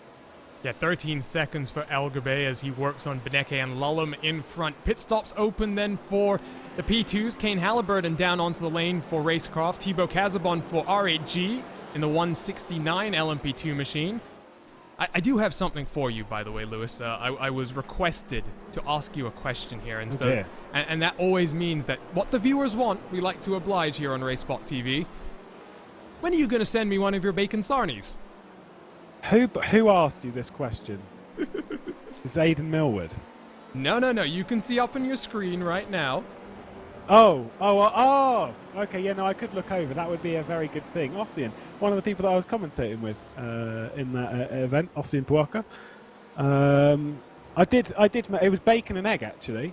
I'll have you know. Very, very nice. Obviously, Danish bacon, but I don't think Aidan Millward, who was also there, I don't think he was too much of a fan of it. Maybe next year, Ossian. So there we go. He wanted that shout out, and we always deliver here on RaceSpotTV. We're past the conclusion of another hour and 15 minutes into the next one. And while we are entering a pit stop cycle in your P2 category, let's jump on board with some more RaceSpotTV fan immersion then. Connery, any particular car standing out to you? Because I'm thinking we might have to stick with this GTE battle out front. Yeah, AAA, we'll have to stick with this battle, I believe, involving the red line car here, the top couple of positions. AAA Esports White, I was correct, I should be more confident in me calling liveries. Yeah, absolutely, good option there, Arjuna, good option. So, a couple of laps on board for Chris Lullum in the AAA Esports White machine here at the World Center of Racing. You're watching the iRacing 2021 24 Hours of Daytona live on RaceSpotTV. We'll be back in a few moments' time.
So welcome back to the iRacing 24 Hours of Daytona as Max Benecke makes a small mistake just as we come back to live coverage, and Chris Lullum works his way up into the race lead. These two have been scrapping it out for the last couple of hours as we work our way into another hour of action here in our 24-hour sprint race at the World Center of Racing. Let's take the opportunity to run you through our classes one more time, and we'll do it backwards once again. And Connery Maddock, why don't you run us through GT3 this time around? Well, let's have a little look, because Team BMW Bank has gotten themselves up into that first spot. While we've been away, they were able to pull off the pass over SRC Squadra Corsa Black there, who gets cycled down into P2. Marla Racing Team are in P3 for the moment. Beeler Racing Team Euronics in their 451 reside in 4th. Urano Esports in P5. Team Fordzilla with some good work in P6 at the moment. Vendaval Sim Racing Red in P7. Beeler Racing Team Euronics P8. SimRC.e Carbon and Pure Sims Esports in P10. And then you get those cars at the rear half of the GT3 field. Miniti Racing GTD, Oris Racing Team AAA Esports Green, 11 through 13. And you've also got Core Sim Racing, Vendaval Sim Racing Blue, BS Competition, RHG Esports, and Urano Esports with SimRC.de Titan at the very, very tail end of the field. So those last two are retirements from this race. I tell you what, I will take the GTEs this time. We just saw that move as Maximilian Benecke made the mistake that promoted Chris Lullum into the race lead once again. Danny Elgerbe, though, on those new tires, 4 seconds back now in the MSI red car. Dylan Shrevens has fallen 4 seconds off of Elgerbe as he tries to make this alternate strategy work. And then your rest of your contenders, 1 lap down. Kova in the 707 in 5th place. Phil Denez, a Road to Indy driver in the real world, coming to compete for BS Competition in their Zebra-powered machine. He's in 6th place with Sammy Matty Trogan behind him in the BMW Team GB car powered by Williams Esports. DV1 Triton Racing, they're in 8th position with Moses Calabaro trying to chase them down in 9th. Jan Sentikowski, guest driver for Alpine Eagle Racing, has that Porsche 911 in 10th position. Back half of this field, you have Astro Gaming Altus Esports in 11th with the Sport Team Competizione car in 12th. Martin van Luzenoord, after that very big incident about 15 minutes ago, finds himself 8 laps down.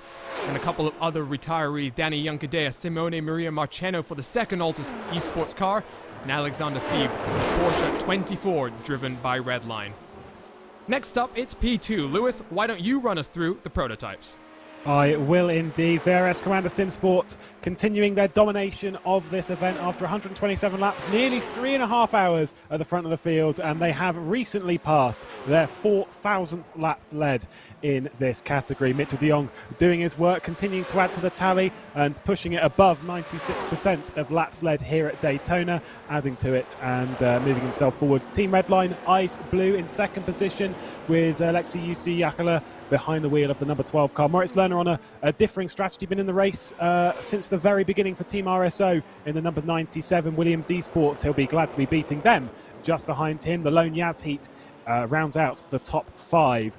Quite a close battle still between Movano Sim Racing, EveryEye.it and Delta Sport U4K, although I'm pretty sure they've switched recently, allowing Movano Sim Racing up into 6th position. VRS Commander Sim Sport, the number 18 that was in fairly early. Charlie Collins back behind the wheel of that one, and Team Redline Purple starting to move its way forward. Matt J. Farrow up now in 9th position. Energy Sim Sport, the number, realistically the number 29, there rounds out the top 10. Again, the biggest category continues. VRS Satellite Racing Red. Alex Gow just had a little word with one of their drivers. They're in split 5 as well. And Nick Rowland has just handed over the car from the race lead as well. So for Satellite Racing, things are going well elsewhere in the Daytona 24. Kane Halliburton for Racecraft Esports Gold, maybe not going so well for them, having a few incidents dropping them down. VRS Commander SimSport, Sage Karen behind the wheel of that one. Inertia Sim Racing and VRS Commander SimSport, the top 15. Ian Changuven has the fastest lap of the race, set quite a bit earlier,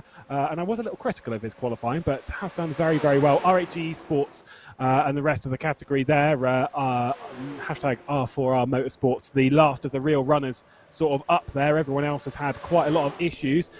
I would say, though, that the issues, realistically, we've seen a fair few, but they've not been too bad as this GTE battle for the lead continues. We've only had, if I'm counting correctly here, 7 retirements so far. And yes, we started with 55 cars, but Connery, to still have, with the most hectic hours behind us, 48 contenders on track, I think it speaks very highly of the quality of this field. And we did see, specifically from the Coanda LMP2 cars, if we're being completely honest, some very, very risky moves through traffic. It's worked out nicely, and we enter this portion of the race now where you just set your lap times, you work your way through traffic, and you see what happens ultimately. We're in this place now where everybody's basically running their own race out on track.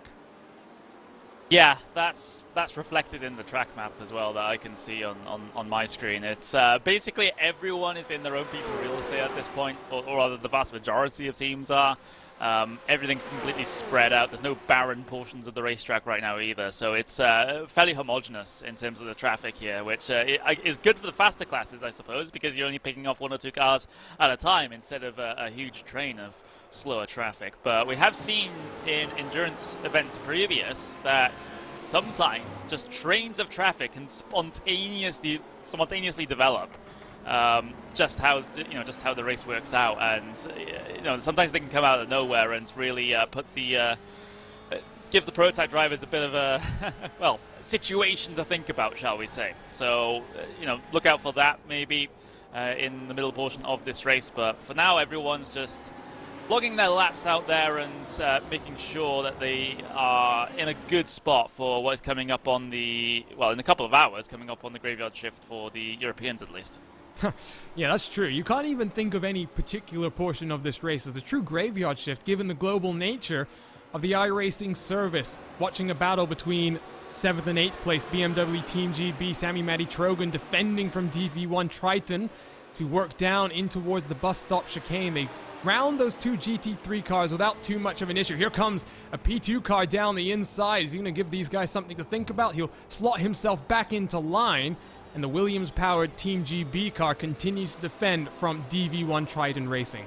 It's another battle happening about 11 seconds down the road. That's Kova and BMW Team BS competition as Maximilian Benecke looked like he was peeling down onto the pit lane. Not sure exactly who that car was, though.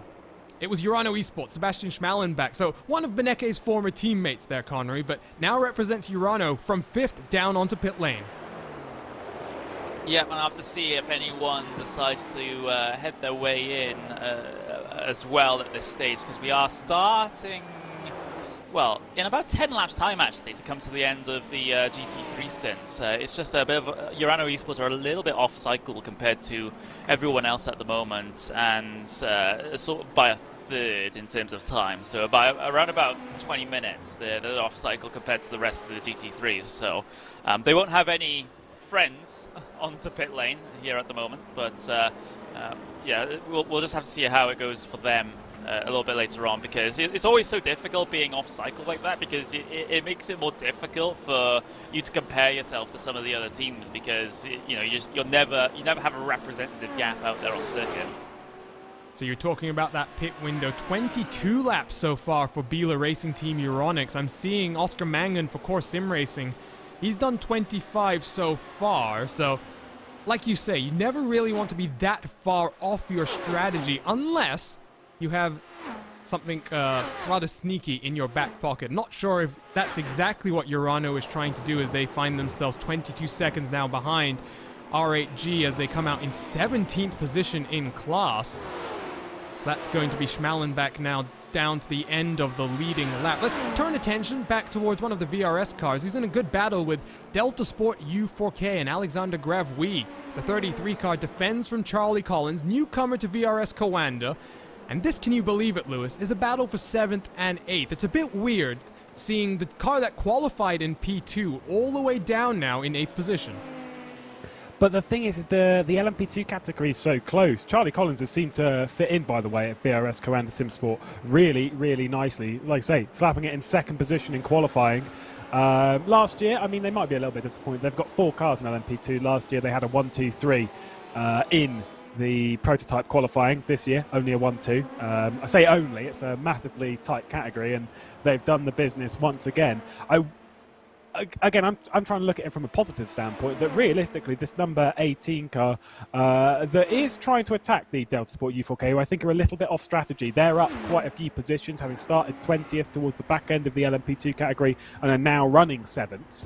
And VRS Coanda, they've met in the middle.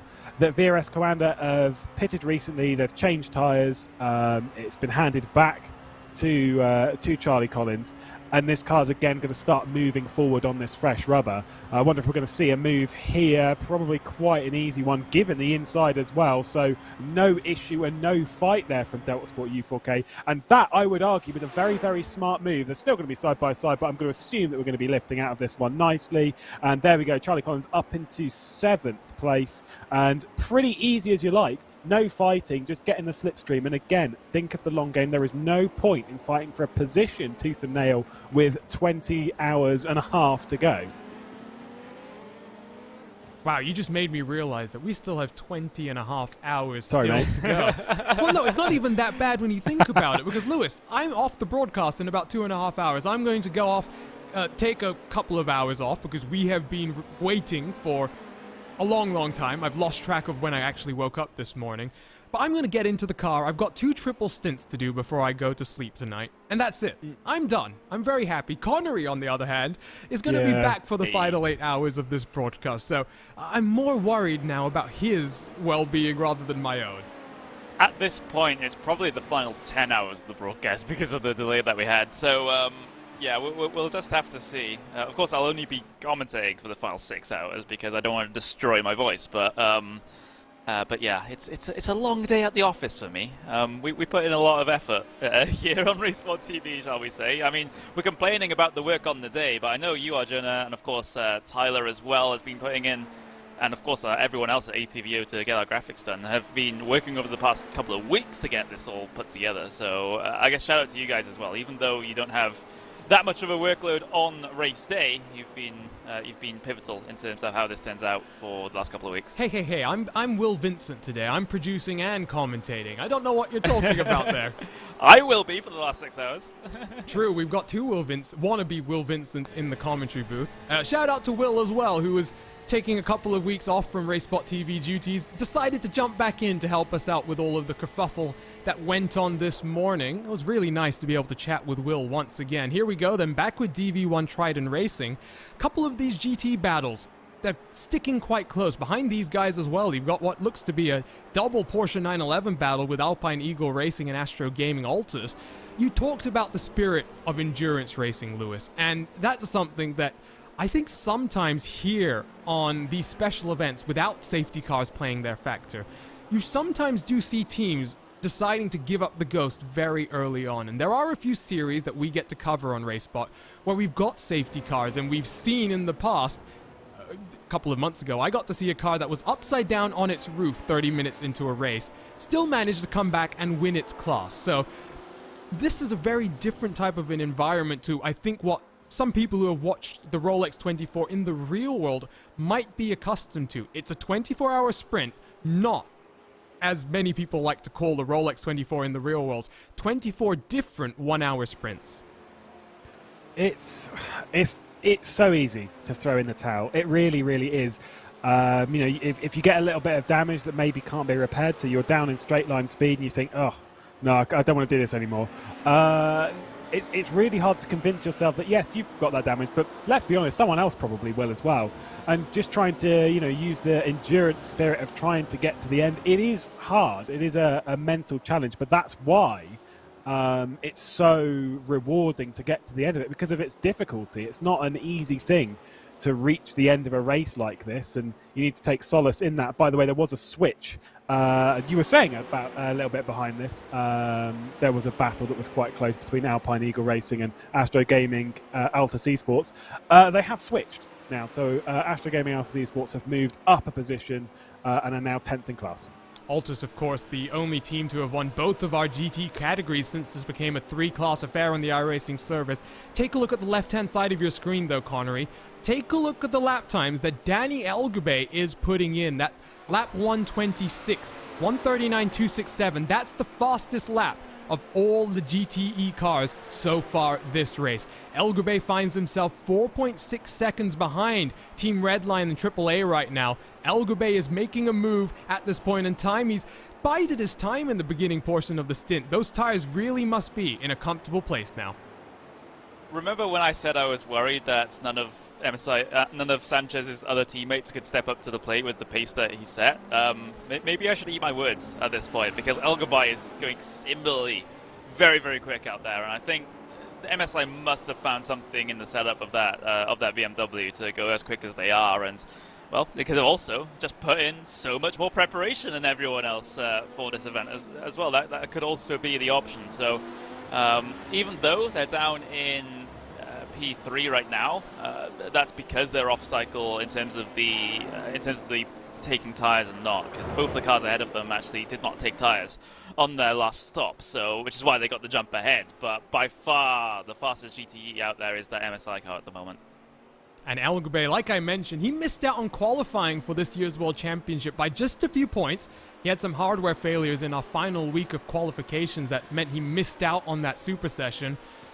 In some ways, I have a feeling he's not going to complain too hard. There is a lot of controversy around the Super Cup. I know Danny's not such a fan of how the first couple of rounds have gone. Instead, he finds himself in what's looking like the most dominant car on today's grid. Actually, I'm going to correct that while I still can. The most dominant car on today's grid, I think, has to be Lewis. VRS Coanda once again. I mean, what could you say? The gap now, 18 seconds almost. Mitchell de Jong looks for a not sixth consecutive win, but 6 wins overall at this circuit and this race. Looking really well on track. And what's the percentage now? I think de Jong's probably led maybe 98% of his laps here. I don't have it live, courtesy of me not keeping up to date with this spreadsheet that I've made. But it's about 90, 97, 98, because he's led pretty much, well, he's led all the laps, I think, that he's been since he's taken over this car, with the exception of the first one, which may well have been Tommy Osgaard that actually led that one. Regardless, I was going to say it was a very brave call to say it was a dominant, like more dominant than anyone else, considering this car is in it. We know that Coanda Simsport are a very, very strong team. But my question is, how does one team, regardless, every team, every driver, we have ups and downs. How does one team dominate one event so much? And especially with it being Daytona, which is a remarkably unpredictable affair, how do you do it? Like, it's madness to me. Yeah, I used another word to describe this race to my teammates when we were trying to plan out our strategy. I'm not going to say it on air because I'll get in trouble, but you're right. It's one of those races that in the almost 4 or 5 years I've been trying to finish it on the iRacing service, I still don't think I've managed to get past hour 14. So it's one of those races where, literally, Connery, we've seen you can just end up in a situation like Thomas Petitjean did, where he's closing off the gap for a car behind. He trusts someone like Tommy Osgaard to stay in line, and unfortunately, mistakes happen, and you end up in the barrier. So I think, like Lewis says, it's a very good point. To have won 5 times already and looking like they're making a very strong statement for the 6th win here, it is a really remarkable achievement. Yeah, it really is. It's they're a model of consistency at this point. I mean, even not just in terms of the entire season-long performances they tend to pull out the bag, and multi-year long performances like Lewis alluded to. It's also the consistency out there on the track as well. I gotta say, they've been very, very, very consistent, and the only fluctuations in their lap time seem to be just due to the traffic. So it's absolutely brilliant work from them. I mean, we've known about that for a couple of years at this point. Just look at Martin Krunke when the World Championship Grand Prix Series was a thing. He was always by far the most consistent driver, and the quickest driver at the same time. So it's like, what can you do to beat that? And that's what a lot of the teams up and down the grid right now are trying to rack their brains about. How do we challenge Coanda? Well, I don't have the answer to that. That's for sure. Otherwise, I'd be out there in top split instead of up here in the booth. What I do know is I'm going to shout out our team boss, Hugo Luis. You mentioned Martin Kroenke. Gregor Hutu, by the way, I saw on Twitter one of the VRS drivers posted, this is the first year Kroenke is not in a World Championship Series for iRacing, but the third World Champion from the initial Grand Prix World Championship days, our own team boss, Coanda's Hugo Luis. He's also RaceSpot's boss now as well. Hopefully you're watching, Hugo, and I can say hello to you from up here in the booth, but nevertheless, it is a very strong outfit, and they continue to lead this race. 16.5 seconds the gap out front as Alexei Yakola tries to close them on down. We're watching Racecraft Esports, though, here, Lewis. Here comes Inertia, and in front of them, Sage Karam.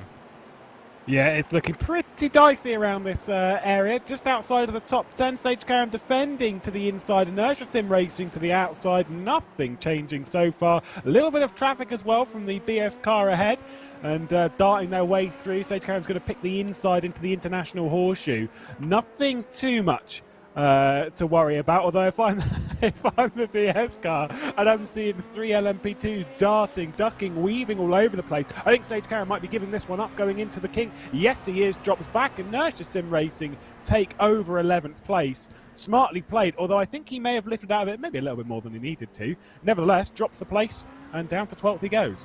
What a wonderful camera angle here. It's like a visor camera on board with Kane Halliburton as we come through turn 7. You have that A-pillar that blocks off your vision. I think some drivers complained about that, but I don't think some of them have tried out your LMP1 machines. It's a much better car for visibility as we come back onto the banking. And Sage Karam, who was involved in an incident, must have been a couple of hours ago now, Connery, because this race has been flying on so fast that I've forgotten exactly when Sage Karam got into a multi-car pileup into towards turn 2. So Karam is rebounding very strongly from that setback. Yeah, still 3 positions down on where he started, though. So he's in 9th. Well, he started in at 9th. He's currently in 12th. So still a while to go for positions further down the road that he'll be able to gain to get back to where he started. It's kind of weird phrasing like that, but I'll just go with it. But right now, of course, you know, at this stage, everyone still in their little bubbles, shall we say. Of course, we got this battle going on between Coanda and Racecraft Esports right now, but everyone else is kind of in no man's land. Racecraft Esports, though, I don't think they had a great start either, because they're down 5 spots on where they started as well. So they're sort of in a similar situation to Coanda in the Coanda number 88, in that they are still trying to make time back on what they lost earlier on in the session. But you know, thanks to the race being as long as it is, there's ample time to do so. At one point, Brian Lockwood was up in 2nd position. Now they find themselves more than 60 seconds behind the race leader, so that is a big fall-off as Kane Halliburton takes over that machine now. Not sure if we missed something for Racecraft. Well, we did see them have a big moment.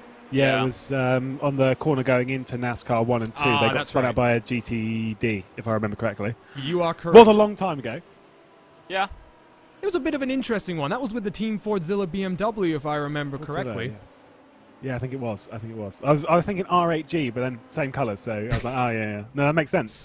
So, pit lane busy once again. There you see AAA Esports Black, as well as Astro Gaming Altus Esports and the Alpine Eagle Racing number 27 machine. So, GTE down onto pit lane. Danny Elgabe, one of the first drivers down onto the lane. So, Elgabe, I'm not exactly sure what the strategy is playing out right now, because the BMW, he's come down significantly earlier than the likes of the 2 leaders at this point. Really early. This is on cycle. Oh, well, no, actually, I'm looking at this wrong. MSI Esports are doing considerably shorter stints compared to a lot of the other drivers. They're just doing 33 laps a stint, whereas some other teams have been able to go even as high as 35 laps. That's what AAA Esports White have been able to do over the previous couple of stints. So actually, this is kind of on time for MSI Esports, but it's just, I think, the fact that the stint differences in terms of exactly which lap people come down in on is just getting stretched out as we go deeper into this race, so it's a bit of a red herring.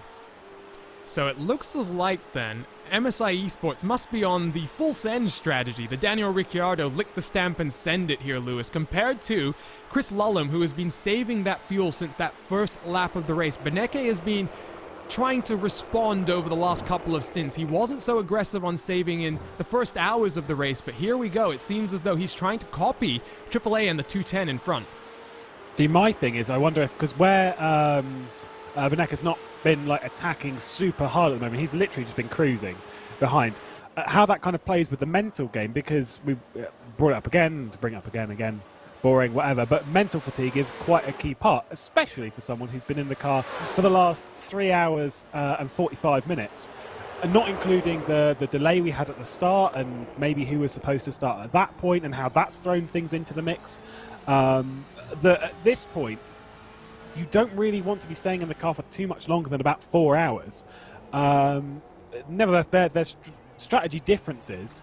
At the moment, Beneke in the slipstream can just save as much fuel as he wants, and also, like I said, save the mental side of things. He doesn't have to worry about pushing for every lap. I would assume at this point that he knows the AAA Esports white car is looking pretty fast at the moment, that it's going to keep him very much in contention, and that he doesn't have to push the very limit at this, even still, early stage of the race. Some Maniti Racing on the pits, as well as BMW Team BS Competition. Kova able to stay out an additional lap or so compared to their competitors. Let's follow along, though, with the top two in this class. And Lewis, you brought up a point that I was actually just about to make as well. The delay that we had, the weather delay as we're calling it. It was a long one, and if you're Beneke, he didn't qualify that car. Patrick Holtzman qualified the car for BMW Team Redline. What is the effect on the entire strategy? Because you have to assume that there are commitments that some of these guys have in the real world. The need to sleep, maybe the need to eat, things like this. There's only so much you can really shift around your schedule when the race gets delayed by 4 or 5 hours. Yeah, I think it's coming into the pit lane there is the BMW Team Redline car. Certainly is. There we go. Oh, a little bit quick on pit lane entry there. Yeah, you don't want like your schedule to be messed about with too much. And the problem with having the delay, you literally take pretty much all of your strategy and just throw it in the bin and start again. Because as much as you can take information on how long stints should be, he is getting out of the car now, though, interestingly. And Patrick Holtzman, I did wonder if Holtzman was going to be the one getting back into this. So he's qualified the car, taken a break from it for a small break, 3 hours, come on, get on with it. 3 hours, 50 minutes. Now gets back into it. So he's still maybe in the mindset, maybe. You've effectively thrown that strategy in the bin, and you basically start again when it comes to stints with a rough idea, because you now have to account for an extra 5 hours at the end of the race, which we all know that some engineers and some broadcasters as well that stay up for the whole 24 hours, right? Because they've got a lot to do, they've got a lot to go through. That delay is going to cost them a lot. So very, very interesting stuff as Holtzman still on the pit lane as Chris Lullum down in towards the bus stop chicane. Pit window open as well in GTD as SRC Squadra Corsa and Emmanuel Petri finally gets new tires on the number 48. I have a feeling that last stint in that car must have been quite a laborious one to bring it home, but here comes Chris Lullum out of NASCAR Turn 4. Not expecting him down onto the lane this time around, Connery. He's got at least 2 more laps, I would think, before we see him down on the lane. Yeah, I'm seeing him on lap number 31 of his stint, just crossing the line to put the 32nd lap on that one. So if he's not down in the next lap, he'll be down in the next 2 or 3, because AAA Esports are, I think, one of the, well, no, actually, they're one of 2 teams in that entire GTE class that has been able to go to 35 laps on the stint. And AAA Esports White have been able to do 35 laps for the past 2 stints. So I think this is going to be inside their capabilities to push this out a little bit longer. So maybe 2 or 3 laps before they head their way in. Take a look at the gap as well, bottom right portion of your screen. The gap between MSI and Holtzman is 24 seconds. The important thing there, Lewis, is you take a look at the pit stop time between the two of them. There was a 30-second delta as Kova and Valtteri Alander down onto the pit lane. if I'm doing my math correctly here, does that mean that BMW Team Redline actually was able to gain an advantage on El Gabay through this strategy so far? This requires mathematics that are beyond my comprehension. I think with Redline, because obviously where they're pushing it a little bit further, of course, and it's not just tyres in that sense and pushing the tyres as far as they can go. It's also pushing the fuel as far as we can go. Blah blah blah. We've already done the fuel talk. But you kind of, if you can save enough, if you're kind of pitting in the same kind of area, you shrink the stop as well. And there's those kind of things that sort of play into it. But also, you've left Benecca in the car, and we 4 hours is maybe a bit long, but he was very clearly in the rhythm, very clearly just a part of the car. And with them pitting in a little bit early, I would take a little guess that tank wasn't fully empty when they pitted, so maybe had a bit of a shorter stop as well. Could be wrong, could be completely wrong, but I'm just wondering, because he was in the slipstream of that AAA car for literally the entire stint, and a AAA car is still going. Well, the interesting thing here as well from a strategy perspective, Connery, we are 7 and a bit minutes from the top of our next hour. Chris Lullum is still out there on the track, and this is going to be important coming to that final pit stop of the race. He may be in that prime position to just take a little bit less fuel, spend less time in the pit lane, and that might give him an advantage that will be very important in the closing stages of the race. Yeah, that's what this all comes down to, doesn't it? With all the strategy games, they want that final stop to be as short as possible, perhaps even miss out the final stop entirely, but that's not really possible right now with the GT cars, considering they're not even able to get to the hour mark, let alone significantly over the hour mark to be able to miss out those stops. But yeah, we'll just have to we'll just have to see the progress here. AAA Esports, again, like I said, are the ones that have been able to push the stints out as far as 35 laps. Of course, BMW Team Redline have done that on previous occasion, but they haven't been able to consistently do it. So AAA are the only ones that are able to consistently push out these stints, and actually they're coming down in now with 34 laps. So ruining my consistency comment just a little bit, but we'll just take it. Well, as the temperatures drop off, fuel saving does become more difficult, so Chris Lullum down onto lane gets stopped in his box. And he should be handing that car over, you'd have to assume, to one of his teammates. He disappears, he reappears in just a few seconds' time, and Rafael Rezag then is going to take over from his teammate in the 210. So let's turn our attention back then to that battle that we were just taking a look at before the AAA car came down onto pit lane. Because finally, there's a new driver behind the wheel of the Team RSO number 97 car. Luca von Leitner takes over from Moritz Lohner here, Connery, and what a stint it was from Moritz, and now I think we get a better indication of where RSO lies on strategy.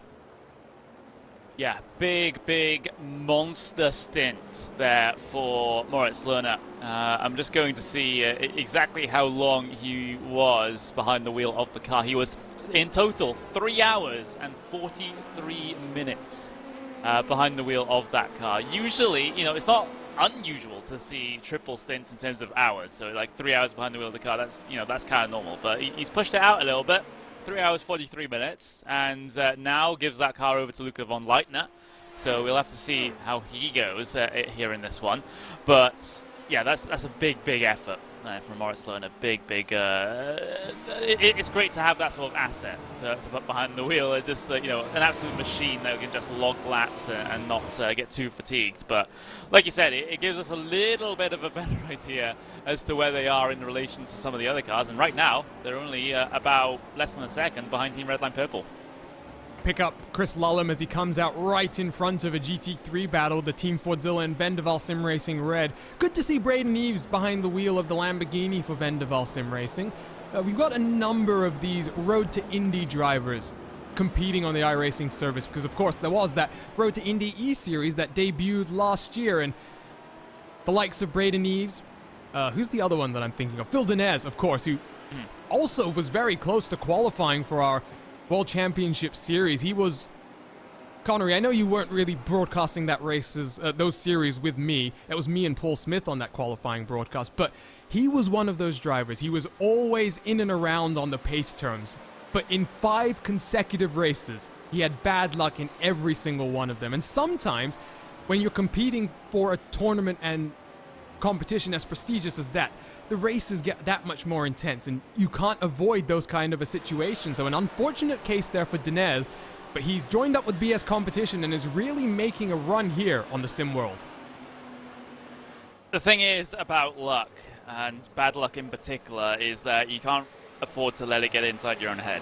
Because if you have a string of bad luck, you are more likely to try and overcompensate for that bad luck by trying harder and trying to push yourself a little bit harder. But then you're more prone to more mistakes because you're trying to push harder and trying to make things right. So it says a lot about a driver to be able to look at that sort of situation and just say, okay, I'm not having the greatest time out here, but I don't need to really push myself any harder because I'm already going at 100%. Maybe in a way you have to push a little bit lighter, as in like just take a back foot a little bit and go at 95%, and then maybe things will start to come to go your way.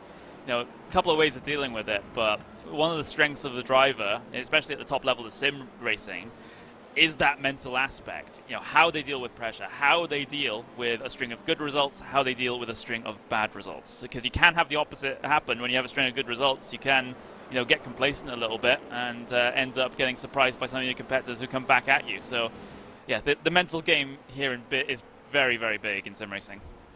So a couple of minutes to go till the top of a new era. Charlie Collins down on the pit lane for VRS Coanda in the 18. We await Ainchan Guven in the 81, as well as Mitchell de Jong out front, who now has a 50-second buffer to his teammates behind. We're watching Williams Esports, who are in a battle with Team Redline Purple and Team RSO. Josh Thompson has just got him behind the wheel of the number 6 car. And it was good to see Williams return to a World Championship competition this year, Lewis. There wasn't a small number of drivers as well. After a couple of years away from the top level of sim racing, they really rebounded with, I think it was 4 drivers, the maximum that you can have for one team in the series. So the likes of Josh Thompson, Moreno Sorica, Daniel Lafuente, and the last name that I'm forgetting that they're not going to be happy with. Moreno Sorica. Did I say that name already? No. Okay, yes? there we go. You didn't. 4 names. There we go. Just keeping you on edge. Exactly. But it's good. It's such a big name, Williams. And we need them in these type of series. They bring an extra level of prestige, and it's good to see them in the NASCAR side of things as well. Williams Esports are one that have been pushing things a little bit through the sim racing the last couple of years. They obviously have always been a huge team courtesy of their name. But they've definitely been pushing themselves further and further as a team, getting bigger and bigger, taking part in the top level of competition, not only in iRacing, but basically everywhere in sim racing. They are not a small team, and definitely an outfit to sort of ponder where they'll be in a couple of years' time. Definitely battling it out here with Team Redline Purple, who, by the way, have been clawing their way forward of Team Redline Purple, bit by bit. We were saying they were miles down. Oh, they're down the order, and they're not really in where we expect them to be, but every little bit they are moving forward. But has Matt Farrow just hit the wall? I heard a noise. I did wonder. He definitely scrapes the wall. Now the question is, how much of an impact is that going to have on the Team Redline Purple cars? We pick up live pictures as they dance their way around lap traffic, coming down in towards what I think will be the start-finish straight in just a few moments' time. That was interesting, and of course, Connery, Matt Farrow does owe us a pit stop, so Josh Thompson behind is going to want to get the move done as quickly as he can. I'm looking at my own view on the replay of that close moment with the wall. He just about avoided it. I think he missed it as well. About a centimetre between him and the safer barrier there. That is as close as you like for Team Redline Purple, and Williams Esports aren't giving them a lot of room to breathe here, and there's a little bit of traffic coming through the International Horseshoe, which certainly isn't going to help. Team RSO, of course, also involved in this. They try to pick their way through on the first bit of the traffic. They go around the outside of the kink. Surely not, but they make it work thanks to the downforce of those P2 cars, but oh, my words, that was a little bit too much action after we had a bit of a lull in things. And, oh, big slide off the corner for Team Redline Purple, but Williams just not able to capitalize on that. Well, Redline coming down maybe this time or the next time around. Matt Farrow really starting to struggle with the rear end as we come back onto the oval once more. Josh Thompson and Lucas von Leitner want to get that move done. Interesting thing here, Connery. Left-hand side of your screen. Take a look. who now finds themselves up into second position. And yes, you do see that correctly. Movano Sim Racing, the number 5 car, Fraser Williamson, in front of Charlie Collins. Somehow on strategy, very weird things are happening at this portion of the race. Yeah, I'm seeing that as well. So that actually happened, very recently. So it's, yeah, that's a weird one. Movano, Movano. Right, let me get my bearings here just for a second. I think the VRS Kansas City Sports cars just came down on towards pit lane, which is why I think no. Actually, I am seeing this correctly. I should trust my eyes more. That's what I should do. Yes, well, Movano in second. They're 30 seconds behind De Jong out front. But I wonder if De Jong, who spent 46 seconds stationary in the pits last time around, you see here, Lewis, it was 32.8 for Fraser Williamson. Maybe we're seeing that leading contending car start to do that alternate tire strategy of taking fronts at one point and then rears later on. Sounds like Connery had something there. He said, "Oh, was there a?" No, I was just came to realize my own stupidity. I think it's probably we'll bail from that. We'll roll on. There is someone that I want to just have a quick word on, which is the car that is in 4th position at the moment, Team Redline Ice Blue, who have had a little change on the previous pit stop. Alexei Usiakala is now out of the car. Jeffrey Rietveld takes over. And I noticed something on Facebook a little bit earlier. When making posts for Redline. He's been a part of Redline as a squad for a little bit. He said, "It's my first ever 24-hour race. Let's do this." Now, I'm not sure if he means it's his first 24-hour race for the team, if it's first time doing Daytona 24, or if it's first time doing an actual 24-hour race. But either way, credit to him. I've seen him a little bit cautious in traffic, but seems to have acclimatized to endurance racing in the 3 or 4 minutes. It's been long, about 10 minutes in the car. For those of you that know Jeffrey Rietveld or maybe don't recognise his name, he's been in sim racing for quite a while. He used to be a part of Precision Motorsports. If you know that team back in the day, team that of the likes of like Boniface and that lot when he was dominating elsewhere in sim racing. That's where he used to be a good sort of 5, 6, 7 years ago, even before my time. So he has been in sim racing for quite a while. Interesting to see that if that is the case, that it's his first 24 hours, it's taken him this long. Yeah, very interesting indeed then, as Rietveld makes his way back onto the banking, gets that car powered down. That is an interesting one, you know. I'm trying to think about it. The only way you can read into that, Lewis, this must be his first 24-hour race ever. Which is mad.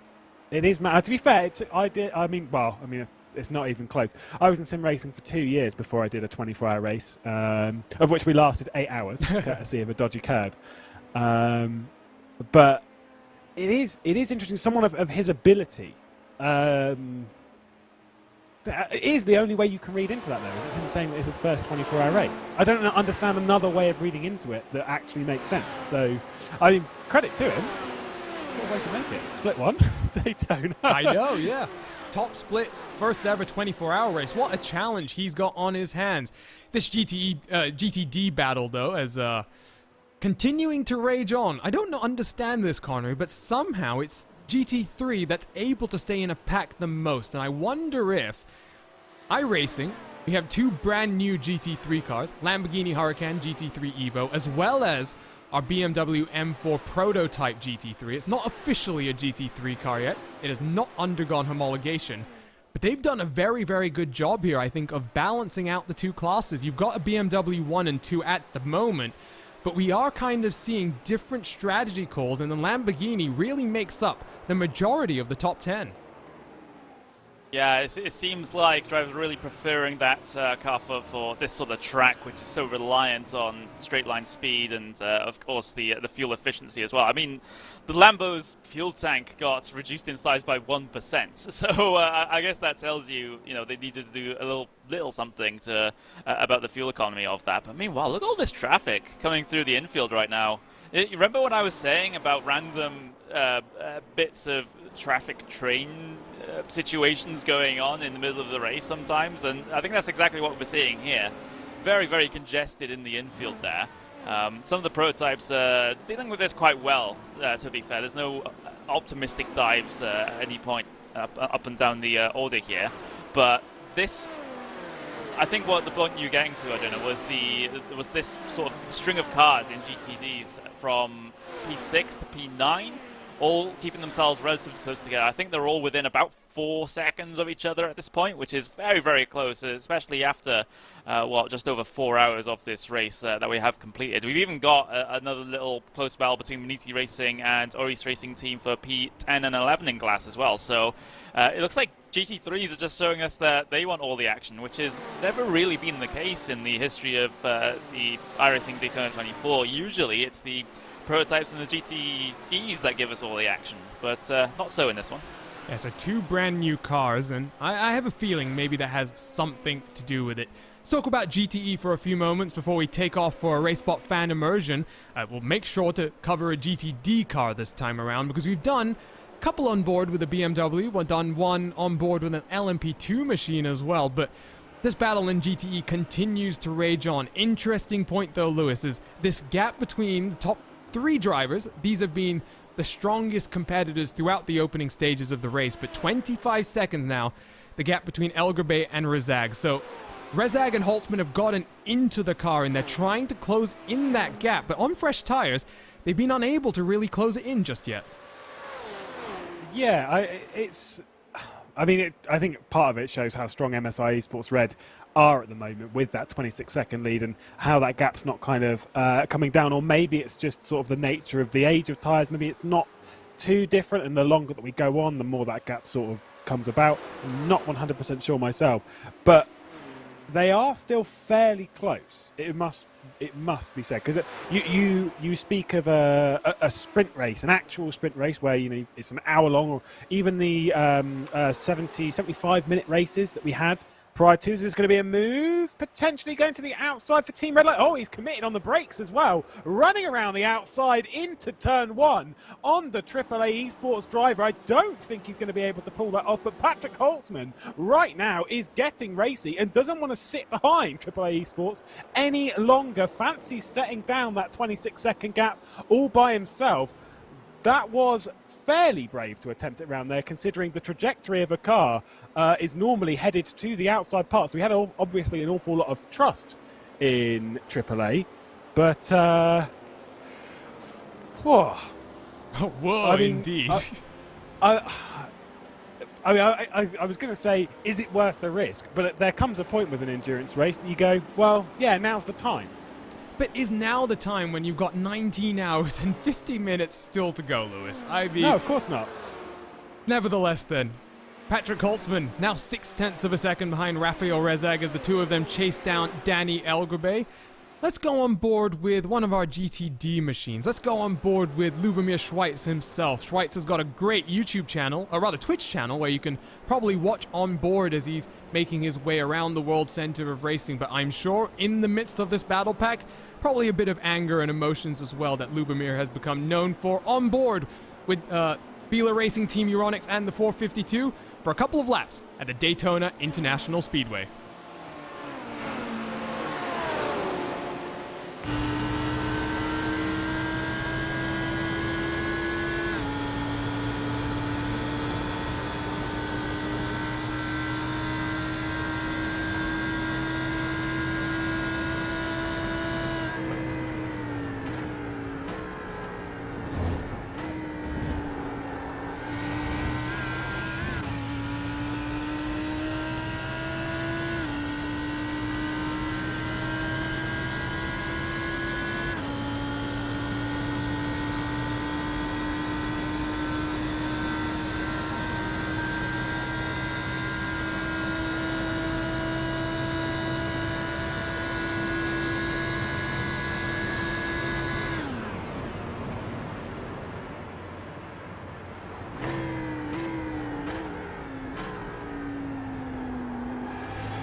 So some heavy fuel saving there on board with Biela Racing Team Euronics and the 452.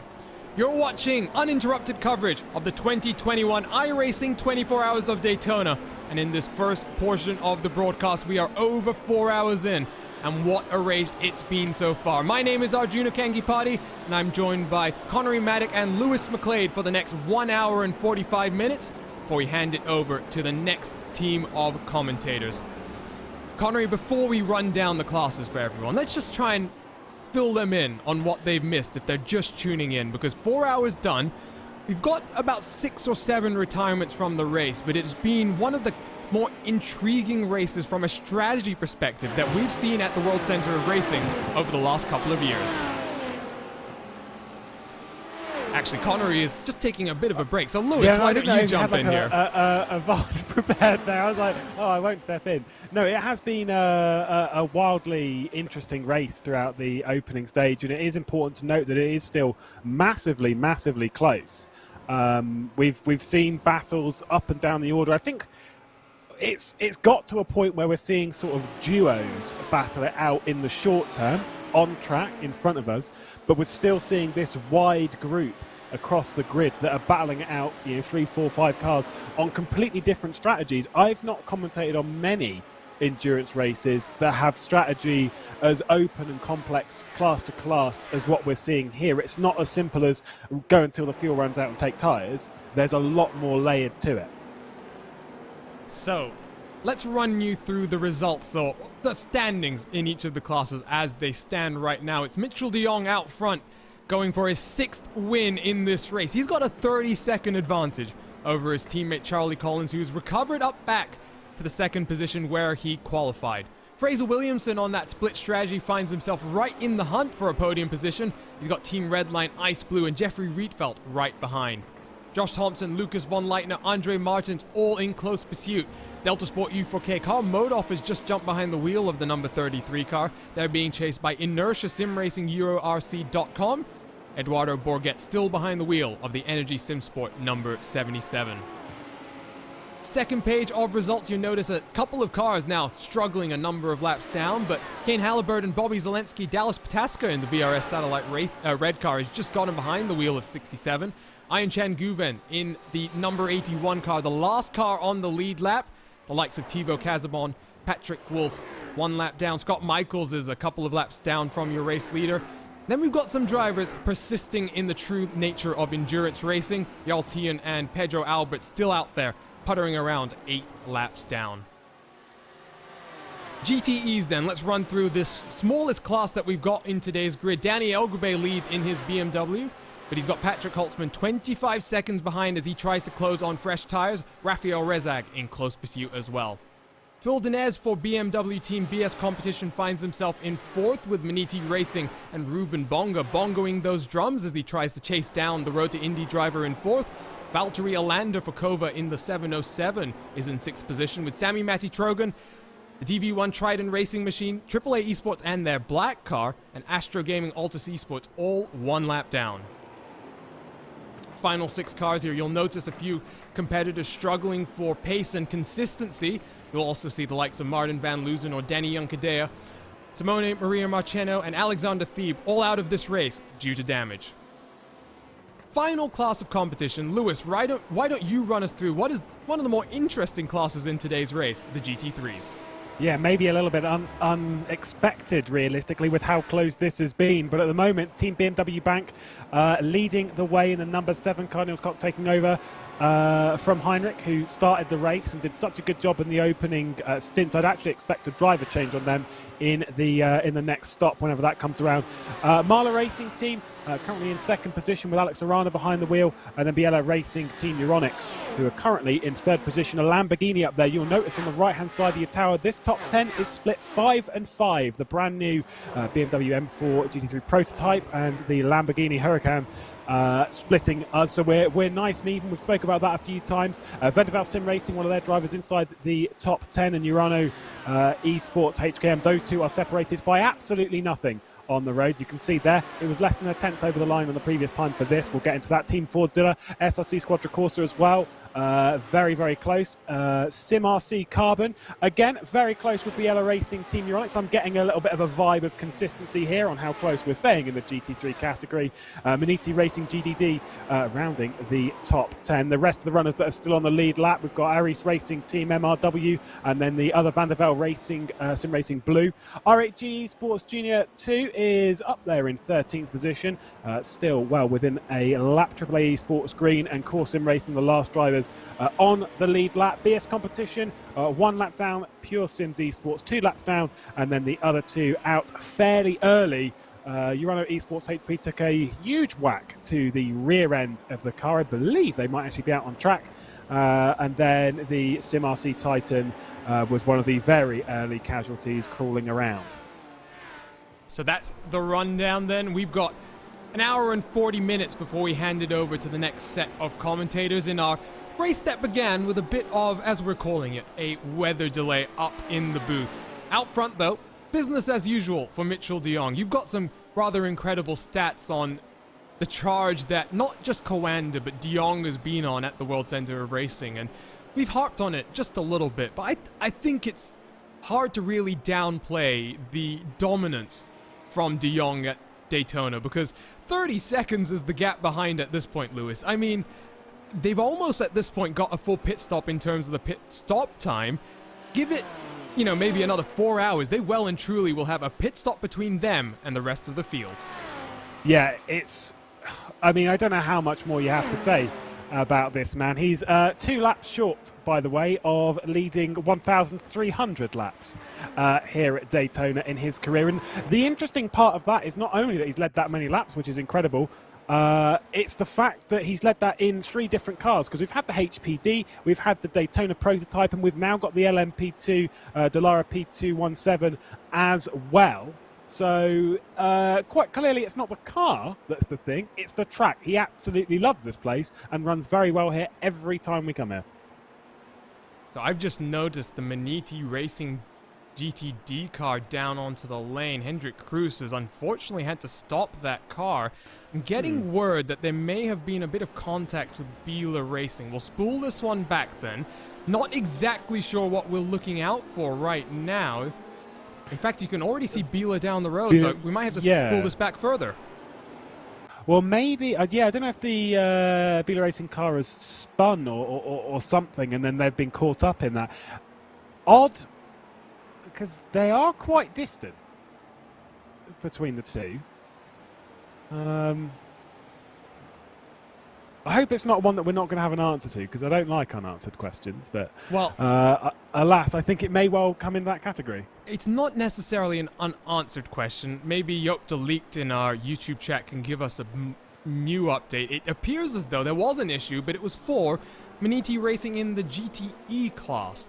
Ooh. It sounds as though, if I'm reading into this chat correctly, I'm not sure exactly what's going on. Basically, it's a whole heap of incidents happening, and we're not exactly sure what's happening on track, but this is why I love this interaction that we get. We've been doing it on Twitter, we do it in the YouTube chat. It's something that TV broadcasts don't get to do, and it's something special about online esports and the way that we get to cover them. Absolutely. I think to use an analogy that you did when you were doing the rundown, that he's been using the bonga drums, but unfortunately other cars as them.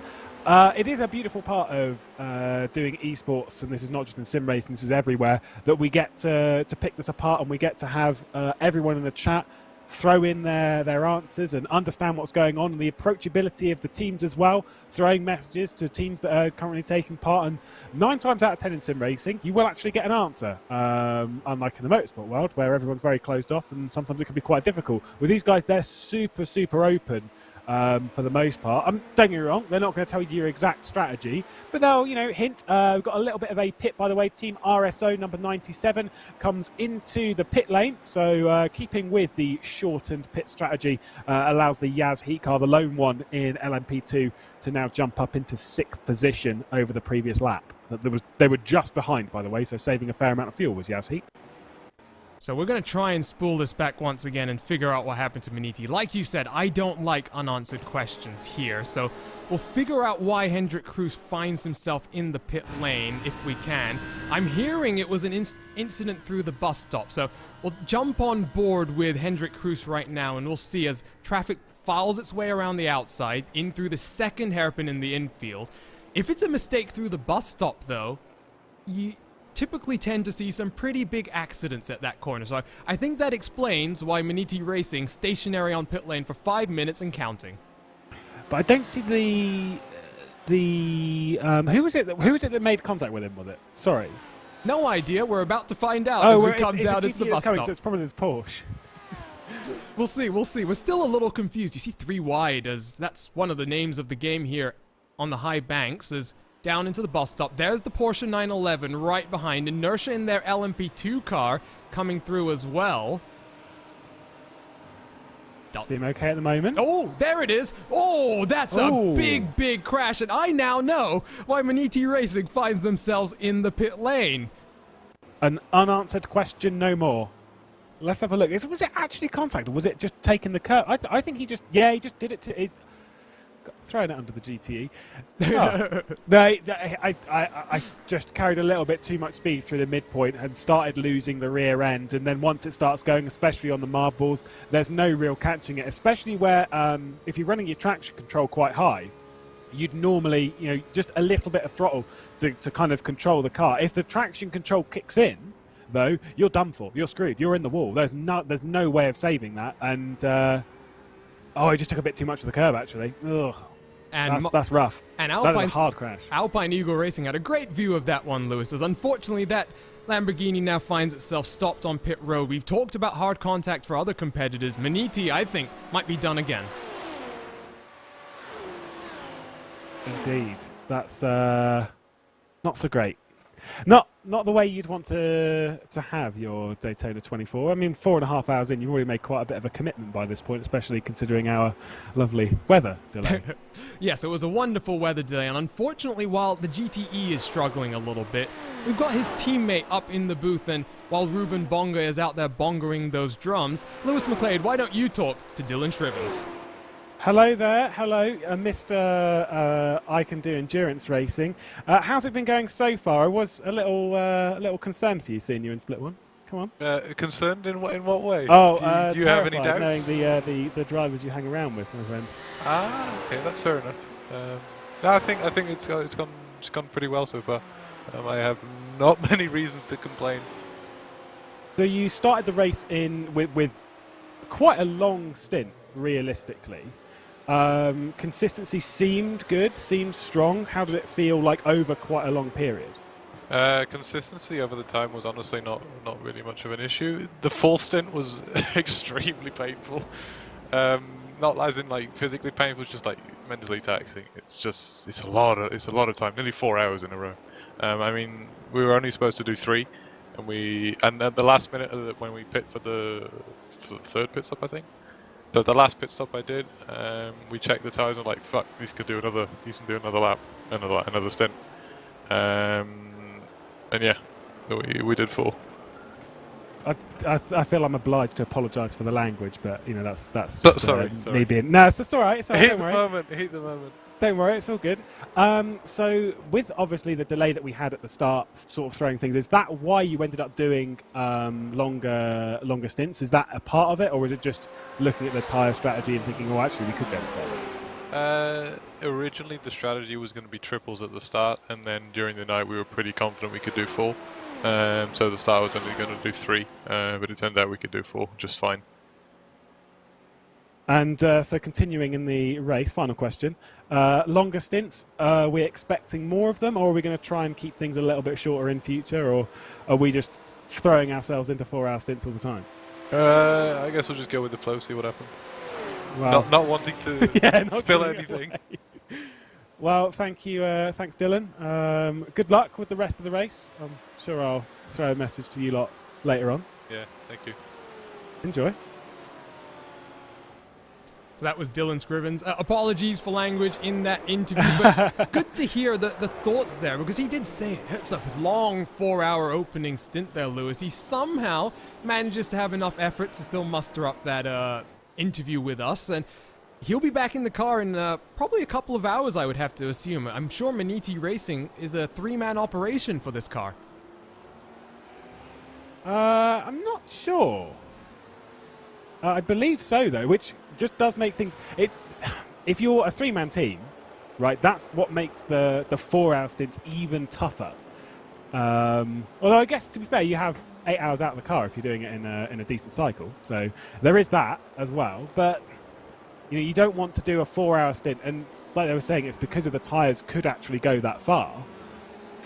You don't really want to do a 4-hour stint, get out of the car, have your teammate do a 4-hour stint, and then it's your turn again.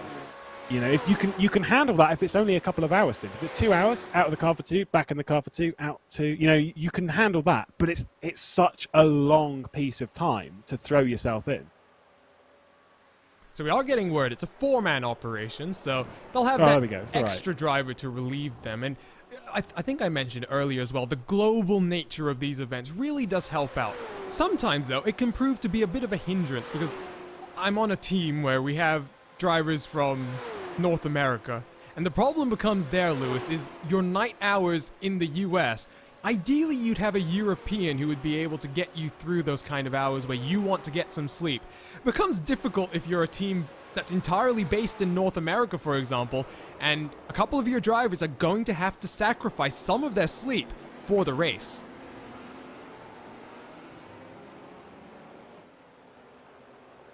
As unfortunately, Lewis has dipped out of the commentary box as well, so... Is this a good point to come back in, Arjun? It would be a perfect opportunity for Connery Maddock to rejoin myself in the commentary booth. We'll get Lewis McLeod back on into our virtual booth in a few moments' time. Let's actually change subject very slightly here, Connery, and run through some of the storylines once again, because we've had a little bit of a slow period of the race, and it tends to happen in endurance races. You're racing for 24 hours, but take a look at this. Patrick Holtzman, he's managed to pull away from Rafael Rezag in the 210, a car that was competing at the front of the field when Tenke Beneke was in the car, and now finds himself closing down on Danny Elgrabe.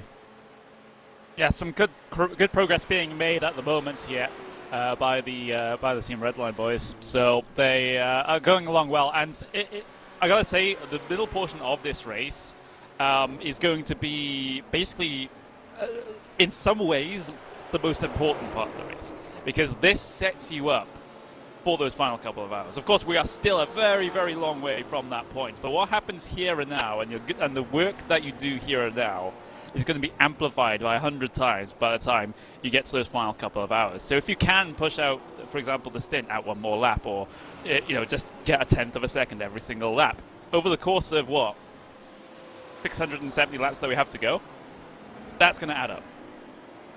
I don't know what your timing screen is estimating, Connery. I'm seeing an estimated 920 laps. Ooh, I'm seeing estimated 673. So I don't know what's gone wrong there. I'll have to hang on. I'll refresh my timing. Well, maybe it's because I'm focused on a SimRC GTV. Yes. So I'm gonna have to focus on a Coanda prototype, the leading one. Tell you what, let's focus on that Coanda. 746. Well, that's still not right, but whatever. It's close enough. We're getting closer. So you're looking at about 750 odd laps. My timing screen just added one more. It's now saying 921. So I wonder if there's a bit of an issue there. But here we go. 19 hours and 30 minutes still to go. I think for a lot of these competitors, though, they probably were planning for 12 or so hours left in this race. So schedules have been shifted around. Demands from the teams have been shifted around. Let's see how every team is able to respond to this. Turning our attention to a battle, the third and final step of the podium. It's Fraser Williamson versus Josh Thompson. Nice little scrap here between Movano and Williams Esports. And Lewis, I think you're back in the commentary booth right now. Yeah, that was dramatic. So sometimes in these remote operations, things don't like to play nice, just like our weather delay earlier, huh? Absolutely. Just sat here, just about to have a nice little conversation. Black screen's turned off computer. Wow, that was good. Back into it, though, and back into the thick end of things. And, yeah, battles remain close. I know we bring up this point of the delay quite a lot. It's because I wouldn't say it's unheard of. It's unnatural, not normal for us to have a delay of this kind, and it really is a massive talking point. I think it's certainly one that coming into the final 6 hours of the race will play its part an awful lot more than now. But it's certainly fun to speculate, isn't it? Well, I mean, I went from having a confirmed 3 triple stints on my team, potentially looking at a 4th, to now just maybe even doing 1 or 2. So, like, I think you're right. We are harping on 2 things. It is strategy and fuel saving and that delay. But they are, without a doubt, comparing this race to 12 months ago. Yes, we've got new cars, we've got new teams. As we see Williams and Movano both coming down to the pit lane in line astern. You don't often see that in P2, but it is one of these races where it is those factors that have developed on the day itself, Lewis, that are going to prove to be the most crucial. Absolutely. It's all about thinking on the fly. It's all about adapting to your strategy, which is where I'm going to ask you a question, Arjuna. Is that obviously you said about the doing stints and whatnot. Have you learnt anything from watching this? Because there's been some curious strategies thrown into the mix from other LMP2s. Maybe you're scratching your beard thinking, oh, we could take that. Well, what I've learned is I need to do more practice, because I used to be a fairly decent driver, but no matter how much I tried this time around, keeping my tires underneath me is a much more difficult prospect than someone like Moritz Lohner's been able to do. He's been doing some absolutely incredible things, as there you see a car goes up on the jacks. That's Movano Sim Racing. Josh Thompson exits pit lane right next to a Vendaval GT3 car. In the meantime, it's Maxime Briant up on the jacks, tires being changed. I wonder if we're about to see another slurry of driver changes, Connery. Yeah, it could possibly be around that time at this point where we'll start to see more drivers getting themselves behind the wheel of the car, shall we say. Because we've already gone, about 3... we've had 6 pit stops for... this is going to be the 7th pit stop that the LMP class will have done at this point in the race. So it sounds around that time, especially if you want to keep a driver behind the wheel of the car for a triple stint. This is going to be the start of the 3rd triple stint. So it would make sense to have driver changes at this point. So the 3 cars yet to come down in your P2 category. So 3 VRS cars, Mitchell de Jong in the 8, Charlie Collins in the 18, and Ian Chan Guven in the 81. We will wait for Charlie Collins to come down first. He'll be followed by Mitchell de Jong probably the lap after that, and Guven will be in another lap after that as we work through the P2 pit cycles. Pit cycle for GTE is just about to kick off as well, because Danny Elgabay, who's leading this class for MSI Esports Red, is 30 laps into his stint right now. And Lewis, if I'm doing my numbers correctly, I think that Danny Elgabay in particular has only really been doing 32 lap stints out front.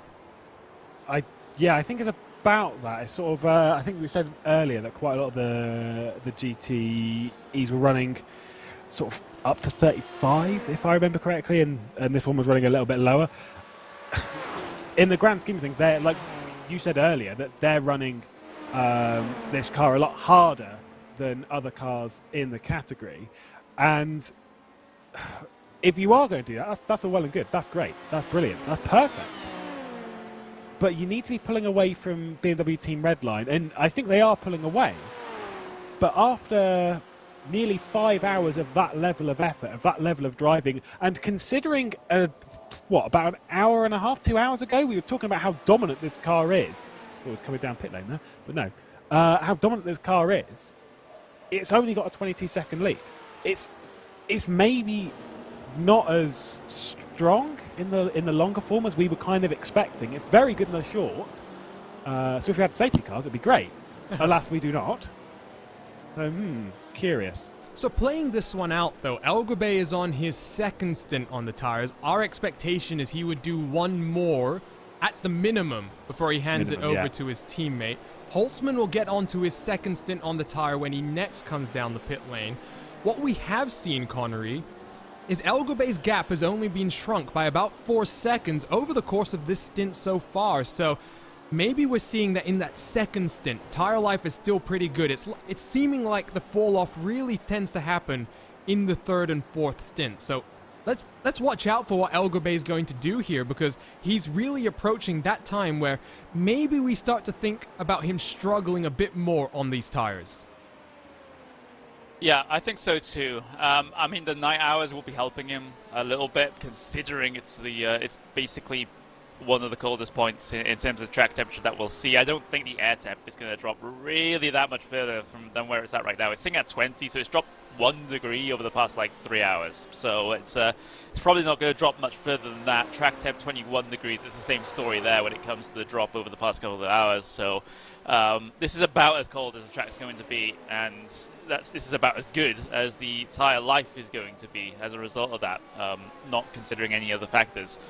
So, yeah, we'll see what the plan is for MSI Esports. I mean, they are really benefiting off the back of the absolutely amazing monster stints that Sanchez was able to pull out of the bag in the early hours of the race, and of course El Gabay has really stepped up to that plate as well. So, at least in terms of outright pace on track, and with tires being equal, they're by far and away the fastest GTE out there. But when it comes to getting the strategy right, that is a different issue. So again, it's all this intrigue. So picking up a battle in GT3, however, the more pertinent point, at least in my opinion, left-hand side of your screen, that gap finally updates. For a few moments, Mitchell de Jong looks like he was out of the pit lane with a 90-second advantage over his teammate. Gap holds steady at 30 seconds, as you can see on the top left-hand portion. Mitchell de Jong continues to lead from his teammate, Charlie Collins. Josh Thompson now up into third, is 3 wide as Core Sim Racing out of pit lane has to make way for Beeler Racing Team, Euronics. And that's at the tail end of the top 10, so we're watching... that's, I think, the SRC Squadra Corsa car, but right behind him, you've got Beeler Racing Team trying to catch up. You also had Team Redline Ice Blue come through the middle of all of that, sort of splitting them up and just dishing them an extra little bit of pain. But it is bizarre that the GTDs are the ones that are remaining as close as we're getting, especially with a little bit of lap traffic in there as well. Just for good measure, it is remaining tight and high up the order as well. So Beeler Racing Team and Lubomir Schweitz up into 6th as they chase down Emmanuel Petri in the SRC Squadra Corsa car. In GTD, though, we haven't really had to talk about your race leader very much. And after they were the first car to come down the pit lane and change those tires and get Niels Koch behind the wheel of the number 7 Connery, they've got a 15-second advantage as Alex Arana and the Mahler Racing Team car down onto the pit lane. It's interesting that we thought that this car might have hurt its chances very early on, but it's very difficult, is the reality of the situation, to try and unfold strategy with 19 hours still to go. Yeah, I think we've seen a lot of interesting developments in the GT3 class in particular, and they're a lot more influential due to how close, especially the mid-pack is. Of course, you make the comment of the BMW Team Bank sort of fight back from, like you said, them having issues earlier on in the race, but they're back to where they feel they should be. They started in 2nd place. They currently reside in 1st. And, the pole position sitter, which was Beeler Racing Team Euronics GT3, are languishing down in the, even outside the top 10 at the moment. So that's just how things change there in that one. But I'm just looking to see, because my timing screen is currently highlighting Team Fordzilla, SRC, and Beeler as being very close. I think that's what you have up on screen right now. All within around about 1.5 seconds. So it seems like no matter what this race tries to do to this GT3 field, it is refusing to split up this train right now.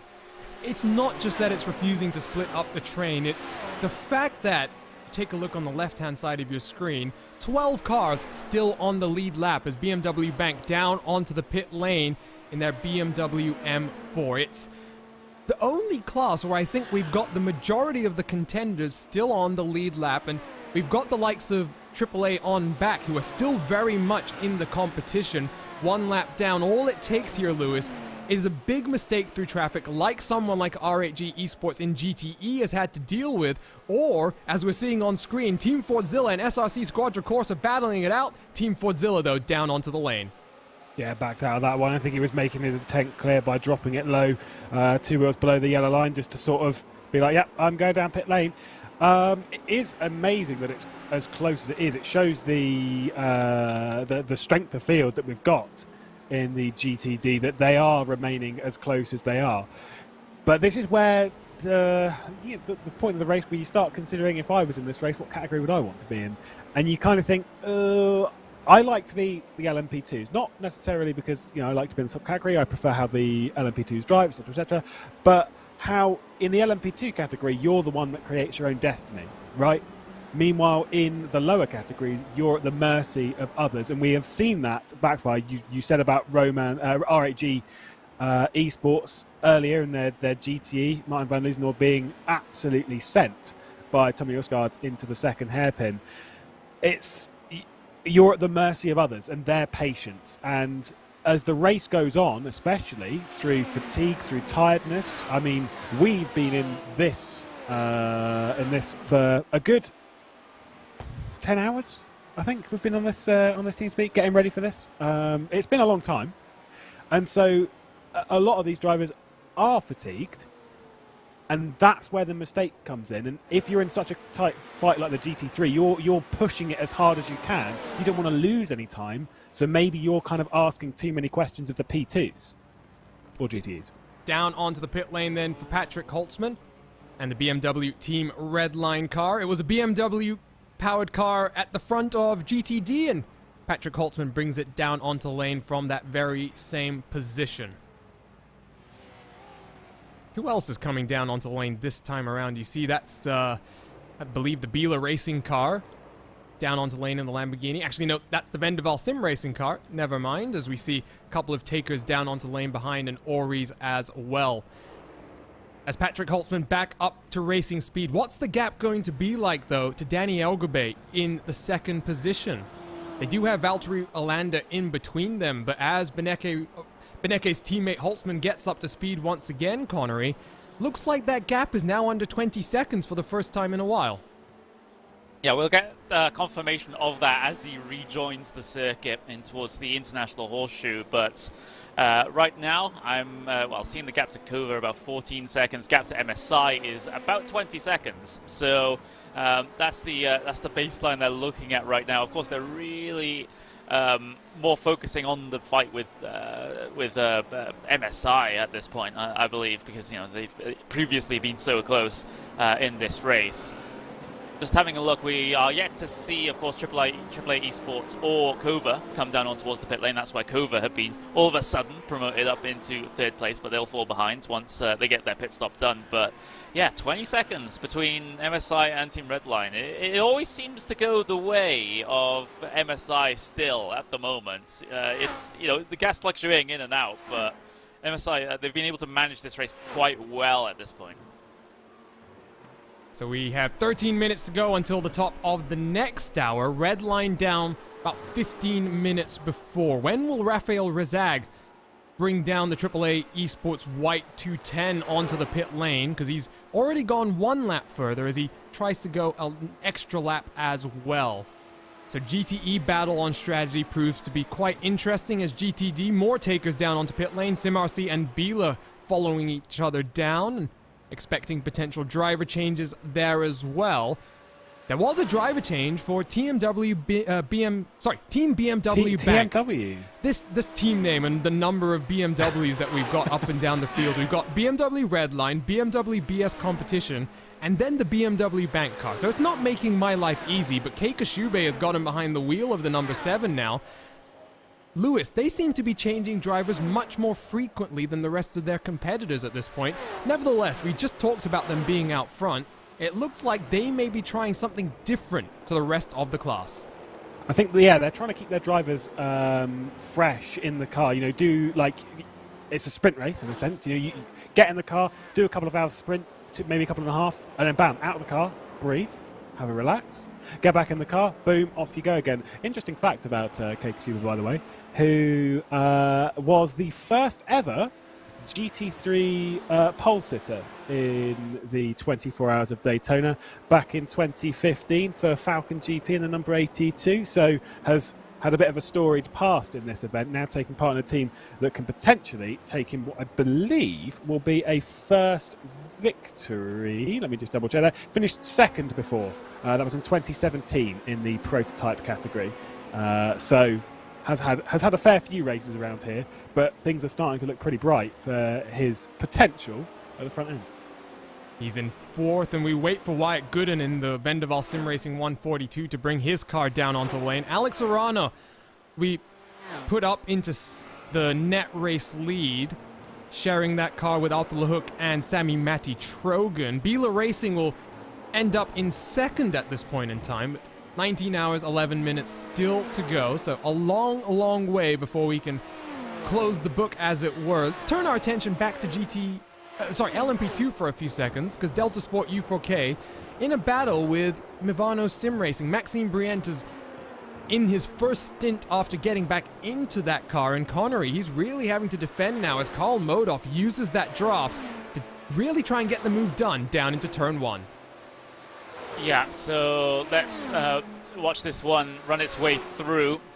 Between the 5 and the number 33 in the back of the shot here, as Delta Sport for U4K, as that is a little bit of a mouthful sometimes, tries to lock onto the back of Mivano, but Mivano are holding strong at the moment. They're helped a little bit by the traffic, so the option to go down the inside wasn't really available for Delta Sport to go for, and now they have a whole bunch of traffic ahead of them. They have a pretty decent train of GT cars that they'll have to try and do a bit of a slalom course through.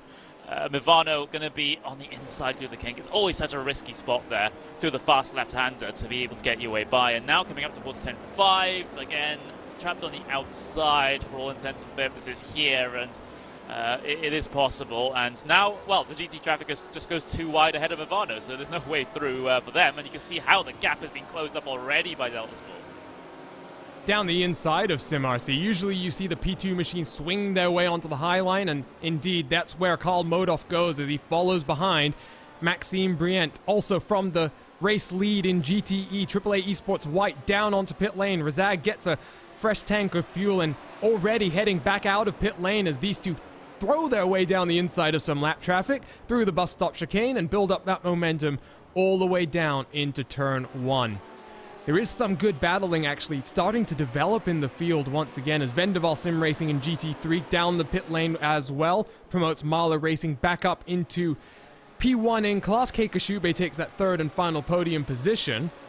And we wait now to see if Delta Sport U4K tries to get the move done on Maxime Brient. A little bit too far behind, and they'll stay single file for now as they work through more lap traffic in a few moments' time. Another battle going on as well. You'll see here, Lewis, it's Yasheet Richard Mille. That number 17 car has been up and down through the order today, but they've got Team RSO right behind them.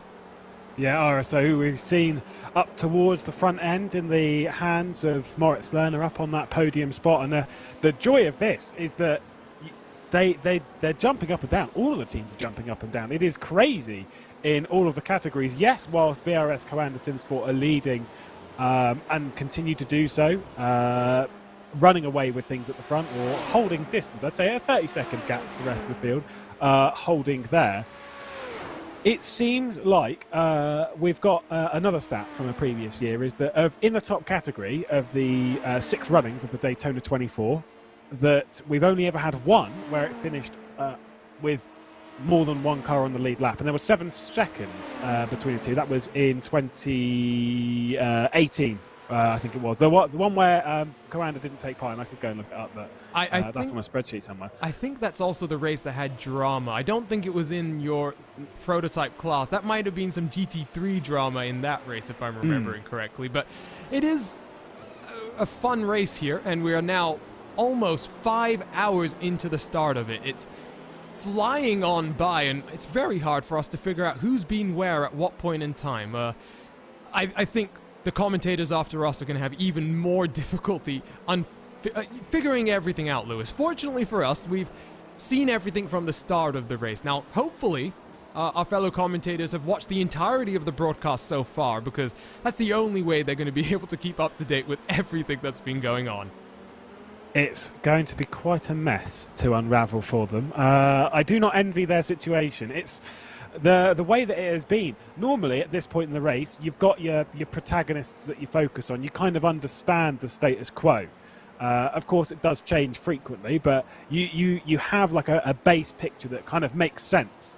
Whereas the way that things are at the moment, everything's been so up and down, been so topsy-turvy that it's all over the place. It is wide open.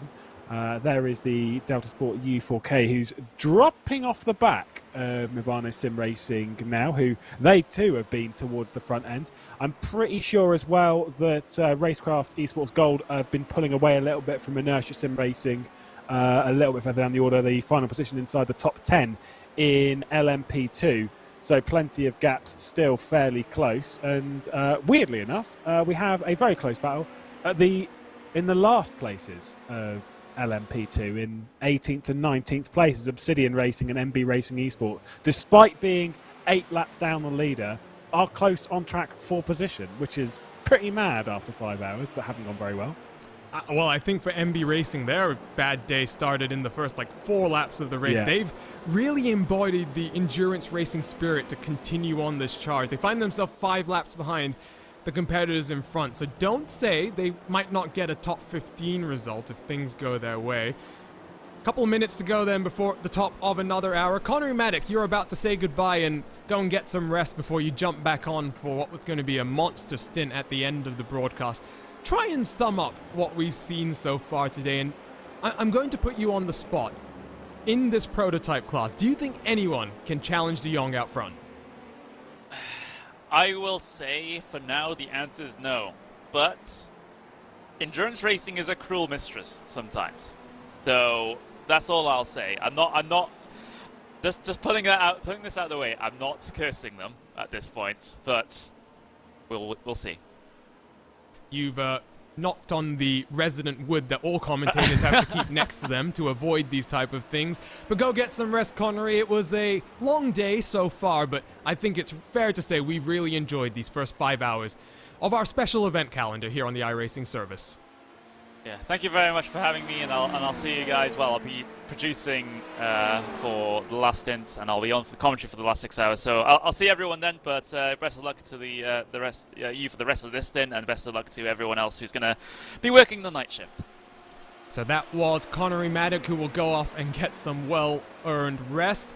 Myself, Arjuna Kankipati, now joined by newcomer to the Race Spot booth, Lewis McClade. But you aren't new to commentary. You have seen a lot of these faces on other simulators as well. I think it must be quite interesting for you to come into this new kind of environment and see exactly how the composition differs across different sims.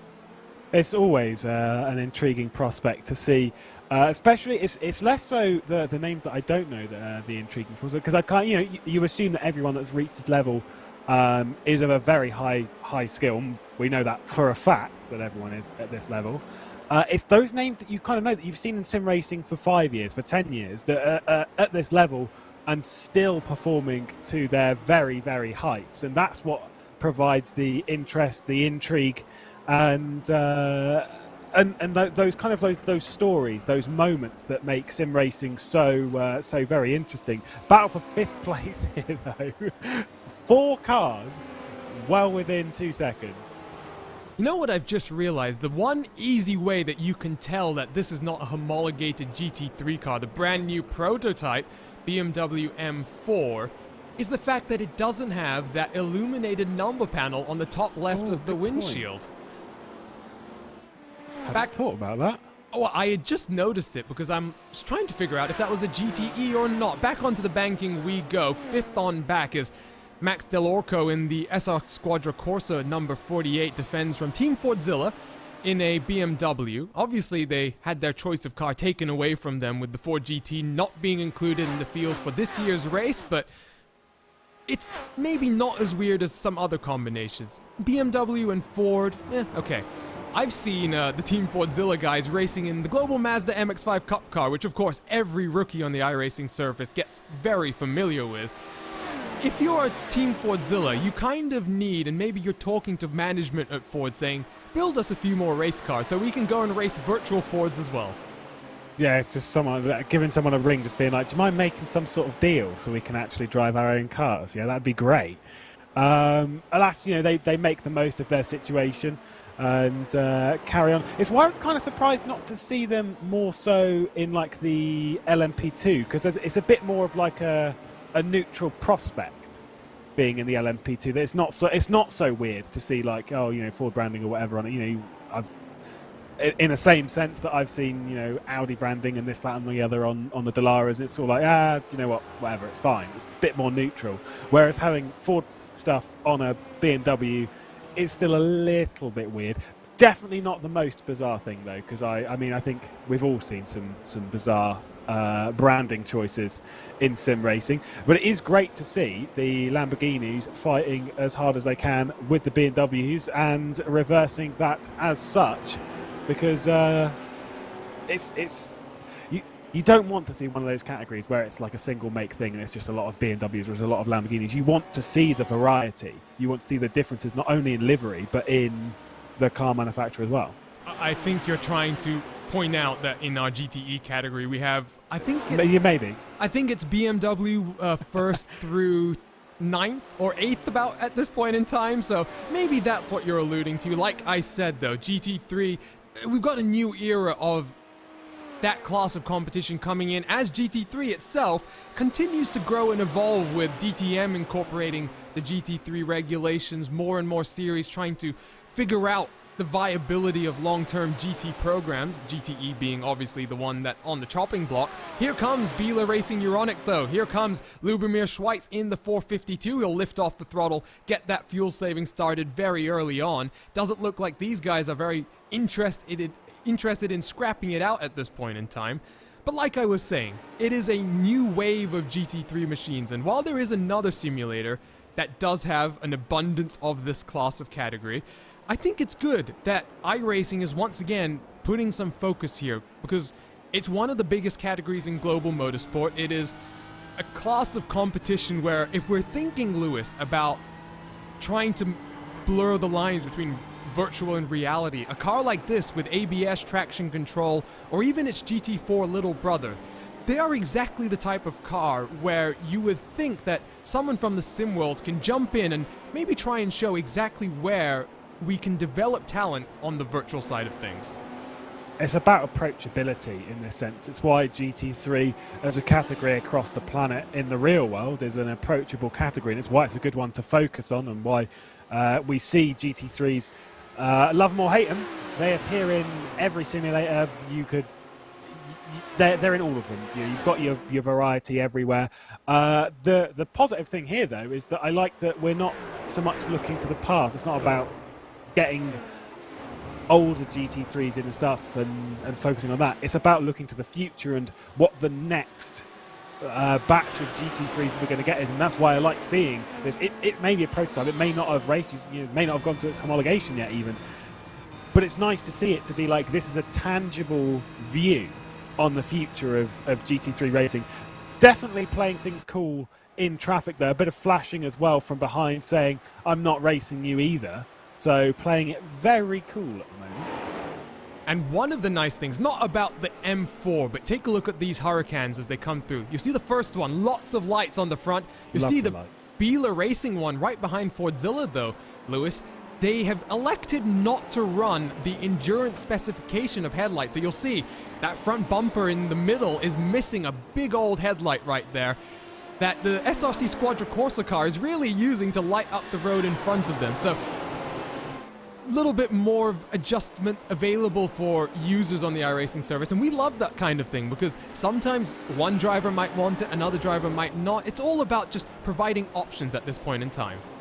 Well, you can obviously, as you can see here with the PTs coming through, you can adjust the little strip of lights, all of the setup, to a colour of your preference from a select few, and it's about that customizability. So it's your car, which I've always approved of. I think with a livery, which is normally the limit. You've got to make the livery your own. It's got to be yours. It's got to have your bits on it. And so to have that extra level to be like, well, you can make the lights your own. It's woof, diving through at the last moment there was Team Redline, the ice blue one. That was a little bit brave.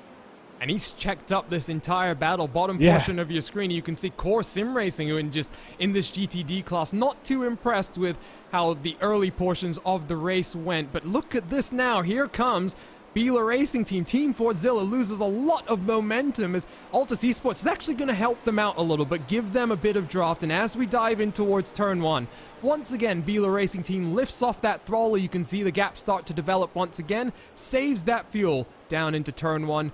We're in this portion of the race now where the craziness has died down. I don't even think we've seen too many crazy moves from VRS Coanda lately, Lewis. It's now just about survival, getting through the night, and giving your team an opportunity to really be able to fight when the sun rises with, about 8 hours or so left.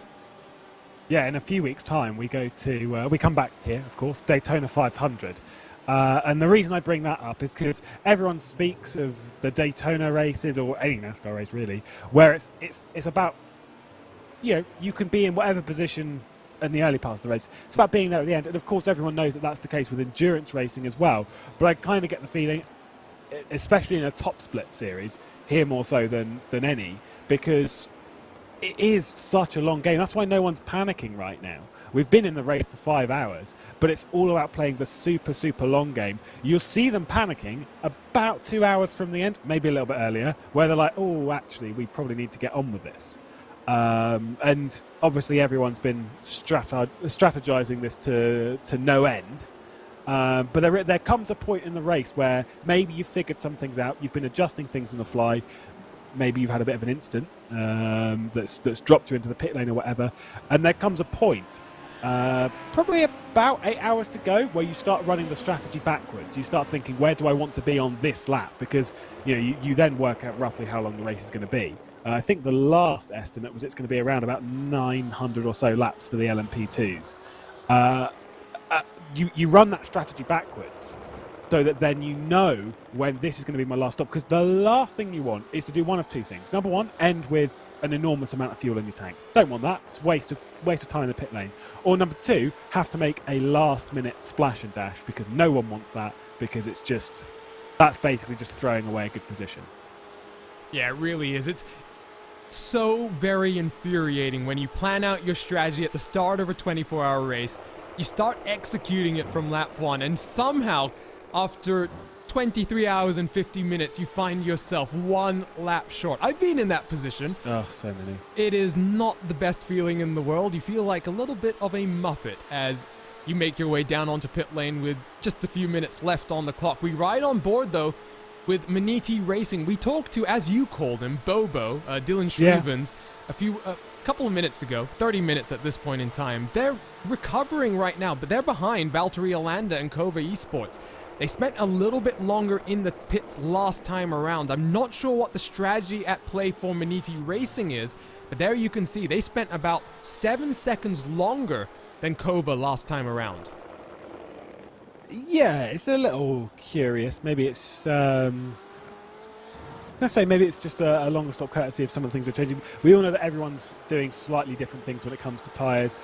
We do know that this car is quadruple steering, which is why I'm a little questionable of it, because surely he wouldn't have taken tyres on the last stop, thus this shouldn't actually be in the scenario. So not 100% sure. Could have accidentally left them on, which is very easy to do, because after every pit stop in iRacing, it effectively, as far as I remember, resets your pit box. So if you don't want to take tyres, you have to make sure to be like, right, I've got to deselect those before I come into the pit lane, or just before the stop. It's fine. But yeah, it's a little odd that they're this far down. Is that fair? I'm not sure if that's fair. Yeah, they're miles down the order. They're in 6th. So yeah, this is a bit of a shake-up then, as we're past the top of another hour. So 50 minutes left in this first portion of the broadcast. My name is Arjuna Kenkipati. I've got Lewis McLeod alongside for his debut in RaceSpot commentary. Connery Maddock has stepped aside while he gets some well-earned rest as he prepares to get on the broadcast for the last 10 hours or so. Down the inside, here comes Ruben Bonga. Those drums are bonging, and he's going to get the move done very simply on Valtteri Alanda. I have a feeling, though, that Alanda, once again, we've talked about it so many times, Lewis, Don't fight it. Just get back into line, save your fuel, and kind of like what I see when I broadcast Indy cars on the iRacing service, do some swap drafting. Let the car tow you along, get the benefit, and repay the favor and work yourself up towards the front.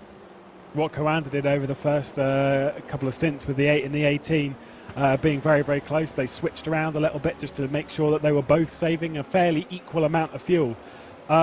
With this, I think what we're seeing at the moment is, and for those of you jumping in and thinking, oh wow, what's this sim racing lark, and having hopefully a great time watching, is you might be thinking, well, this Daytona track, they're not really racing at many places other than on the start-finish straight. Don't read into that, because this track is so raceable. Like, it's not one opportunity. It's not just turn one. You've got into the bus stop. Obviously, you've got into turn one. You've got parts in the central part of that. Literally any corner you come across is an overtaking opportunity. That's what makes it so fantastic, especially towards the latter moments of a race. And so where you have these sort of playing about with each other at the moment, as Team Redline, Ice Blue have been into the pit lane again. They are one that have switched drivers a fair amount. Jeffrey Rietveld on what is potentially his 24-hour race debut, doing very, very well in 6th place now. If you do battle out around here, though, you lose so much time. So it's easier just to be like, I'm going to let them pass and just carry on. So out of pit lane for Jeffrey Rietveld then, as he works his way back up to racing speed. Got 50 minutes to go, so we're going to take one final RaceSpot fan immersion here live in our opening race of the iRacing special events for 2021, the 24 Hours of Daytona. 5 hours into this race so far, and I think we've looked at LMP2 and GTE just a little bit too much. I'm going to go back, I think, to GT3. Let's see, let's pick up SimRC Carbon as they chase down Bieler Racing Team Euronics and the Team Fordzilla car in front. Couple of laps on board with the BMW M4 GT3 then at the World Center of Racing.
Welcome back to coverage of the iRacing 2021 24 Hours of Daytona. We're just over 5 hours complete as we work our way through what we're calling a weather-delayed race here today as VRS Coanda looks to win a 6th win here at the Rolex 24. A couple of laps on board with the SimRC Carbon machine as they're in a battle to try and get into the top 5 in the GT3 class, but with 45 minutes to go before we hand it on over to the next set of commentators, let's run you through the classes one more time. Lewis, why don't you start with GT3 once again? I certainly will. It's been pretty tight in this category. I think we've had a little bit of a pit stop as well, so don't be too concerned about the +1 lap. Alex Arana, though, for Marla Racing Team, currently in the lead of this with Bila Racing Team Euronics in behind. Team BMW Bank, who are definitely up in the top end of things when it comes to contention for victory in the GT3 category, are in third at the moment. Vendavel Sim Racing Red and SRC Squadra Course Black in the top 5. Then the battle that we were basically looking at over the last few laps, Team Fordzilla leading Bila Racing Team Euronics number 452 and the SimRC Carbon car that we were on board with. It must be noted as well that Urano Esports HKM are not too far behind. Aris Racing Team MRW are just rounding out the top 10 a little bit further down. The rest of the runners, AAA Esports Green, just a little bit further down, but not too far out of contention when it comes to getting inside the top 10. Wyatt Gooden for Vendavel Sim Racing Blue, a podium sitter in recent years, in the first year or around that kind of time. Wyatt Gooden has done his fair few Daytona 24s, R8G Esports Junior 2 and Corsim Racing a lap down according to this, but like I said, I think they're still on the lead lap, so I wouldn't panic too much. Pure Sim Racing Esports BS Competition with a few retirements in behind, Maniti Racing GTD, and then our 2 retirements earlier on in the race, Urano Esports HP and SimRC Titan. So that was GT3. Like Lewis says, lots of those cars still on the lead lap, so don't fret looking at that graphic. Here's GTE. Danny Elgerbay, Famasai Esports Red, continues to lead in this category. He's got Patrick Holtzman now just 13 seconds behind us on fresh tires. Holtzman has reeled in the number 1. AAA Esports White, Rafael Razag in the 210 has lost out on about 6 seconds to Holtzman, but Phil Dinez, Ruben Bongo, Valtteri Alander, and Sami Matti Trogan, the car still on the lead lap as they try and chase down the top 3 contenders. Michael Newmere, the first non-BMW runner in this class, if you can believe it, in the Porsche 911 RSR for Astro Gaming Altus Esports. AAA Esports Black in 9th and DV1 Triton in 10th. Our smallest class in the field today, and you can already see a number of cars have retired from today's race. Tobias Martinez 2 laps down, and Marcus Jurek is 5 laps down for Alpine Eagle Racing. Van Luzenoord, Junkadea, Maria Marcheno, and Alexander Thieb all retiring very early on in today's race. Final category of class, and guess what? VRS Coanda still where they like to be. At the World Center of Racing, they've already won an incredible 5 of these 24-hour races, and Mitchell de Jong looks to try and make it a 6th. Charlie Collins, 35 seconds down the road after starting in 2nd position. He's had to fight his way back up into the podium positions. He's got Josh Thompson a minute behind. Andre Martins, Jeffrey Rietveld, and Ian Chan Guven all in a close fight for that 3rd and final podium place. You've got the likes of Team RSO, Maxime Briant, Team Redline Purple, and Delta Sport U4K all on the edge of the top 10. And you see our biggest class of them all. We still got 16 runners. 1 lap down. Sam Michaels is still puttering around 2 laps down. And the likes of Obsidian Racing and MB Racing Esport Nordic really putting on display the true endurance racing spirit as they continue to blast around the track 8 laps down, and they're having a rather fun scrap between the 2 of them. So that's our 3 classes of competition. 40 minutes to go in this opening portion of the broadcast. And really, it's one of the more interesting broadcasts that I've got the pleasure of doing recently, Lewis. I don't know about you, but we've had so many different strategy mix-ups. We've had a relatively few number of on-track incidents, which is what we always like to see. But at the end of the day, what we've seen is each of our classes has been shifting basically every single hour.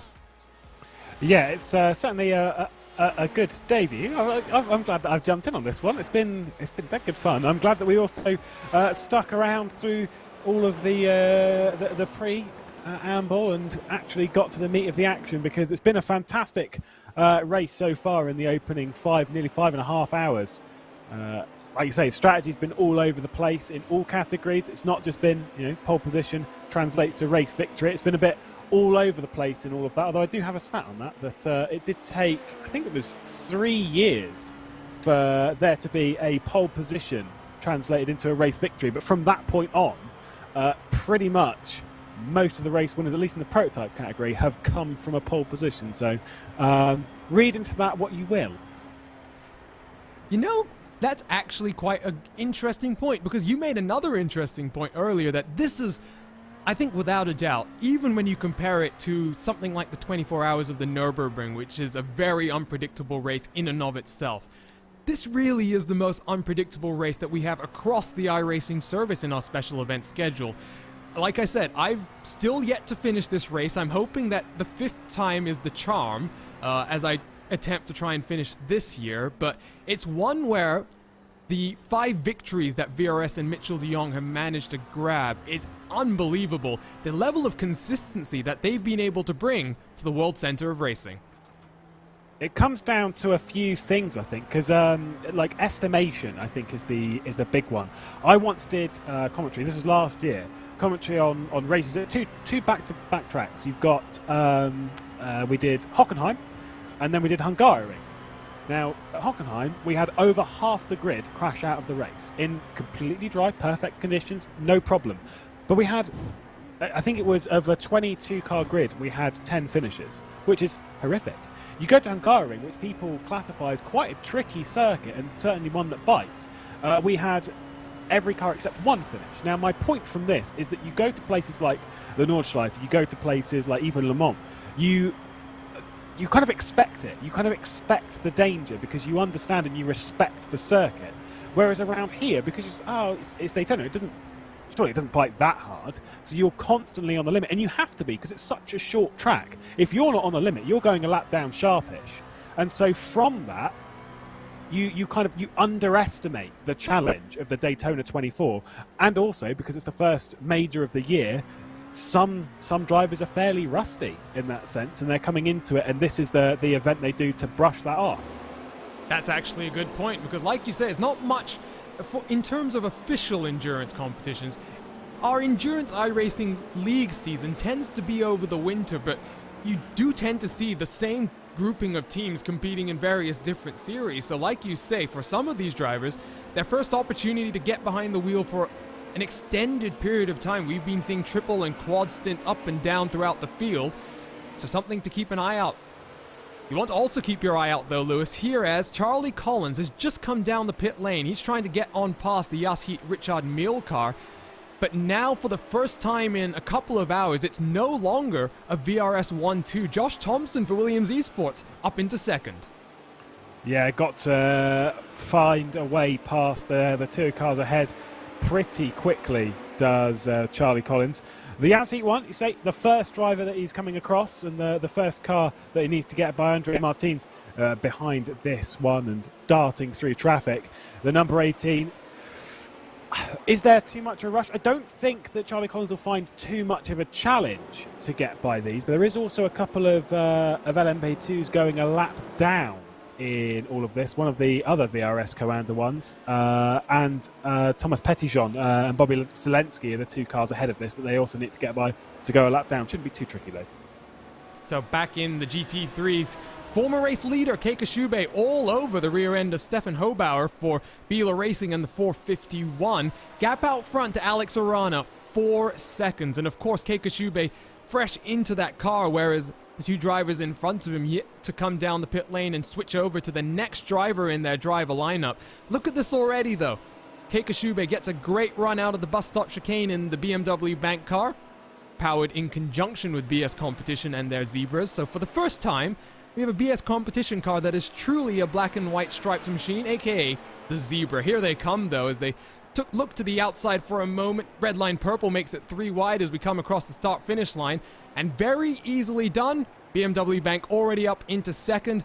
4 seconds now the gap to Alex Arana though. Let's see what he's able to do to try and reel in one of the top drivers on the iRacing service in GT3 machinery, Lewis.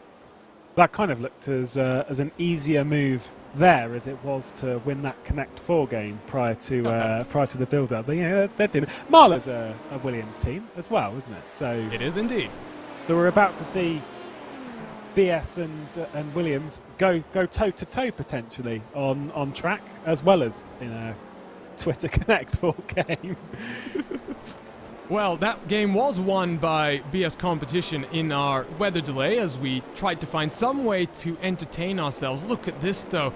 Third and fourth place, that final step on the podium is being dueled out through GTE lap traffic, and that's also a battle for fifth in class. As Yas Heat down the inside through the kink. Are they going to be followed by Charlie Collins, who's going to have to tuck back into line? Goes around the outside into our second hairpin, but some nice little scraps here as different strategies once again are overlapping this point in time. Charlie Collins 5 laps into his stint as compared to Andre Martins, who is 11 laps into his stint here, Lewis. And we've kind of talked about the last hour and that final pit stop. VRS Coanda are really the only team at this point to really commit to the fuel saving. Both the race leader and Charlie Collins 5 laps into their run. Everyone else is at least 3 laps more into the run. Speaking of VRS Coanda Simsport, I think we've had a problem. I'm not sure what, and I'm not sure if we're going to be able to grab it, but the number 81, Ian Changuven, looks to be potentially out of the race. I'm not 100% sure, though. I can't find him on my timing, and is currently 4 laps down, dropped down to 17th place. So there has been an issue for VRS Coanda Simsport, regardless. That was quite early in the race. Yeah, I was trying to go and figure that one out, but unfortunately I don't think we've got it. It spat me all the way back to daytime hours, so good call there. Ian Changuven has had an issue, and that's dropped that 4th VRS car down into 17th in class. Not sure exactly what's happened there. We'll try and get that up on your screen when we can, but that was a car, Lewis. They set the fastest lap in the race. You were a bit disappointing by Guven's qualifying performance, and they have been up and down throughout the field so far today. Yeah, curious on that one for sure. I mean, something must have happened with them potentially in traffic, and the problem with that is that my thought immediately is that there's someone that we're not quite picking up on that has come to grief somewhere, and that's the real concern. There are a few battles still remaining close on track. Battle for P8 and LMP2. Looking at the lovely Ferris wheel that I'd like to get on. That'd be good fun. I like a good Ferris wheel. Well, we've got some close battles regardless. I tell you what, Lewis, you've got me. We had that. We had the mystery with the Maniti car before. We've got to figure this out. So on board we'll go with VRS Coanda and Ian Changuven on what is his last recorded lap in the server. I'm getting word that he just pulled into the pit lane and unfortunately has withdrawn that car. So it might be that one of the 4 VRS cars has given up the ghost very early on. But it wasn't in a particularly bad spot at this point, I don't think. At least not from memory. And you can see, very much keeping up here with the Team Redline Ice Blue car as well. So pace clearly not too much of a problem. Let's jump on board then and try and figure this out through the bus stop chicane. This was one of his last laps, as mentioned. Try and figure this out as we have about 30 minutes to go before we hand it over to the next set of commentators. We don't want to leave them with any mysteries to try and unfold. So through the bus stop, Guven goes. Line looks okay there, gets the power down a bit gingerly, but carries his momentum very nicely. I am utterly bemused at this point, Lewis. No clue what's going on. The only answer is that something has happened that we aren't aware of, i.e. something has happened behind the scenes that has meant that they've had to pull this car, or there's... I get the feeling there would be a fairly decent explanation rather than he just got bored and wanted to pull out. There's something else. Not 100% sure myself, but yeah, it seems to just pull in and just calls it a day. Either way, focus on what's actually happening. Battle for 8th place at the moment. Delta Sport U4K, Energy Sim Sport battling it out. Not too far between them. They were a 10th separated over the line on the previous rotation. A little bit more between them now, and a little bit of traffic as well to navigate. You know what it might be here, Lewis? We've talked about how this delay will affect various teams. I wonder if Guven pulled down onto pit lane, was waiting for a teammate to show up, who then didn't show up. It's something that was posited in our YouTube chat, so not sure exactly what's going on there, but it's a very, very interesting storyline. Guven was one of those cars that really had a lot of pace and was working his way through the field. So in the time that you've said that you've done like quite a few of these, and I'm assuming quite a few endurance races as well. Have you ever had that where you're in the car, you know, it's late at night, you're the only one there, no one else has appeared, and that's just that? So no, but I also haven't been in a situation where we thought the green flag was going to fly at a certain time and it ended up flying, 5 or 6 hours later. And we've already heard from a couple of teams. Williams Esports had to withdraw, not Williams Esports, I forget the team off the top of my head, but one team already confirmed that the schedule change was going to make it so that they were unable to complete the race, so they didn't sign up. It was Williams. Was it Williams or? I think it was Williams. Okay, so maybe I think it's one of the Williams cars. Maybe it was one of the Williams. We've still got a number of them, and that's part of my confusion, I think, at this point in time. But I think it definitely is going to have been a factor that has really going to affect some of these lap times. We saw Holtzman, who qualified the BMW Team Redline car. He didn't start the race. Beneke did the first 4 hours. I wonder if there's just a little bit of adjustment to the schedule that these teams are having to go through now. It's a interesting story. Maybe RaceSpot's boss, Hugo Luis, who is also part of the Coanda team, can investigate for us, secret spy kind of a thing, but interesting, that's for sure. Isn't that bias? Doesn't that mean that we're massively biased? Well, he's massively biased. I think legally we all have to be, it's fine. I mean, I'm all right with that. I'm no stranger. Yeah? I'm joking, of course. I hope. Either way, this battle on screen at the moment for third place in LMP2. These two are looking like they might well be joined by Team Redline Ice Blue as well, who are not very far down the road, very close realistically, just about 2.5 seconds further back. So definitely potential for it to be a three-way fight for third place, but you do get the kind of feeling that Yazheat are just clinging on to the back end of the number 18 car. Sorry, Lewis, you were just saying something about Yazheat. They're off the screen, off my timing screen. Oh. And I think Andre Martins has, from battling for that third and final podium position, he's no longer on the track. Oh, that is a commentator's curse. I am so sorry. Oh no, that's horrible. So if anyone from Yazheat is in our chat and wants anyone to blame, your victim is right here. He's waiting for it. Unfortunately, that's terrible for Yazheat because they have not had a great day, because they've already had a retirement very, very early on with Ross Woodward behind the wheel of the Yazheat Microsoft car. So they've already had issues. Yep. That's horrible luck. Part of the endurance charm. Oh, endurance charm. I don't know about... See, I think the analogy that you make in these kind of situations is that just like in the real world, your engine might go, or you might have a suspension or brake failure. In sim racing, as Max Verstappen found out at the Spa 24 a couple of years ago, your brake pedal might fail, and you might have to find a way to stop using the barriers, reset, get your teammates into the car.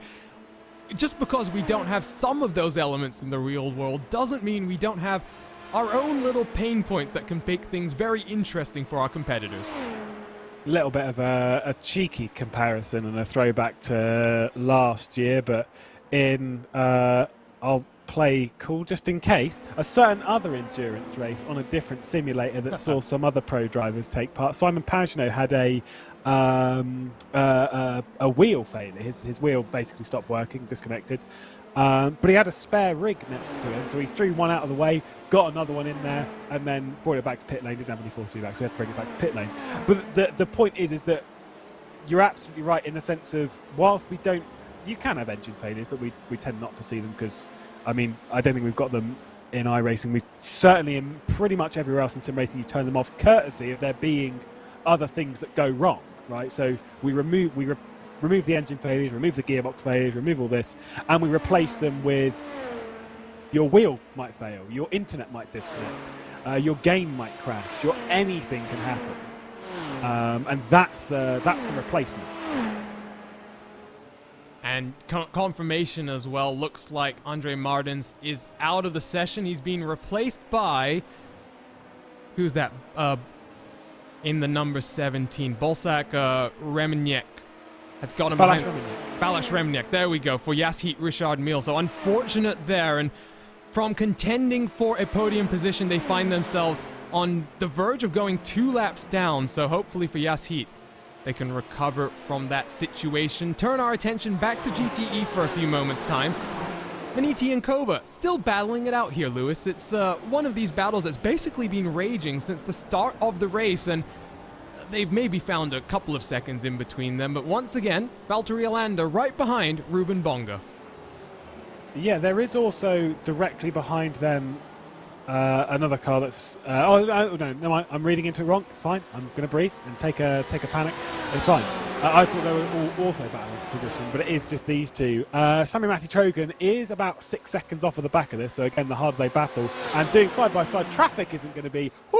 Bonga slotting through the gap there between the GTE and GT3 traffic as well. That was pretty tight and not ideal. There we go. That was going a lap down, was the GTE, the Porsche, that just sort of jumped out to the right-hand side. So just sort of getting out of the way of these two that are battling for a higher position. That one being Astro Gaming Altus Esports, which they're not having the event that they wanted. That is for sure.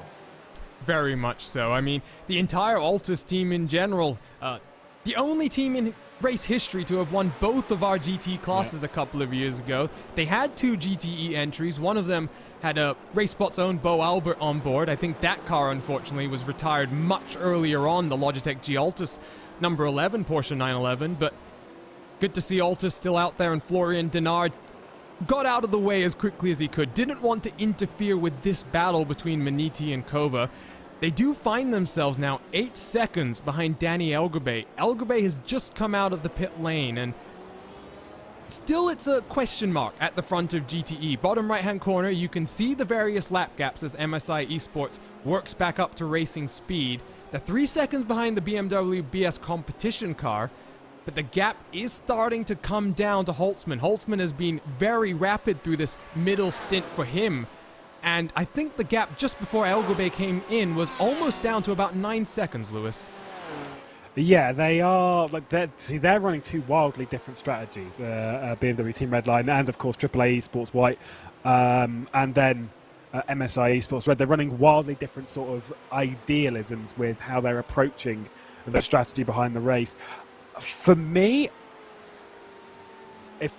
if I were a betting man, I would be hard-pressed to put a bet on a team that wasn't Team Redline. That said, MSI Esports Red are doing incredible stuff here.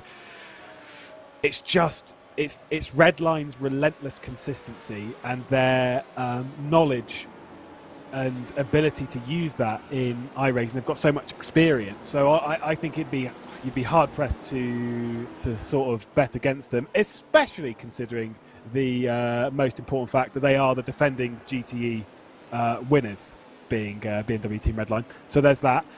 There is a little bit of a battle. I think they're being split up a little bit. This is for 12th position in LMP2. Bobby Zelensky, of course, you'll know that name from the eNASCAR world on iRacing. Not too far ahead of Thomas Petitjean, and that Williams Esports car that's ahead, that is the car that is currently in 2nd position. So Josh Thompson has just cleared these two as around the outside here comes Petitjean. Grosjean and Petitjean, the joke is always Big Jean, Little Jean, and they're closing in on the rear end. Zelensky's going to lift off the throttle, and guess who throws it down the inside? Thomas Petitjean unlaps himself on the Williams Esports car. Looks like he's got fresher tires as compared to the rest of his competitors at this point in time, Lewis. Absolutely flying. I have noted a couple of times that Petitjean's been quite impressive when it comes to pace.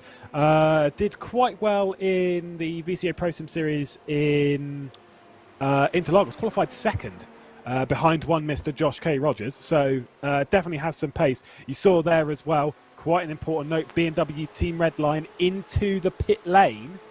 So we're starting that sequence. 18 hours and 20 minutes to go. How many more times are they going to venture into pit lane? The fuel tanks here at the Daytona 24 aren't particularly big, so we're not seeing too many long stints, which for me is actually how I like it. I like a shorter stint. I like the right, I'm going to push for half an hour or 40 minutes, and then I'm going to pit and then just have a breather, and then go out and do the same thing. I like the breather. Holtzman back out, then he's not going to have much of a breather as he comes right back out into traffic. Split the GT3 car and the GTE, as that's the BS competition BMW that's tucks back into line. The gap between Elgabay and Holtzman, I was keeping my eye out on this, and, well, I think I was right. I don't tend to do this too often, but sometimes I do. 10 seconds then. The gap between MSI Esports Red and the number 71, Lewis, I have a feeling that we're not going to get to see it in this portion of the broadcast. The next crew of commentators that takes over in about 18 minutes' time, they'll get to see Patrick Holtzman close on Danny Elgabay and retake the race lead. Potential. I mean, I agree that we're not going to see it, but I wonder if the next one. I wonder if this is a theme that we need to keep an eye on, even coming towards the checkered flag. And everyone that's just sort of sat there being like, "Oh, you're talking about that far too early because we've got a long way to go." Well, you know, I'm being optimistic here. I'm looking forward to what could be a pretty tight race, because over the opening 6 hours, it's swung very much one way. It started with MSI Esports being like, wow, this is the team. And now it's Team Redline. They're coming into it. Well, actually, to be fair, it started out with the other Team Redline car of Verstappen and Leclerc, but we won't talk about that. Now it's looking like it's BMW Team Redline. AAA Esports White as well are sort of throwing it in there as well by going longer than everyone else and how they may play into the mix as well. And the thing is in this scenario, I quite like the idea of being AAA Esports White because they're under the radar a little bit. We're focusing on MSI Esports Red. We're focusing on BMW Team Redline. We're less focused on this car because it looks like it's a little bit out of it, but they are doing something different. They are still a part of it. And to be fair, on pace, they still look pretty sharp. They do indeed. So AAA Esports, keep your eye on that. That might be Lewis's pick. Don't think I'm going to let you off easy, Lewis. Before we say goodbye, you're going to have to make a prediction as well. I do this to all my co-commentators. I'm going to give you at least a few minutes to start thinking about it, though. A call for each class? Yeah, I'll make you do each class. Connery got off light. He only got to do P2. I can give you my predictions now. Okay, go for it then. Let's go. So, LMP2, I'm sorry, but it is the predictable. It is the I reckon that it is going to be number 6 for VRS Commander Sim Sport. I can see it finishing with more than one car on the lead lap though, and I think this could be fairly tight in that sense. But I do think that this is the car that we need to look at for victory. In GTE, I'll go with your. Like we'll roll with it as it's my call. We'll roll with AAA Esports White. We're going to go with that. I think they're throwing something a little bit into the mix that's maybe spicing some stuff up here, and I quite like the look of them. AAA Esports, we know, are a strong outfit and have been for quite a while in sim racing. And then in GT3, I like myself a bit of Lauren Heinrich. I think it's going to be Team BMW Bank, the number 7 car. I think that that's going to be the one that's going to come out on top. They've looked very, very strong over the opening portion of the race, and they seem to just constantly be mounting their way back forward towards the top. It looks like, they're only in 3rd or 4th place. They're a little bit further down the order. They're running a slightly different strategy than everyone else, and I think they'll be coming to the fore a little bit later. I think I agree with you here in GT3. Keika Shube at the wheel right now, already on the tail of Wyatt Gooden. 7 seconds clear now of Braden Eves, so they've managed to pull a bit of a gap to Vendaval Sim Racing. Lubomir Schweitz in the race lead, down on pit lane for Biela Racing Team Euronics in the 452.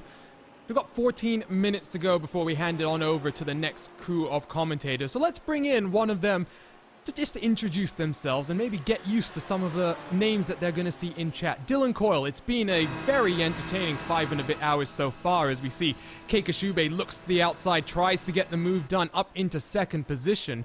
But you are now going to be part of this next portion of the race, strategy is playing out different contenders in different portions of their cycles, and BMW Bank in GTD is one of our main contenders. Yes, hello, Dylan Coyle here. It's a pleasure to be on the broadcast, and yeah, so myself, Samil, and Lorenzo are going to be taking over for hours 6 to 12. Lewis, Arjuna, Connery, you guys have done a fantastic job so far, and I must say, Lewis, you're a seasoned veteran. This is your first time with us? With RaceSpot, it is indeed. I have been elsewhere in sim racing, but I finally managed to weasel my way onto onto a broadcast here, because apparently, you know, I don't feel I've been quite good enough to join RaceSpot until now. Whereas here we are, joining the mighty heights. I'm feeling good about it. It's been great fun. The mighty heights of RaceSpot. I will say RaceSpot is fantastic, in my opinion, the best. And that's not just because we're on a RaceSpot broadcast and our bosses are listening in, Arjuna. But we've had some great racing so far. I haven't watched completely the 6 hours, but I've had it on at least in the background. And I've got to tell you, GT3 or GTD, whatever we want to call it, for this race, it's been quite outstanding to watch just how close all the cars are in the teams. And, you know, BMW, Lamborghini, a balance of the power, it's what, 99% fuel for the Lamborghinis and a little bit added on weight. iRacing has done a fantastic job making sure these two manufacturers are staying as competitive as they can possibly be. It's great. It's a new wave of GT cars to the iRacing service. Gets me excited about what we might get in the future. So Dylan, I got a question for you. I know you were meant to be on this broadcast. Given about, 6 hours ago, what were you thinking as everyone in RaceSpot was trying to figure out what the schedule was going to be? How confident were you that you were still going to be on this broadcast today? I was pretty confident, my time, Eastern Standard Time, in Philadelphia, Pennsylvania, this is going to go till 1:30 or so in the morning, in terms of this 6 hour stint. I woke up and I slept in. It was around noon I woke up. Don't at me, as the kids would say, my 22-year-old self. I woke up at 12. The world was on fire, and I was extremely confused. And thankfully, it was just a short weather delay, Arjuna. And things were all back to normal, I should say. And great for the broadcast teams, great for the competitors for all sticking out, toughing it out. There's a lot of action happening today, and rain can sometimes fall, but we've got some great racing happening here.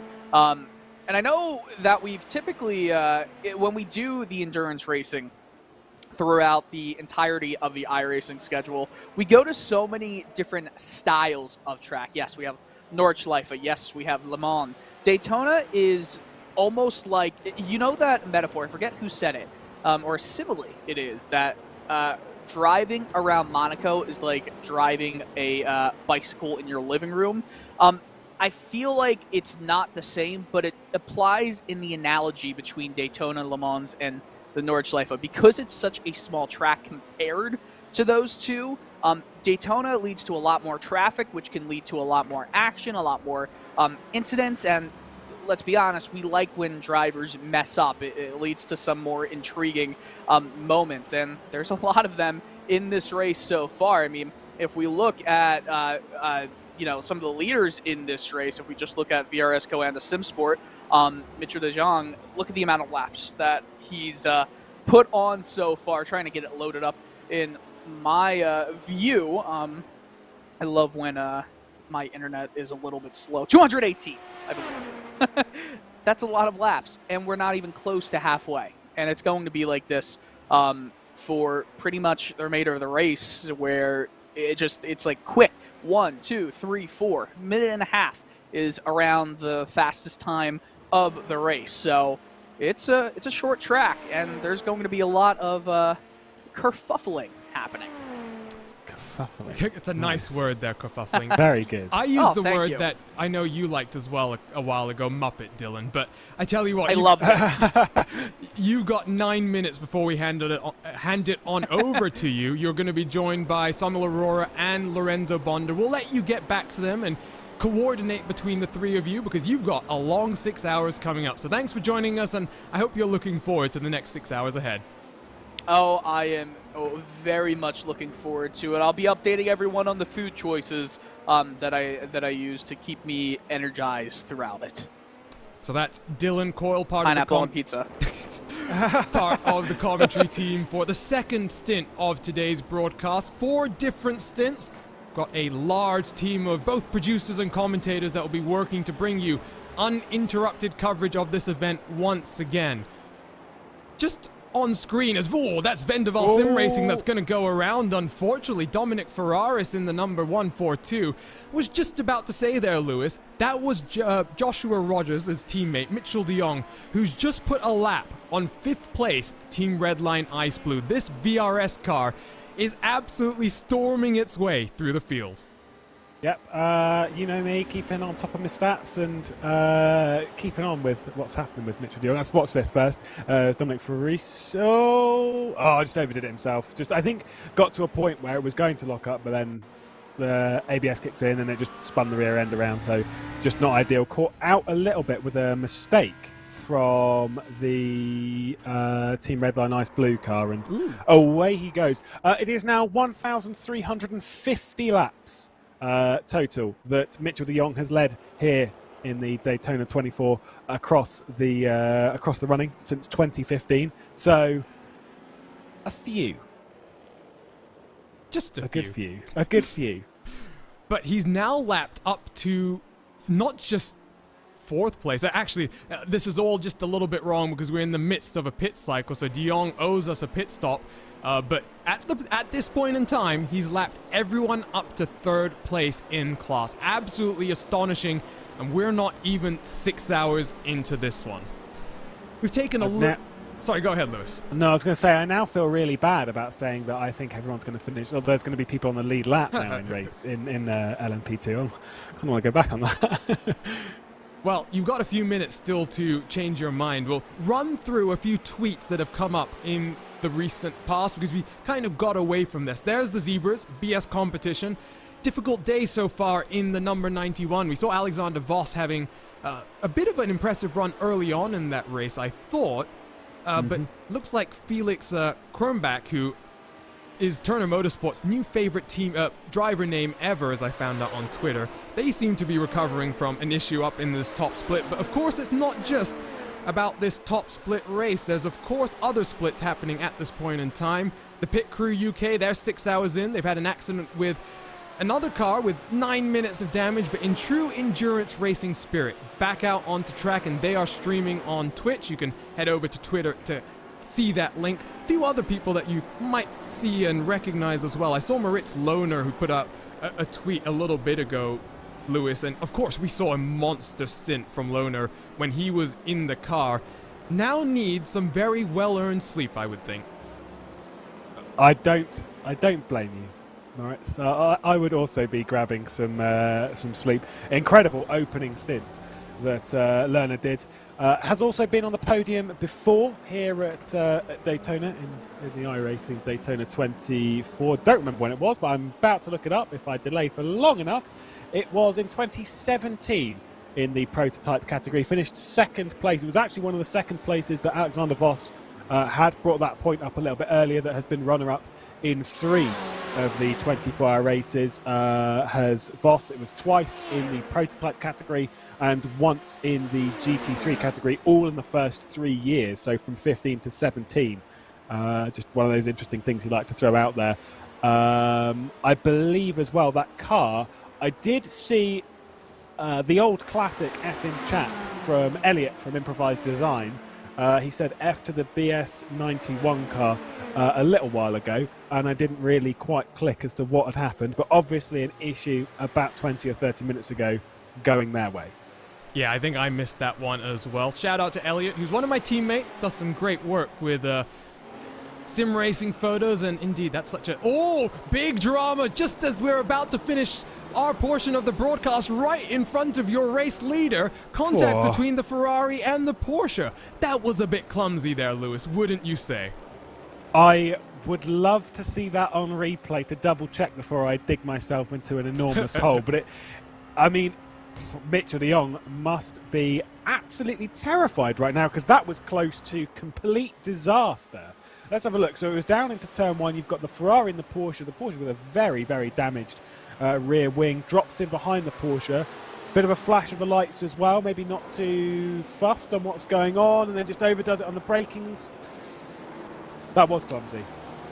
That was not good. Well, what I've just realized, though, looking at my timing screen, that Porsche is 3 laps down from the Ferrari. So I wonder if that Ferrari maybe didn't appreciate being cut off down in towards turn number 1.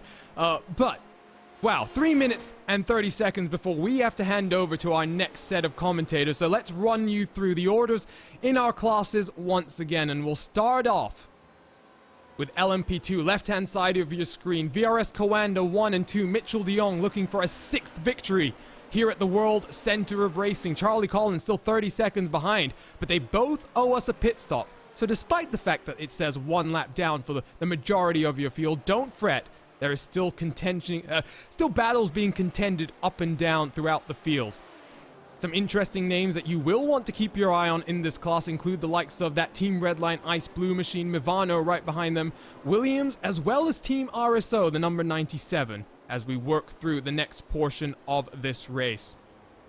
Lewis, why don't you run us through GTE?